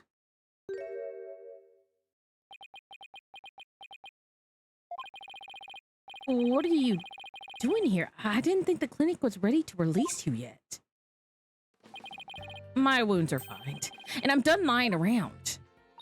Apollo, you're supposed to be in bed. Leave the case to us. We'll take it from here. Thanks, but it's not an option. Not for me. Apollo. Your injuries. You shouldn't underestimate your injuries, Apollo, and I don't want you overdoing it. I'm fine. I'm not in pain anymore. Besides, they just gave me an IV at the clinic. An IV isn't a cure-all, mummy man. Anyway, just tell me how the case is going. Have you guys made any progress? A suspicious figure was spotted at the scene. We think they must be the real killer. A suspicious figure, huh? Right. I thought you'd be happier than that. Oh, don't get me wrong. I'm happy. I fully intend to see Clay's murderer apprehended. Absolutely nothing will get in the way of that. Clay Tran. Clay was your best friend, right, Apollo? That's right. Best friend since junior high. Sounds like me and Junie. So, what was Clay like? Well, he was full of compassion and energy, and he had a really loud voice. If the two of you did voice training together now, I bet you would break a few windows. You know, I bet you're right. Seems like only yesterday, Clay was a guy who lived for his dreams.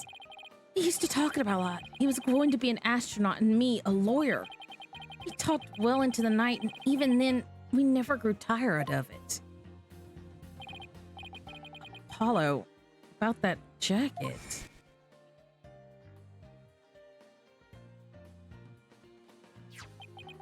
Oh, it's Clay's. I knew it. It's a special jacket that was only issued to members of the Hat Project. He was finally able to get one of his own once he was selected for the Hat 2 mission. He always looked so proud wearing it.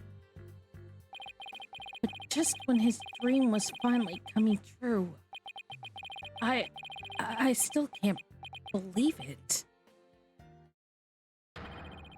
Damn it, it's not fair!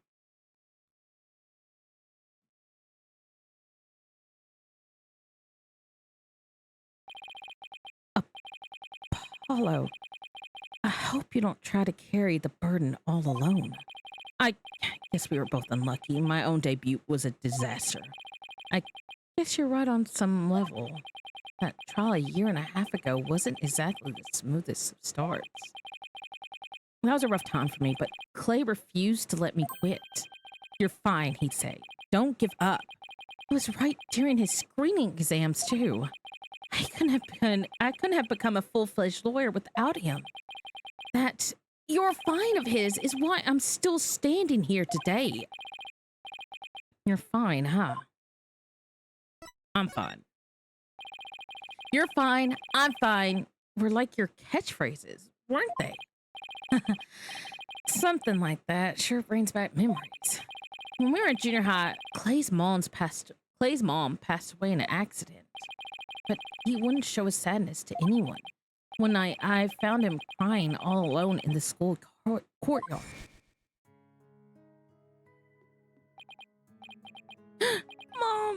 Mom!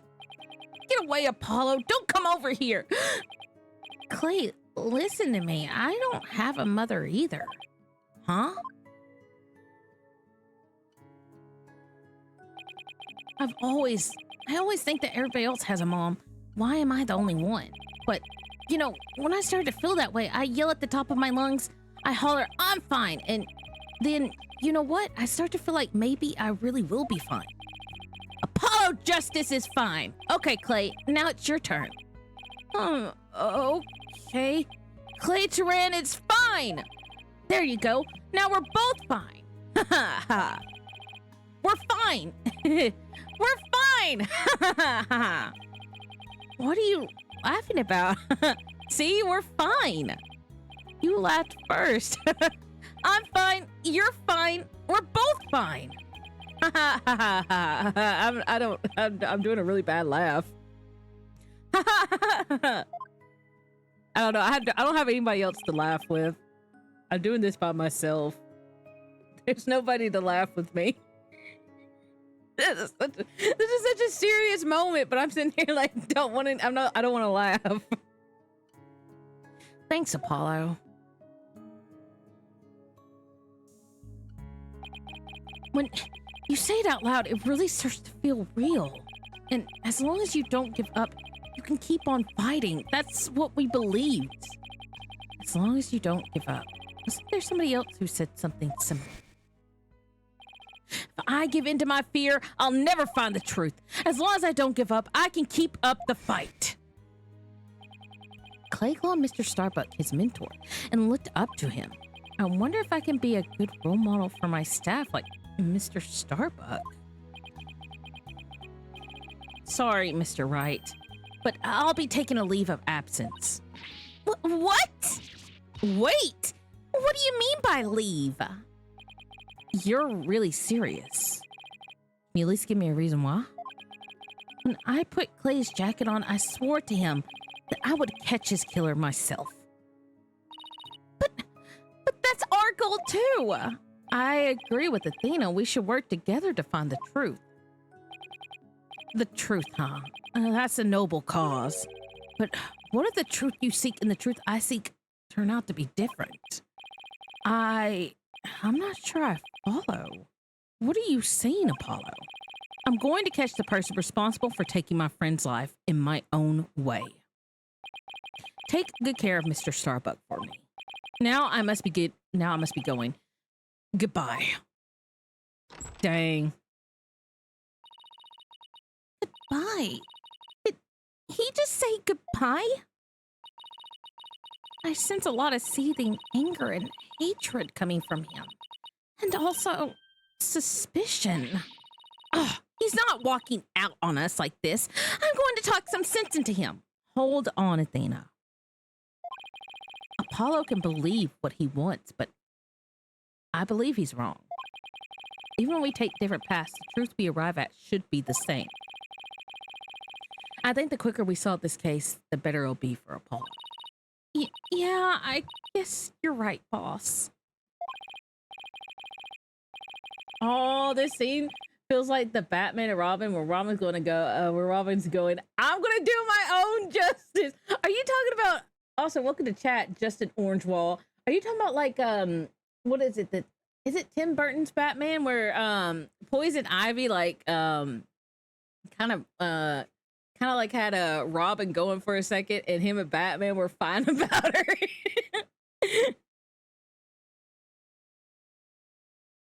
All right, that's enough for one day. Make sure you're ready for tomorrow's trial, okay? If he were here right now, Apollo would say, I'm fine. Everything's fine. I just hope things really do turn out fine tomorrow.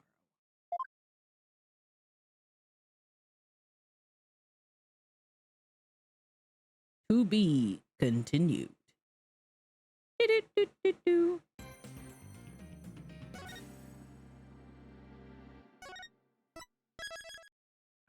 I'll do a little bit of the trial.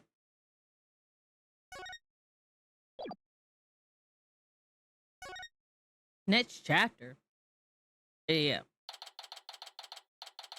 20th, 10:15 a.m. District courtroom number 5.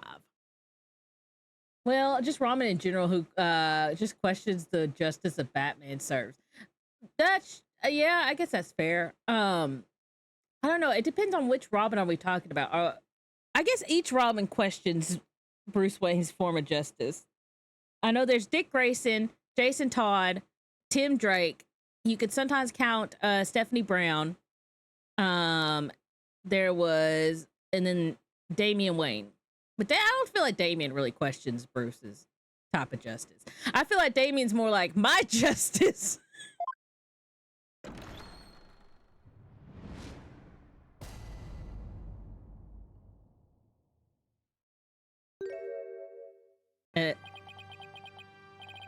I suppose we should reconvene the trial of Solomon Starbuck or something. Yeah, it goes mild to your justice is weak. Yeah.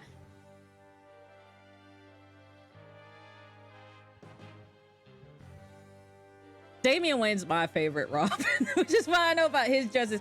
Damien's kind of like really set his justice. The real Batman that he questions that gets him to change his view of justice is when man, I gotta replay Apollo Justice again. This is my first time playing it actually. It's Dick Grayson, the whole set. Yeah, I'm on Dual Destinies, so I'm curious to see how more of Apollo's background we get. Dual Destinies was like a really weird switch from Apollo Justice 2 to like getting a whole different like I can't pronounce the name whenever you have like a secondary antagonist, but with Athena. Your Honor, could you please come out from under your bench? There are no more bombs, I promise. Oh, yes, my apologies. I'm still a little jumpy when it comes to trials involving bombs. I mean, the first courtroom exploded. And then Mr. Tonate self-destructed. Yeah, dear triologist, whatnot. Yeah. Everyone hated it. It goes from Apollo Justice to mini main character justice. I like it. It was like a huge jump. I can understand for people who were waiting for like the next game in the series that to go from that. I can understand how they would get upset. But for me, as somebody who's playing the trilogy, it's kind of like, okay, I know there's gonna be more games, but it's like a weird, like huge kind of like wall stop where I'm like, okay. I guess that's one way of describing what happened to Tonate. Anyway, it seems that Mr. Justice was seriously wounded by Mr. Tonate's actions. So you, Mr. Wright, will be taking up the defense? Do you have an understanding of what has happened in the trial so far? Yes, Your Honor. The defense is ready. Very well. Is the prosecution also ready?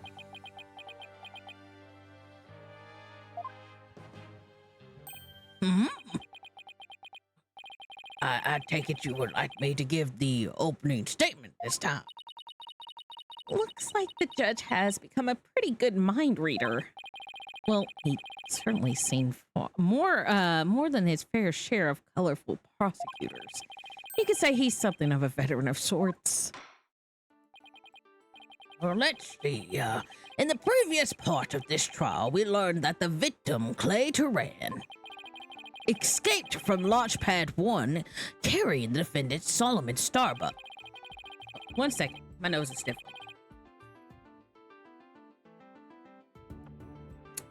But I do have to say, the one great thing about this game is Black Will. There were explosions on the second floor of the Space Center and on the rocket itself. The two astronauts used the Launchpad 1 corridor to reach the boarding lounge. And how could the victim climb down the ladder if he was carrying the defendant? That was the mystery that needed to be solved. But Mr. Justice proved that the victim was killed in the boarding lounge. Prosecutor Blackwell, were you able to discover any new facts related to this point? Upon further investigation, we discovered an oxygen tank fragment in the lounge. Surprisingly, it would appear that Justice Dono's argument was correct. So that means the testimonies of the first two people on the scene are suspect. There were two people who claimed to be the first on the scene, but can we truly trust their statements? Let's see. The two people were Detective Candace Armay and Yuri Cosmos, right? Every character in the whole series is memorable. Yeah, that's true. I just really like Black Quill. I really like Black Quill. I also really liked the police detective chief from the first game, like the ending case. Not the ending case, but I guess like the extra sub case. I don't know. I can't remember what the Emma Scott and her sisters stuff was DLC. Gumshoe? No. The police chief. He had the orange jacket, and he had like a beard, glasses, and he turned out to be the bad guy. You think that one of them might have given a false statement to the police? It's certainly possible. We might have to do a little more digging. But I do love Gumshoe. Yeah. And just as our team was about to cross-examine Detective Armé, a courtroom bombing incident occurred, and the trial was put on hold. That accursed fellow. He killed my witness. He killed Detective Armé.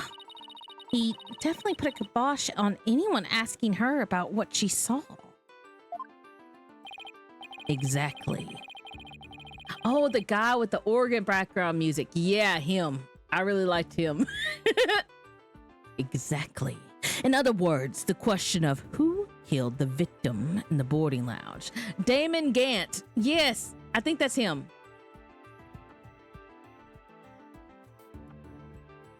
Yes, him. I really liked him a lot.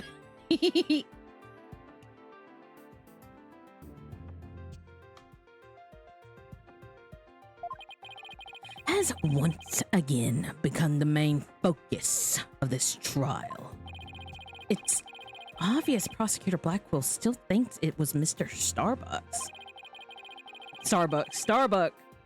Fulbright said that Blackwell has a thing against the astronaut. Nevertheless, he is a likable character, which is the whole point. True. The defense argues that there was a third person in the lounge, and that's who killed the victim. To make such reckless claims in a courtroom takes a bold man or a stupid one. There was no third party in the boarding lounge. Or have you gone dotty already, old man? We'll see who's the dotard after I trounce you with my years of experience, little boy.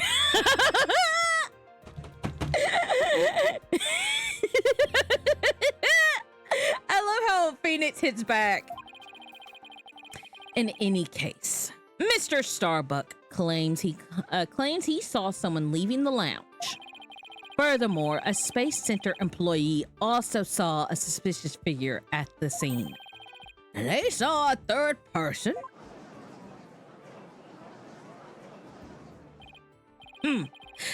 I see my sister has been running her mouth. That's right, I almost forgot that Aura is Prosecutor Blackwell's sister. He has seen it all. Yeah, Apollo Justice Ares Phoenix is such a sexy, confident man. He is! There's a good way to describe him. He just has like that air of like, I've been through this before. I'm pretty wise about this. Aura is Prosecutor Blackwell's sister. No matter. She didn't see this mystery person's face clearly. Therefore, there is no evidence to indicate that this person was not the defendant. I guess the possibility that the figure was Mr. Starbuck is still there. In brief, we need to determine if a third person was there or not. To end this, we should hear the testimony of one of the first people on the scene. Director Cosmos, huh? Very well. Bailiff, please bring the witness to the stand. I'm going to say right now, I don't have a good voice for, I think, Director Cosmos. Why, I believe I've seen you before in the newspapers. Of course you have. Of course you have. For I am Yuri Cosmos. director of the Cosmos Space Center, which was, of course, named after me, Yuri Cosmos. Don't you have anything you wish to ask me? Looks like he's all geared up to do some bragging. 7 years ago, I successfully launched the Hat 1 and...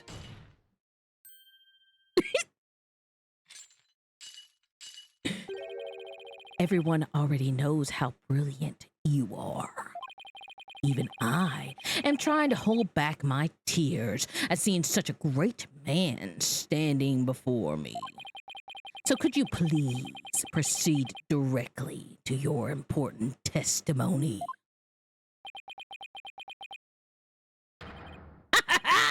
I see this fine young lad has proper appreciation of the greatness. Then allow me to begin my epical... Epical. Hold it. I have to use the Google. EPOCHAL.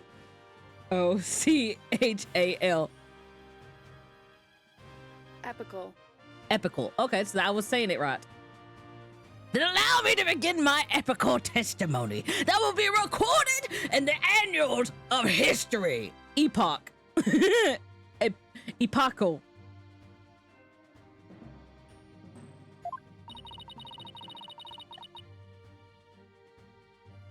That speech of Prosecutor Blackwell's just now. It sounded more like he was poking fun at Director Cosmos. It's probably for the best that it sailed right over the director's head. Yeah, Cosmos is like a parody of Juzo Okido, a stereotypical space battleship captain anime. Ah, okay. Okita. Now then, Director Cosmos, the condensed version of your illustrious testimony.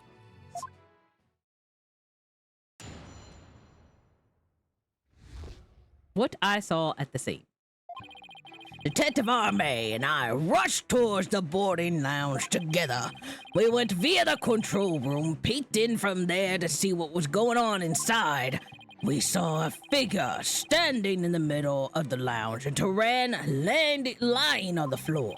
I hate to say it, but I can only imagine the standing figure must have been Starbuck. Or any white-beard captain of a ship.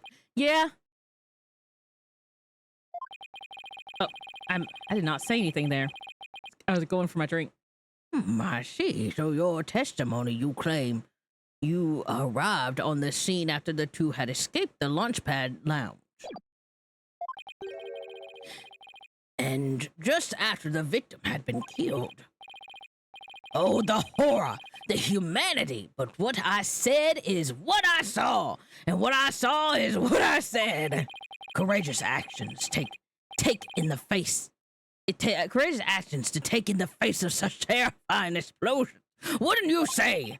To save my men, I went personally into the epic center of danger, risking my own life for theirs. Well, what do you know? It sounds like the director really cares about his men. Yeah. Although it sounds more like he was scared and just had a peek from far away. Is the defense ready to cross-examine the witness? Yes, Your Honor. Director Cosmos's testimony is pretty vague. I'm going to have to press him and draw out more information before I do anything else.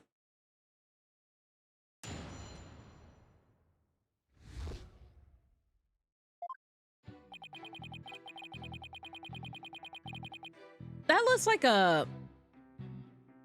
one of the stars from Mario. Why does that look like a Mario star? But it's not. Mario stars don't have a face. Maybe. Oh, they do. The kart version. Mario Kart stars do. Well, no, they do.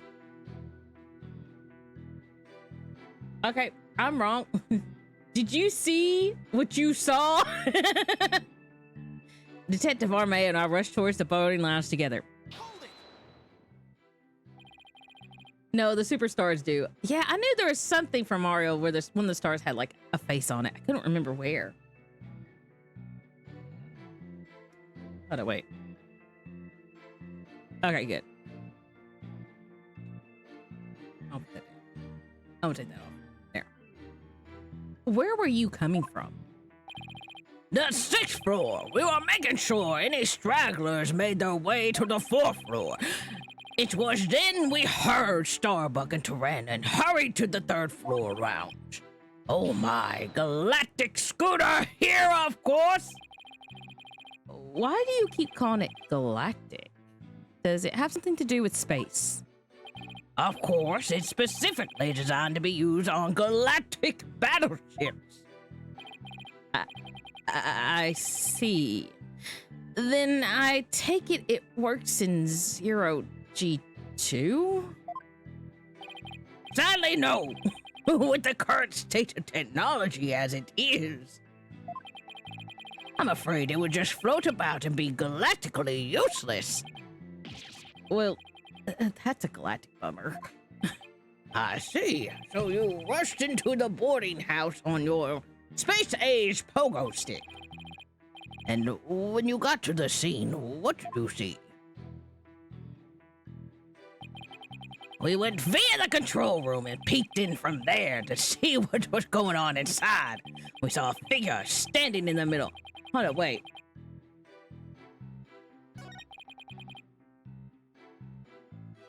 Hold it! Let's see. According to this diagram, you didn't have to go through the control room to get to the boarding lounge one. It looks like you could have gone there from the southern corridor as well. Yes, but in her haste, Detective Arme rushed ahead of me towards the control room. All I could do was merely follow behind her. I see. So we peeked into the boarding lounge from the control room door and... I already see something to press on, contradict. Hold it! So you couldn't see who that figure was clearly or what they were doing. Sadly, the only thing I could tell was that that it was a person standing motionless. The defendant, no doubt, staring aghast at his deed. What other explanation is there? Oh, I'm so close, but without evidence, I can't prove that I can't prove that person's the third party. I don't relish in this, and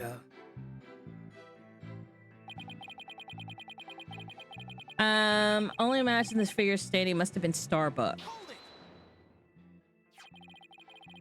Aurora Blackwell also saw a suspicious figure in the lounge, but she gave the statement that it was too dark to see the person's face clearly. Did you see this figure's face clearly?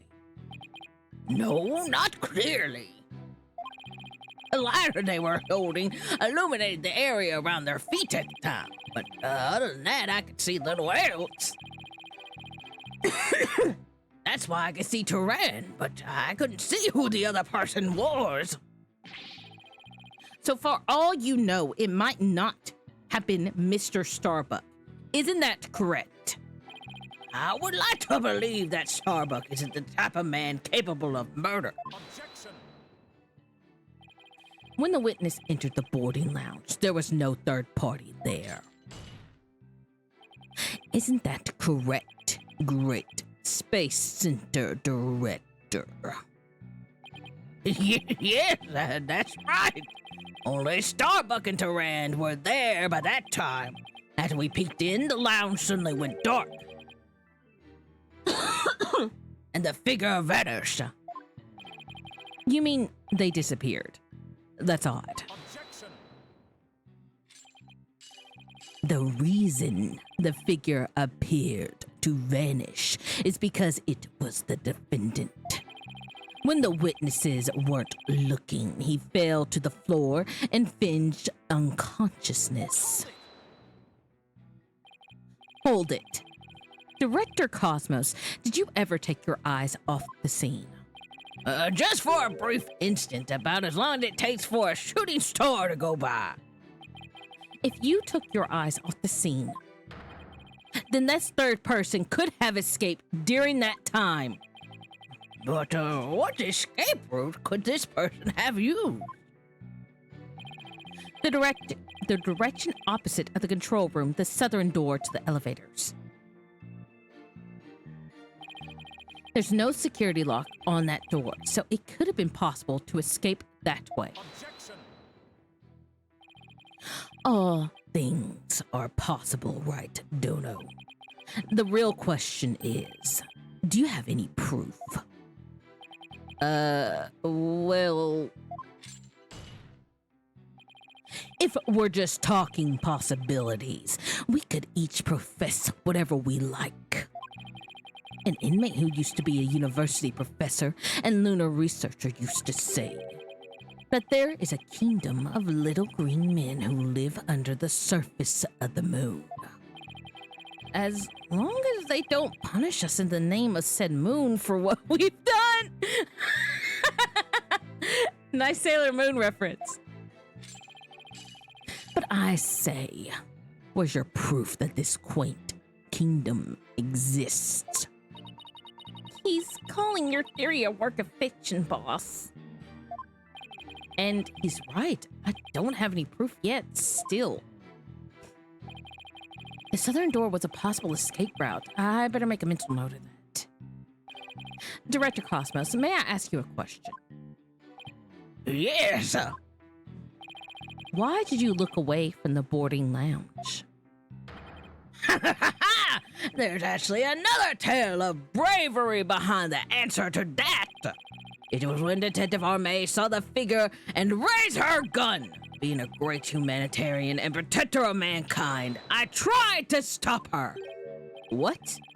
You're saying Detective Armé raised her gun as soon as she saw the figure? I imagined her instincts as a detective told her they were the killer. I don't know about that. And were you able to prevent Detective Armé from firing her gun? I'm afraid it was too late. I was unable to stop her. She identified herself clearly, and then she fired 2 warning shots at the shadowy figure. Lots of imagining for the captain. Yeah!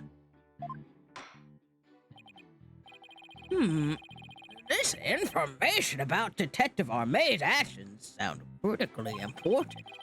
Please add it to your testimony. Detective Armé fired 2 warning shots at the figure. Hold it. And neither of these 2 shots hit the culprit. That is correct. The detective appears to have missed on purpose. But did she really? There's something about this that bothers me. So Detective Armé fired 2 warning shots, did she? That's the first time that this info has come out. I wonder if I can find any inconsistencies. Detective Armé and our... Okay, let me say, because I already have something.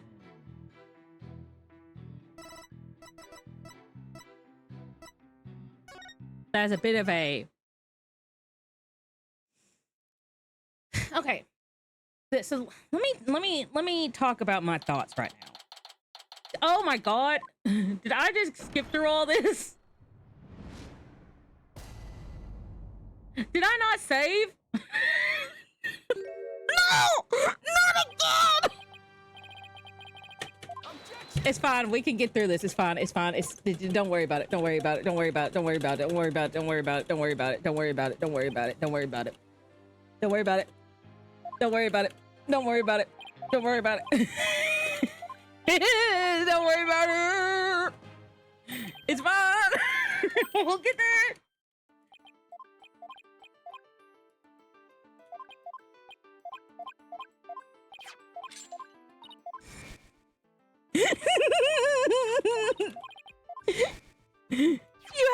technical issue. I did have a technical issue, Perry. Poor Lynn. I did this in Doom. Objection. I have a whole clip whenever I first started streaming where I did the same exact thing in Doom.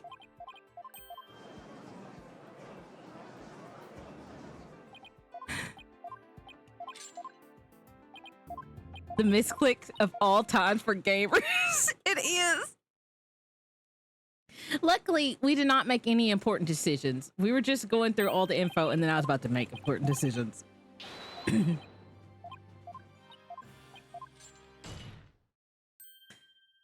Hold it. Well, I'm sitting here doing the Doom, doing this.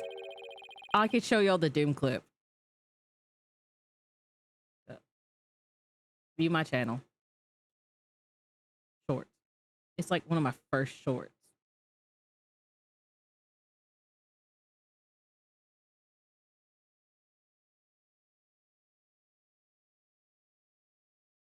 Make sure that doesn't.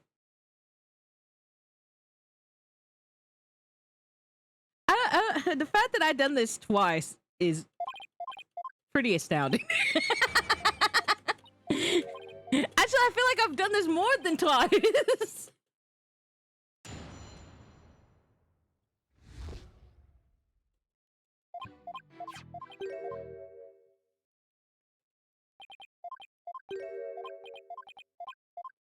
I cannot redo the captain's voice.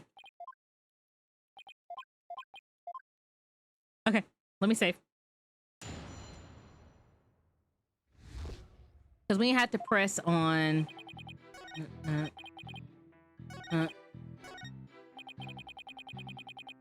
If that's true, then there must be a false statement in the director's testimony. Let's press the statement and draw the truth out of him. Right.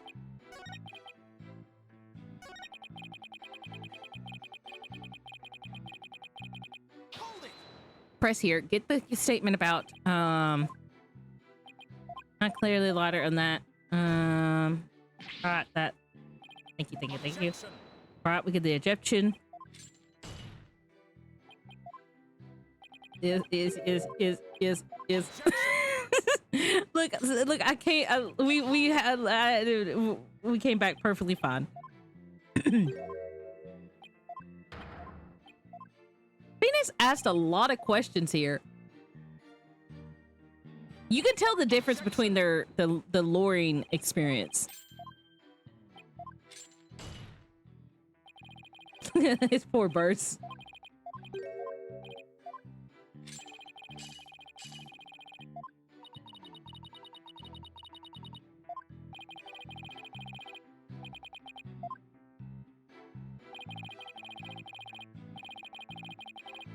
Right.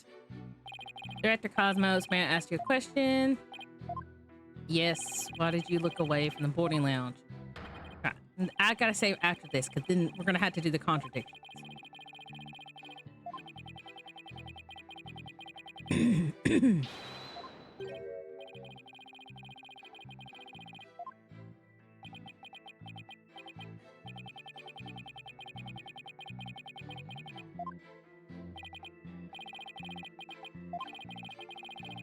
Come on, please.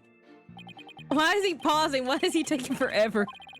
You were talking so fast earlier.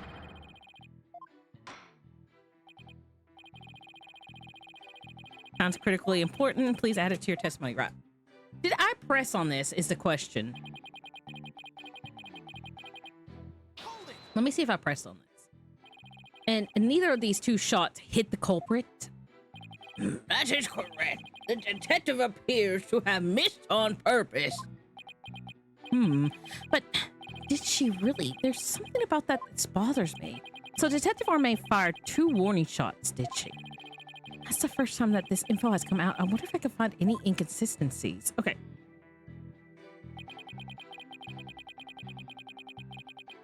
Okay, options.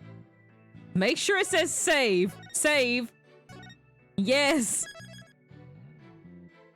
Okay, I am saved. No more misclicking.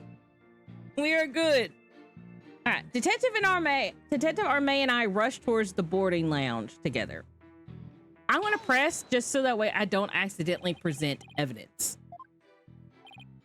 I don't really care about that.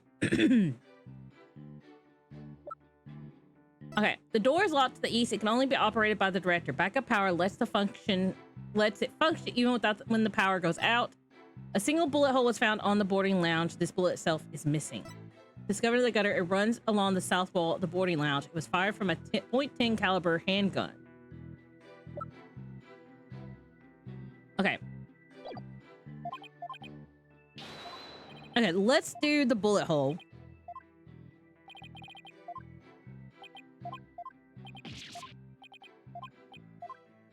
I was thinking that maybe, because you can't access the lounge unless you're the captain, this guy, the director, that maybe him saying that she ran forward in front of him. We went via the control room and peeked inside from there to see what was going on inside. He asked, why did y'all go from the control room? He said that she ran ahead of him, but that would be impossible because he's the only one who could open that, I believe. Right? Door locked to the east, only operated by the director. Backup power, but I don't think presenting that's a good idea right now. I need him to testify that she ran ahead of him.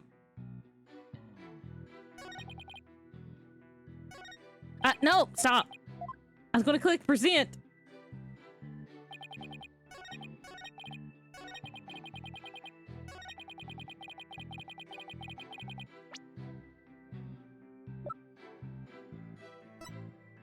Objection! There we go. Are you sure you were really paying attention to what Detective Arme was doing? You doubt my words that will someday be written down in the history books. Why is he revving up a lawnmower?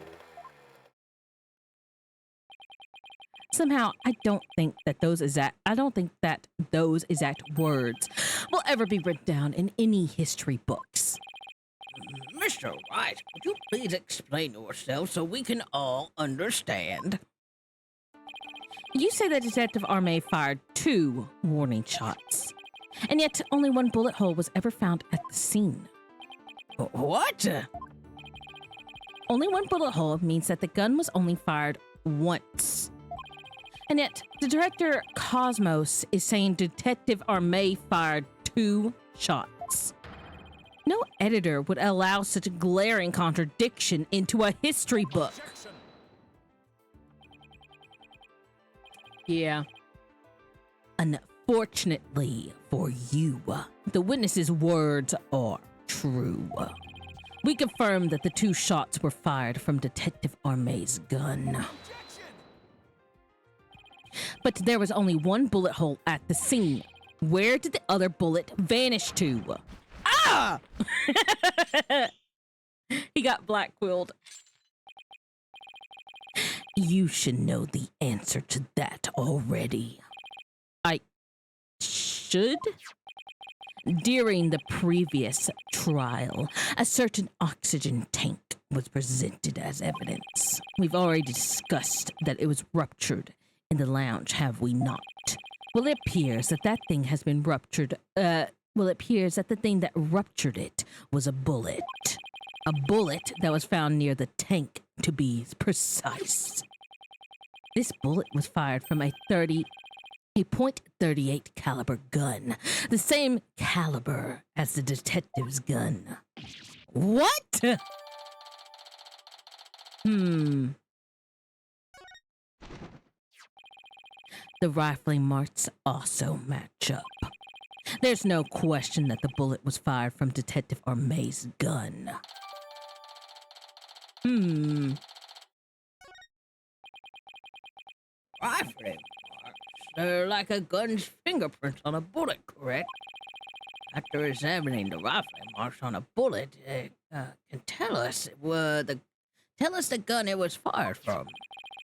One of the bullets the detective fired found its way into the holographic image display. The other bullet came to a stop near the victim's oxygen tank.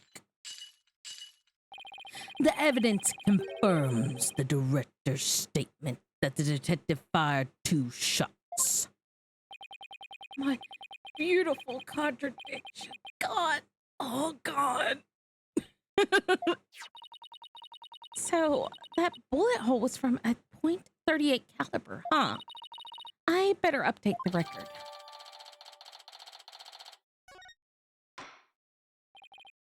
Very good. Now we know the fate of both of the shots Detective Armade fired. Mr. Wright, does that clear up all your questions? Detective Armade fired 2 warning shots. One hit the holographic display and the other hit the oxygen tank. Does that really clear up everything about what happened at the scene? No. No, Your Honor, it doesn't. Detective Armade fired 2 warning shots from a .38 caliber gun. Hold on, I want to... sometimes the characters knows things that I don't know because I'm not the characters. They're not... Like, yes, we play the characters, but they have their own mind. They're not like a character that's supposed to be me. But that doesn't explain the existence of a certain piece of evidence found at the scene. A piece that points to the existence of a third person. Oh. Very well, but it won't do to keep us waiting, Mr. Wright. What piece of evidence suggests a possibility of a third person at the scene? Don't you think that this piece of evidence seems... What? Okay, that was not it. My bad. I thought, I don't know. I was thinking tiny bullet. Really odd. Really odd. We found a really tiny bullet.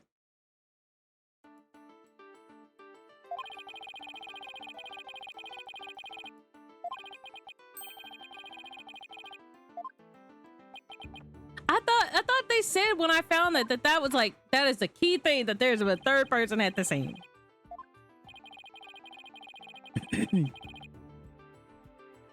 I don't know now.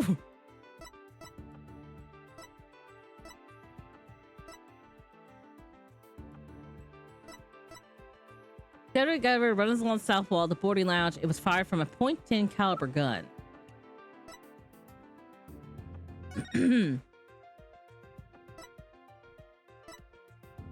Full-size replica at Hat 1. Important items related to space exploration in the Hat 1 expedition are on display. The Space Museum is open to the public every day of the year from 9 a.m. to 7 p.m.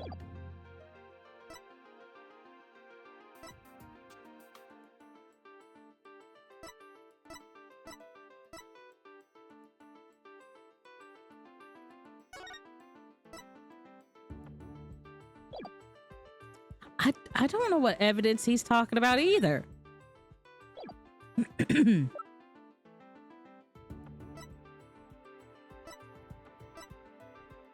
I thought it was this.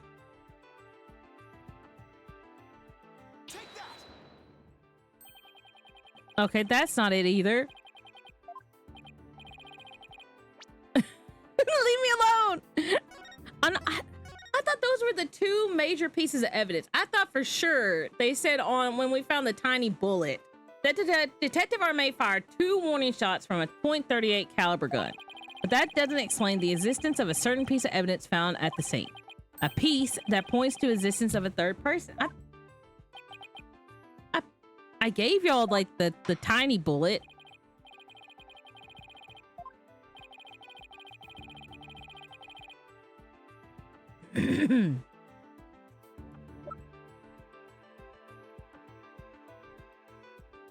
Yeah, this. I presented this. Did I present the wrong bullet? And what is this metal pellet supposed to be? Just a little something of great importance we found at the crime scene, Your Honor. You found it where? In the floor gutter at the crime scene. It looks like the police and prosecution both missed it. Furthermore, it is a .10 caliber bullet, making it much smaller than one of Detective Armade's .38 calibers. Then that means... Exactly. One more person must have been there in the lounge. A third person who had a gun that could fire a .10 caliber bullets. I guess maybe I presented the wrong bullet. And if that's true, it explains why Detective Orme fired warning shots. This third person fired at Detective Orme and at Director Cosmos with their gun. In return, the detective fired her warning shots. Isn't that how it really went down, Director Cosmos? It looks like you deduced my miraculous tale of survival. Yes, you're absolutely correct. The mysterious person fired upon us. What's this now? What? You never breathed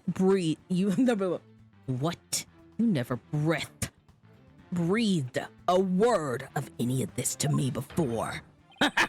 Well, great men have a secret or two, don't you know? Foolish old geezer.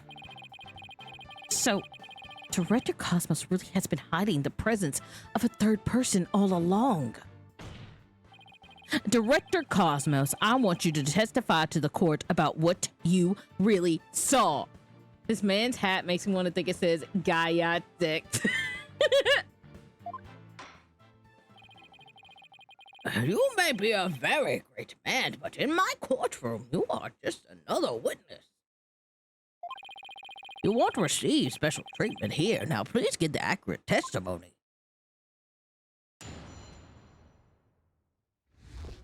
What I really saw at the scene. Detective Orme and I rushed the control room together. In the lounge, we saw a figure standing in the middle of the room, and Turan was on the floor. We were still in the control room to the east, and when the figure fired at us. Given that there was no third person in the lounge when the witness entered it, does that mean the person who fired the gun had to have been the defendant? Not necessarily. And it's still possible that it was someone else. Most likely, as soon as Detective Orme and Director Cosmos discovered this person, they escaped through the southern door, the one that didn't have a security lock. Objection. Double-edged swords are a tricky lot. Mishandle one, and it is you who is cut down. Huh?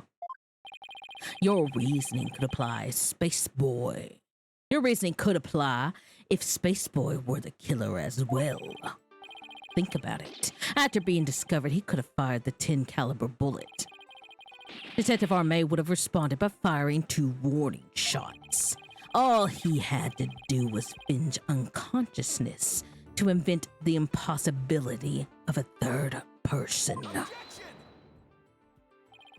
But Mr. Starbuck didn't have a gun in his possession when he was found by police, nor has a gun been found at the crime scene. Its absence can only be explained if there was a third party who took it with them. Recall the existence of a trash chute in the boarding lounge. The defendant could have simply thrown the gun down the chute. But you can't deny the possibility of a third person leaving with the weapon. It's up to you to prove that possibility. And I trust you haven't forgotten my little piece of decisive evidence. What evidence?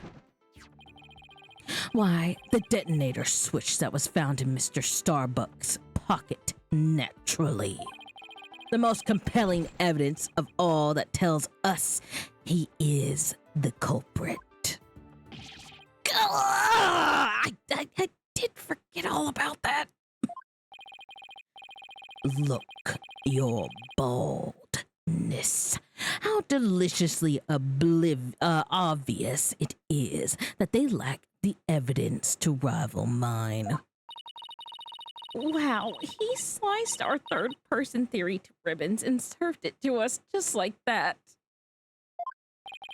Yes, well, I have a question of my own, actually.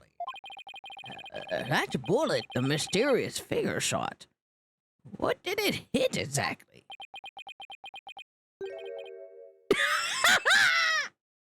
This man has got to be joking right now. He has got to be joking. I. Oh my gosh.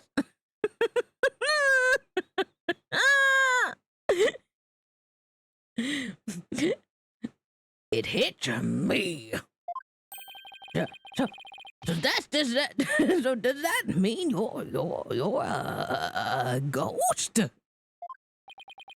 I was wondering when you would realize it, your baldness.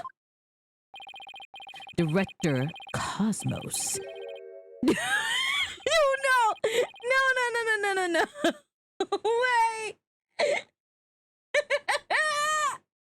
We're not doing this. Y'all got to be kidding me. Director Cosmos is an authentic, bona fide ghost. He can even pass through walls. Eek! We got a ghost witness.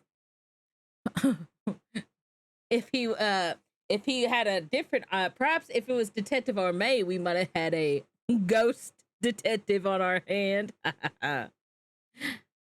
Prosecutor Blackwill, shame on you for teasing the nice old gentleman.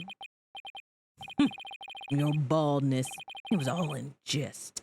Please show yourself again. Are you sure?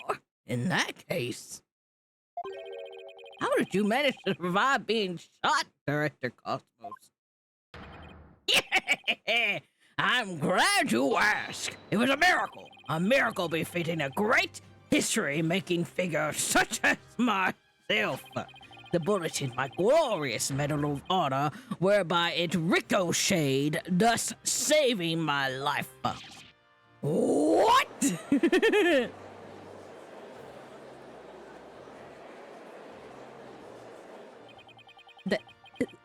That's unbelievable. I have to check this out. Oh, wow. It looks like, look at that. There's one extra Gainax star. The odds are literally astronomical. I guess it really was a miracle. It's beginning to really feel like the Cosmos is watching out for Director Cosmos. But why did you conceal this information, Director Cosmos? A great man such as myself has to hide things on occasions, no matter how much it hurts. You know what this pose makes me think of? Getting the fucking robot, Shinji.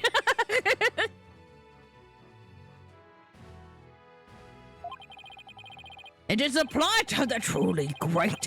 It may be hard for this generation to understand. I don't know, but it sounds fishy to me. What else is he hiding? Let's just cross-examine him and see what we can find out. Now then, Mr. Wright, your cross-examination, please.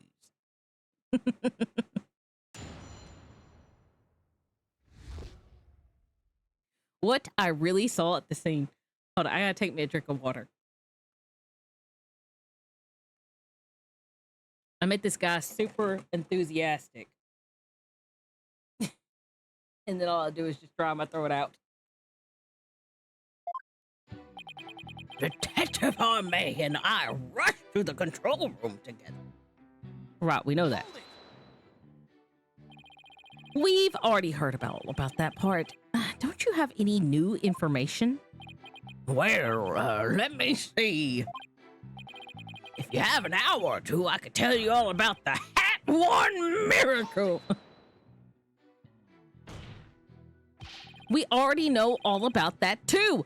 Tell us something that is related to this incident. I see you want to know about incidents. Well, then let me tell you about The many incidents that made me the man I am today. Yes, if you will have the time, I will tell you all about the upbringing of this great man. Hold it! You've just told us all about that already as well. What we need now is your testimony. Did I really already tell you all about my upbringing? I don't recall doing so. Director Cosmos, perhaps you could save your boastful tales for later. If I must.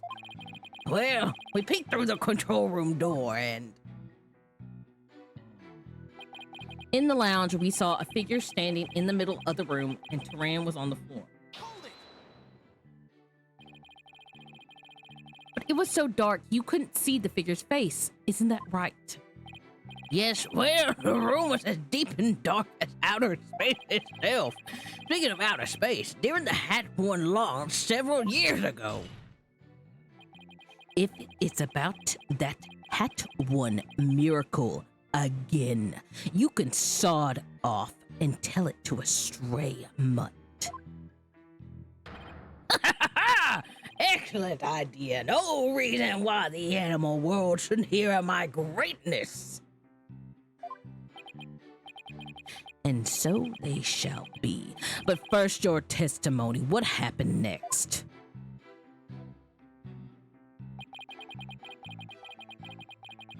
We were still in the control room to the east when the figure fired at us. Okay. Hold it! So, in other words, you were fired at while you were at the control room door. That is correct. There's something not quite right about that. Director Cosmos, the bullet this person fired hit you, isn't that right? Yes, it was a miracle befitting a great history-making figure such as myself. The bullet fired, the figure fired hit me while I was in the control room, but it was as if the cosmos would have it. The bullet bounced off my glorious Medal of Honor. In that case, the bullet should have wound up somewhere around the control room door. Okay, so Director Cosmos was in the control room to the east. And while he was there, he was shot at by someone with a .10 caliber gun. But the bullet hit his medal, so he was able to escape with his life? He's a very lucky man. No wonder people think he's great. Hey, I'm pretty lucky myself, so if he's a great man, I'm the king of all cosmos. Okay, I know where I need to... Hold on, let me save. Just in case, because...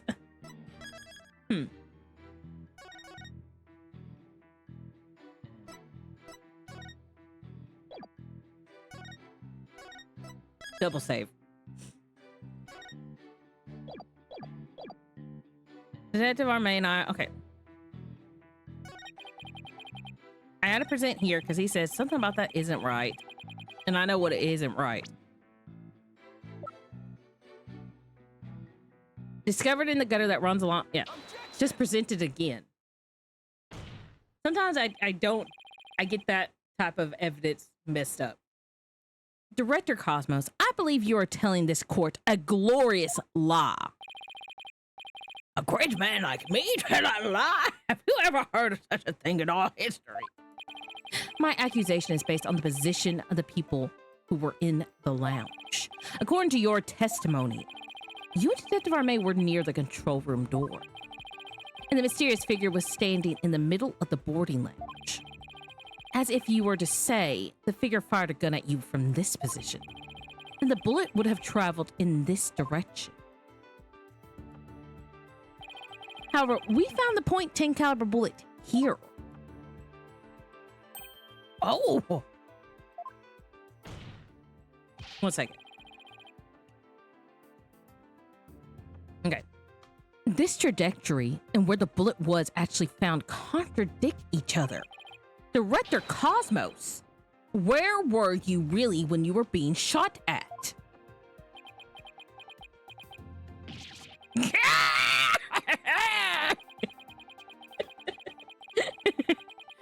Ladies and gentlemen, I present to you the human merry-go-round. Objection.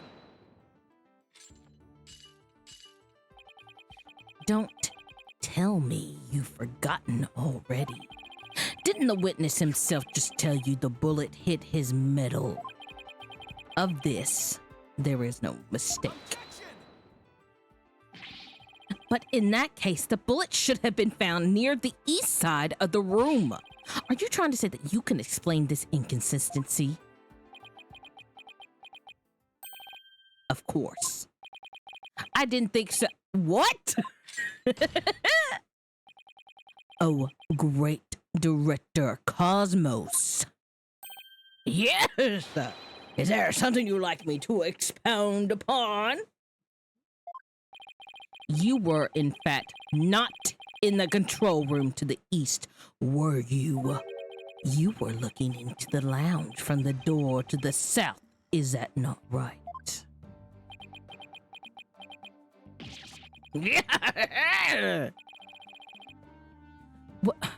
What are you getting at?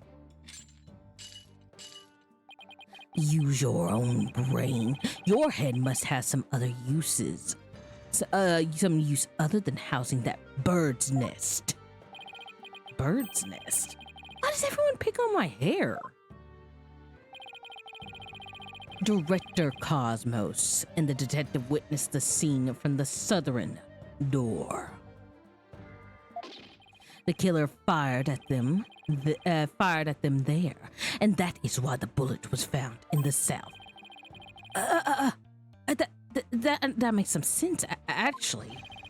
Also, the witness being at the southern door is rather favorable for the prosecution. Huh? I've got a bad feeling about this. How about it, Director? If you don't tell the truth this time. Yikes! His handcuffs! You will become but rust upon my sword I relish, the chance to cut down a great man. All right, I'll tell the truth. Just put your sword away. You are correct. I, the great Yuri Cosmos, was looking into the room from the southern door. What? That's the complete opposite of all the testimony he's given so far. And now you have lost your possibility that a third person was in the room. I have. How? The director and the detective were near the southern door, meaning the killer couldn't have escaped through there. The western door requires print recognition. The corridor beyond was filled with smoke. The only escape route left was the eastern control room door. And the only way to get through there was with Director Cosmos's fingerprints. In short, there would be no escape for any third person had there been one. Ah! My third person just disappeared like in one of Trucy's magic tricks.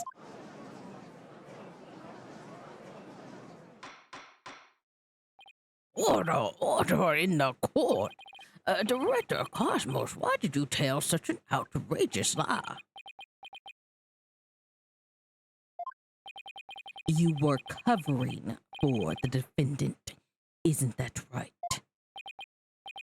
Yes, it was all for the love of my men.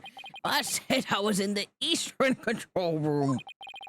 It would mean the culprit could have escaped through the southern door. It would have meant that there could have been a third person. All I wanted to do was protect Starbuck. I said I was in the control room to invent an escape route for the third person. What a convoluted lie. Was he really covering for the defendant? It looks like we've come to a conclusion. It. That the defense's argument, the possibility of a third person has crumbled. No! It's over. Yikes. The judge is about to hand down his verdict. Think, Phoenix, think. This is the perfect time to try and turn my thinking around. If a third person had no way of escaping the scene, then what if one of the people at the scene was this third person? Wait, what if the whole premise is wrong? Director Cosmo says that he and Detective Arme rushed to the scene together. But what if that premise isn't true? What if one of them reached the scene before the other one? And if that person entered the lounge, then they would be the third person. The defendant is the only one who could have killed the victim and shot at the director. There doesn't appear to be any room for argument against these claims. I will now render my verdict. Please wait, Your Honor. There is still one possibility. Oh, this had better be good, Mr. Wright. There is one and only one person who could have escaped from the scene, and that person would be the first person who arrived on the scene. Then, upon entering the boarding lounge, the second person to arrive came via the south door.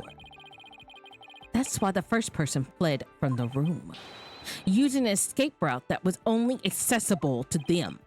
Very well, let's hear more about this theory. Wait, what? I gotta reread this theory. It went over my head. There is one and only one person who could have escaped the scene, and that person would be the first person who arrived on the scene. Then upon entering the boarding lounge, the second person to arrive came via the south door. That's why the first person fled from the room, using the escape route that was accessible only to them. Very well, let's hear more about your theory. Okay.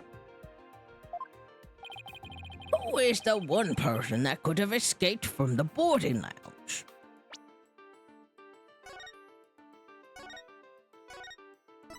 I want to save.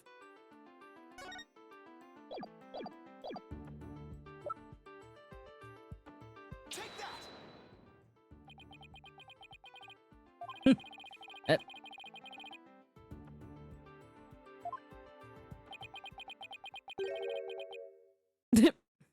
Wait, I thought that's what we were going for, Phoenix. Okay, this might be my calling point if I'm getting confused about what Phoenix is talking about.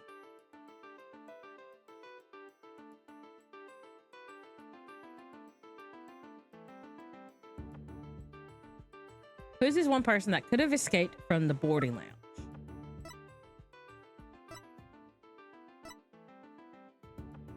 Take that!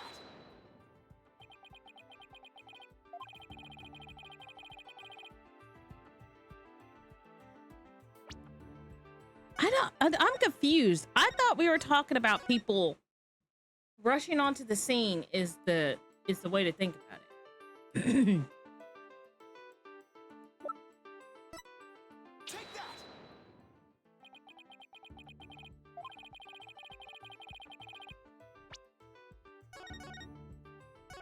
Well, I'm so confused, Phoenix. Who's the one person that could have escaped from the boarding lounge? Take that! What? But that's... Mr. Wright, what are you claiming here? Of all the people who were at the scene, only the witness could have escaped. Are you getting your bongos bented? A little bit, Cave Johnson. A little bit. I'm thinking it's about time for me to call it a night because I'm just getting confused about bongos. Yeah, bogos. Not bongos. Oh, you're getting your bogos bented a little bit, I guess. And get wires crossed. Then look, I'm already... I read bogos. Bogos as bongos. Alien for the photos printed. Bogos printed. Oh, that meme. Yeah. I know what meme you're talking about now, Cape Johnson.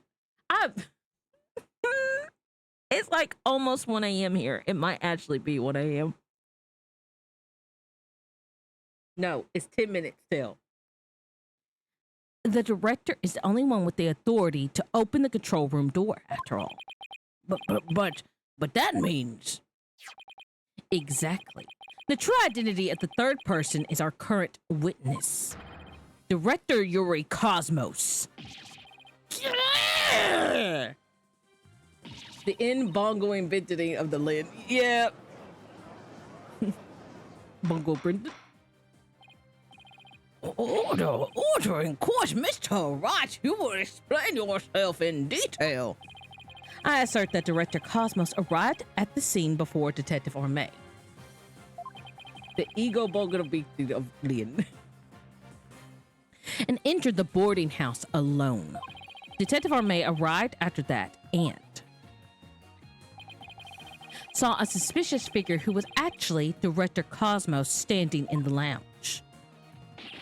That is why she fired those 2 warning shots.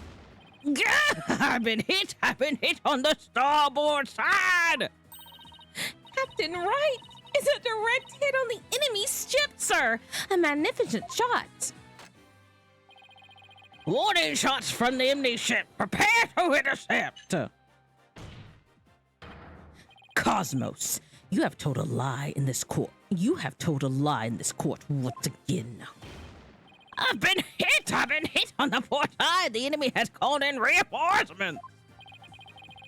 Earth to Cosmos Control Center. Requesting permission to ask that you return to reality. But my ship will not go down to anything less than the ultimate weapon of evidence. What the fuck is up with this guy on the Segway? He's a captain. Well, he's a director of a space program. He's just a cool. He might be a murderer, so I can't say he's a cool guy. Only person who's allowed to have that is Black Will. But I do have evidence. In fact, you could say that your battleship bears its scar. If Director Cosmos is the third person Aura Blackwell saw, this third person fired upon Detective Arme and Director Cosmos with her gun. In return, the detective fired her warning shots. Isn't that how it really went down, Director Cosmos? Looks like you've deduced my miraculous tale of survival. But yes, you are absolutely correct. The mysterious person fired upon us. Director Cosmos must have been the one who fired the .10 caliber bullet. When Detective Arme discovered him in the lounge, it only makes sense that he would have turned and shot her, therefore. Evidence on the director's body is of a different kind of relevance than before. Once we compare it against another piece of evidence, the mark on that you received from the third party will be all the proof we need to prove that you were the one there in the lounge.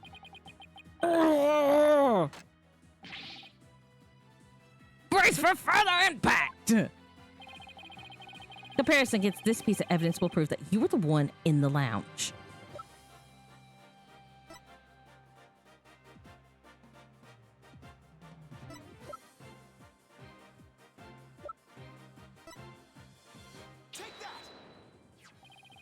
The .38 caliber bullet found on the floor at the scene didn't hit the oxygen tank. It hit Director Cosmos's metal. If we have that ricochet mark on the metal analyzed, I'm sure the caliber will match up. And if that mark proves to be from a .38 caliber bullet, it will prove that you were the third person we've been looking for. Yeah! The bridge is destroyed! Losing altitude! All hands abandon ship! If that's true, then what about the bullet that hit the oxygen tank? It was the .10 caliber bullet. In other words, It was the bullet fired by Yuri Cosmos. Isn't that right, Director? No! You've gotten it all wrong! What? The engines have started again? It's a miracle! I'm not going down yet! Witness, stop this at once and confess the truth! If you don't want the history books to say that a great man was a great liar, then accept your fate and tell the truth. Are you giving me orders? Me, the great director of the Cosmos Space Station? But the cosmos revolves around me!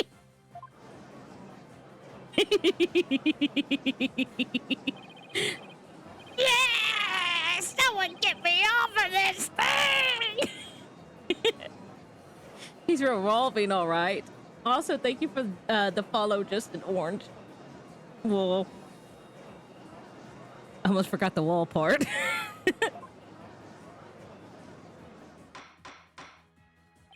Order in the court. Will someone please stop the witnesses from spinning?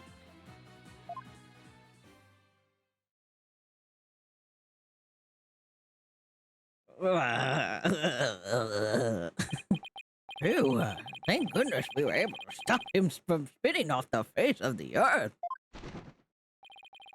While he was twirling, I took the liberty of running an analysis on the mark on the metal. It was made by a .38 caliber bullet, matching it with the size of Detective Armay's firearm. Are you ready to confess the truth, witness?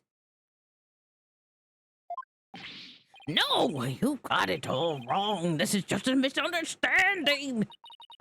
Is he going to start piling on more lies? It looks like it, but no matter how many lies he tells, I'll just dispose them one by one. I'll make that big liar tell the truth.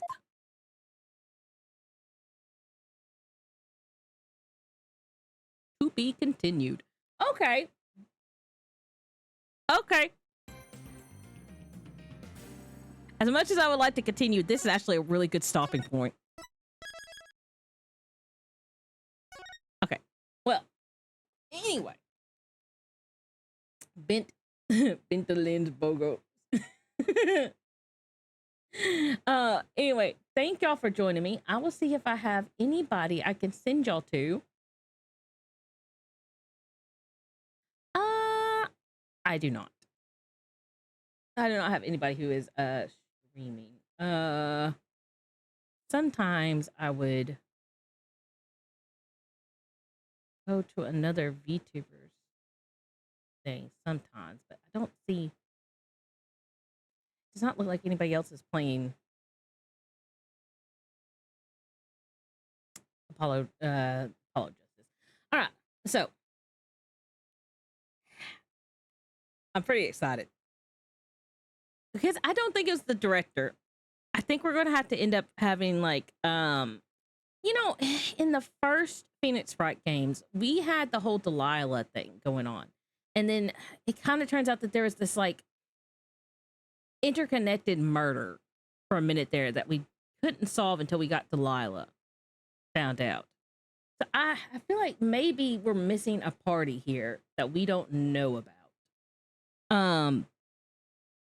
Make Lynn do Alien Isolation. Is that the scary one or is that the... Don't they have like 2 Alien games? I'm not gonna play the scary one. I will not play this. I don't like aliens. Anyway, I feel like we're missing a party here. I don't think... Because Blackwell's sister saw what happened, but she also is possible to be a suspect. There was someone doing an Alien Isolation the other day who got so scared. What? Okay. I've done that before. I made myself bald. But anyway, thank y'all for joining me. I'm going to send you off into the ether void of the night. because I don't have anybody to raid. But I will see y'all Tuesday with one last blueprint stream. And then Thursday we'll have maybe the last King's Quest stream. I don't know. I don't know about that one. Maybe we might have one more. And then we'll have this again Saturday. But Lynn gets so scared her hair falls out. Yeah. But anyway, thank you, Kay Johnson, for joining me. Thank you, Justin Orange Wall, for joining me. Thank you, everybody who has joined me today. I will see y'all later. I hope you'll have a wonderful Sunday and a wonderful start to your week. I will see y'all later. Have a wonderful sleep. Good night, everybody, and bye-bye.